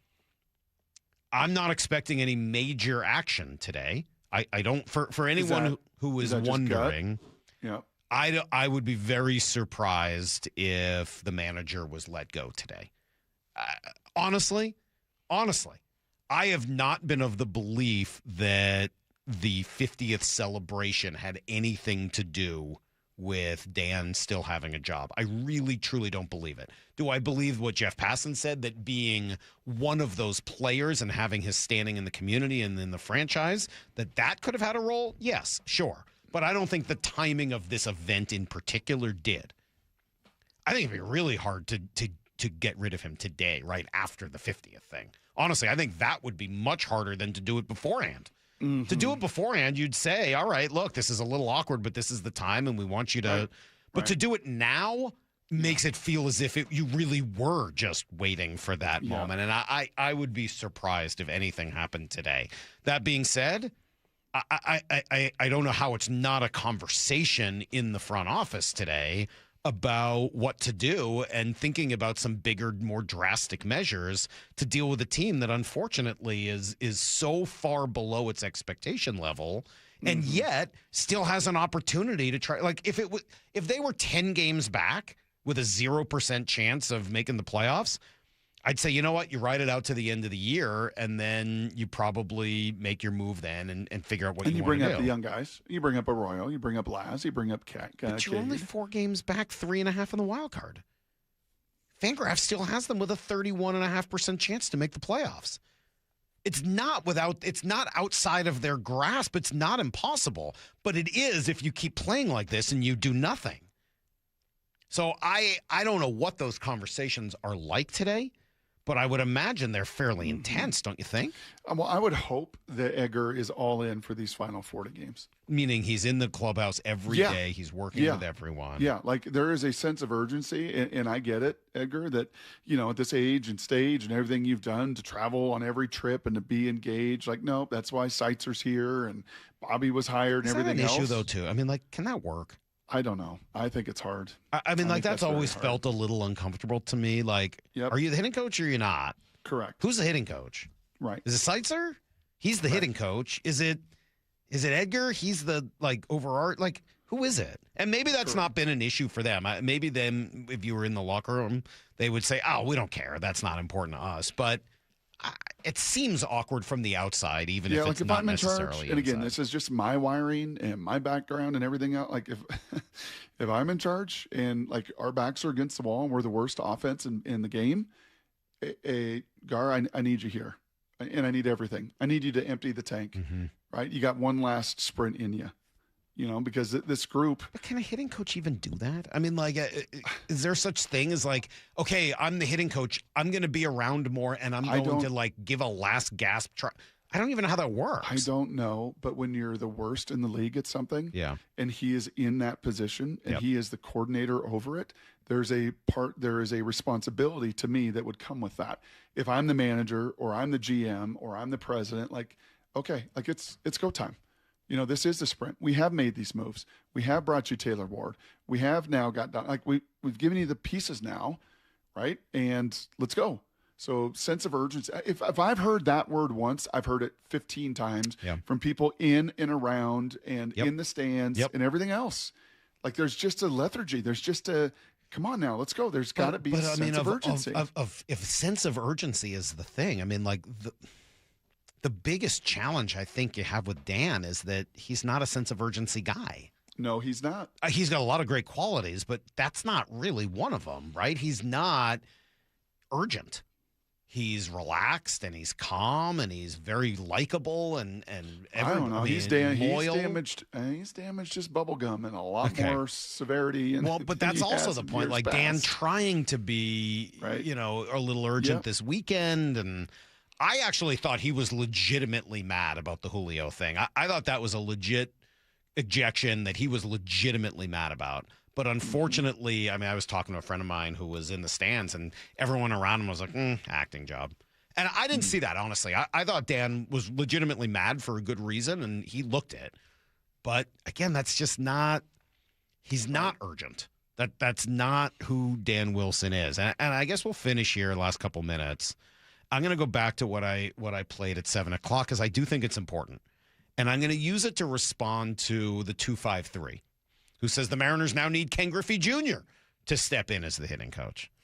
And I guess I would submit to you, no, that's not what the Mariners need. And I really did find myself struck by what Alvin Davis said. And again, maybe I'm taking it in a different way from how he meant it. But I was really struck by these words from Alvin Davis as he spoke to the entire group, the 50 greatest and all the current players and everyone in the stands and everyone watching on TV. Fast forward 35 years from when I retired as a player, and I haven't left. I still have the privilege of helping develop the young Mariners that you'll all grow to love. That's what this organization does. It doesn't matter where you come from, this place becomes your home. That's why Dan Wilson is our manager. That's why Edgar Martinez is our hitting coach. That's why Ichiro is competing in home run derbies at this ballpark. You don't find that other places. That can't be the reason. Mm-hmm. It is. I know what he means. That is an old Salk 101, by the way. Is it? I mean, this goes into the way, way, way back machine. Way back to your interview and our demo tape together when it was Ken Griffey Jr. And it is, you cannot pay for past performance and you cannot pay for nostalgia. Right. You've got to be all about the product on the field. If Pete Carroll had, we have said this, if he had hired Mike McDonald and not Ken Norton Jr., Ken Norton was familiar.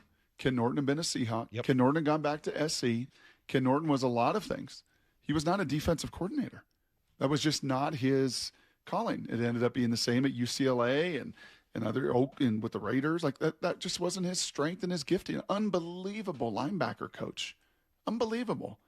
Alvin Davis, unbelievable connector and builder of young men in the system. And you can have tremendous roles for former Mariners, but you better have the best of the best. That's right. Evolving and moving this thing along forward. And I know Alvin didn't mean it that way. I don't want to. He meant Dan Wilson wants to be here because of the familial atmosphere set up by the Mariners, not the Mariners have hired Dan Wilson because, right, and that's why he's the manager. Yes. But it kind of points out how close in proximity those are to each other. This was always my challenge with this hire, they didn't do any work beforehand. There were no other interviews. Mm-hmm. Dan Wilson might have been the best work person for the job, but he might not have been. There might have been someone better. I don't know whether there was or not. We've heard names and conversations and maybe some other people that would have been available.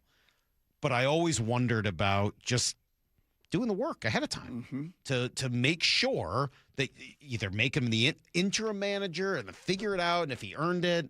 And honestly, if it had gone down that way, I don't know that there are even some of the same questions. Like, hey, we named the interim manager and he did a really great job down the stretch, and so we gave him a full, okay, cool. Mm-hmm. But it feels, I think, a little too much to a lot of folks, and I think that's what you're hearing, that he was made the manager because of that relationship with the team and the organization, and that can't be the reason. Winning has to be number one. It has to be at the forefront of everything. That's why you're in business here, is to win a Super Bowl, to win a World Series, to win a whatever. And that has to be how you make whatever decisions you've got to make now. It's got to be with winning. And you know what? When it goes well, as it did a year ago, all the way to the ALCS, it is like doubly good. Like, oh my gosh, it is our own. It is our guy. But on the flip side of it, when it starts to struggle and wobble and go off the rails and 7 games under 500, it stings. That sting is that much worse on the other side of trying to figure out, okay, how do we confront this? How do we handle this? How do we dig ourselves out of it? And now you only got about 42 games to do it, and some serious teeth and some serious adversity. And Dan said, find a way. Mm-hmm. If they're going to do this, Salt, that will be the messaging over the final 40 games. And if I'm on the team, I say, okay, well, what's the way? Help me. Okay, find a way. Help me find a way. Mm-hmm. What does that mean? Give me more. Give me the next, that's the first part of the conversation. Give me the rest.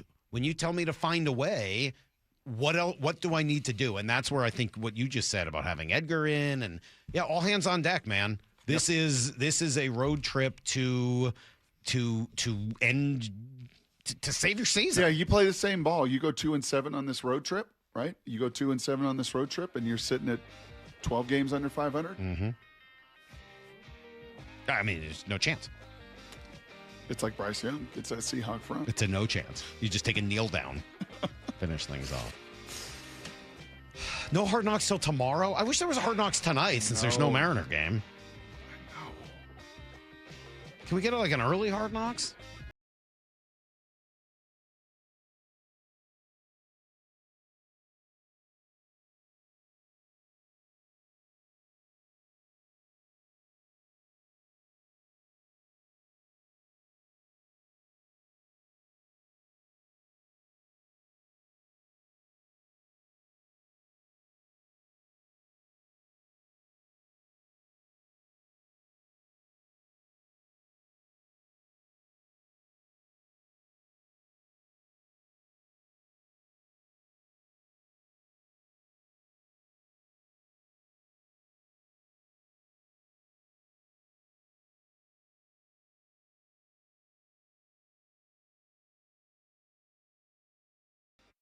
Stick around for Bump and Stacy. Trademark pending. That's right. Coming up next at 10. I feel like I've solved a crime. You did. Wow. Your defense, playing like trash, allowed the Seahawks to claw their way back into the game. When I read about it and I start to break it down, it's about your overall team. And I think that's the way people have to look at it, because there was nothing offensively that felt dominant. Bump and Stacy next at 10 on Seattle Sports.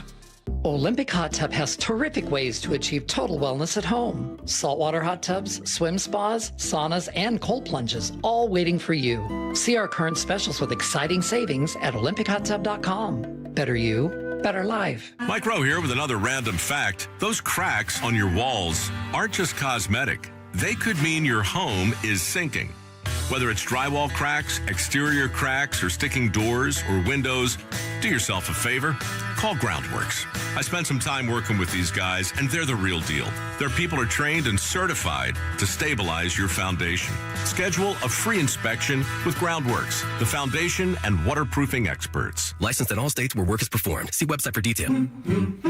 At Farmers, our honesty is contagious. Wait, am I going to catch honesty? Well, when you're with Farmers, it's kind of inevitable. Well, how long does it take to... I lied to you when you asked if I knew what a deductible was. I don't know my dad's birthday, and I thought umbrella policies were for rainstorms. Actual rainstorms. I have it, don't I? You don't just have honesty. You have Farmers. Bum, bum, bum, bum, bum, bum. Learn more at farmers.com. Underwritten by Farmers Truck or Fire Insurance Exchanges or Affiliate. Products not available in every state. Is your car's AC blowing warm air? Don't sweat it. Bucky's Complete Auto Care is here to help. Right now, you'll save $50 on any AC service. Whether it's a weekend getaway or the daily commute, you deserve a cool, comfortable ride. For over 50 years, local drivers have trusted Bucky's for honest pricing, expert repairs, and guaranteed work, earning them the Carfax Preferred status. 16 family-owned locations, no appointment needed, and easy financing. For $50 off your cooling system service, visit Bucky's.com. I felt like I had pins and needles sticking into my feet, like they were on fire. Couldn't figure out what was going on and suffered with it. Very uncomfortable to try to get to sleep. So I started to do some research, and it sounded like it might be peripheral neuropathy. If you have it in your feet, it migrates up towards your knees. So I thought I better take care of this. My primary care physician was only offering me gabapentin. It's a nerve blocker, and it didn't make a difference. Maybe toned it down a little bit, but it was so painful to walk. I called Sound Pain Solutions, and right away I got a good feeling. Had my first appointment. They said, we're going to help you. We're going to get through this. So I said, okay, let's do it. I'm Dr. Mark Shelley, a chiropractic neurologist at Sound Pain Solutions. We use non-surgical, drug, and pain-free procedures that help neuropathy sufferers find relief. My husband and I went on a trip through the Panama Canal, and being able to walk was really delightful. Schedule a free consultation to learn if you qualify for our non-surgical and drug-free treatments at soundpainsolutions.com. If it's blocking your view, keeping your yard dark or shaded, or impossible to mow around, get rid of that tree or stump this summer with P&D Tree Service. They'll do it safely and quickly, cleaning up your yard in the process. P&D Tree turns multi-day jobs into a few hours, saving you time and money. One tree or land clearing, they have the tools and expertise for the job. They specialize in large tree removal. Ever seen a tree removed by crane? PndTreeService.com. Right now is the perfect time to save some money, and one of the easiest ways to save, take the First Mark Challenge. Molly and I took the First Mark Insurance Challenge, and we saved thousands of dollars the first year with First Mark Insurance, and we've been saving ever since. Here's how. First Mark Insurance works for you, not one insurance company. They compare rates and coverage from dozens of the top-rated carriers. Then they go to work to find you the right coverage at the lowest possible price for your needs. And when you need them, well, you'll talk to a real person who knows you and is there to help you. That's the kind of world-class service that has kept us with First Mark year after year after year. Take the First Mark Challenge today. It costs you nothing. There's no obligation, and you'll find out just how much money you could be saving every single month. You could be the next First Mark Challenge victory. They've had over 11,000 of them. Simply go to firstmarkinsurance.com. What are you waiting for? Your savings? They start tomorrow. firstmarkinsurance.com. That's firstmarkinsurance.com. If the customer wants to be met in Seattle, then let's get that car from Kirkland to Seattle so that customer can come in there and transact. The Johnson Auto Family, the LJ way. This is it. These are the nights. The ones where you laugh until you can't anymore. And smile until your head hits the pillow. Where everything feels just right. Because it is.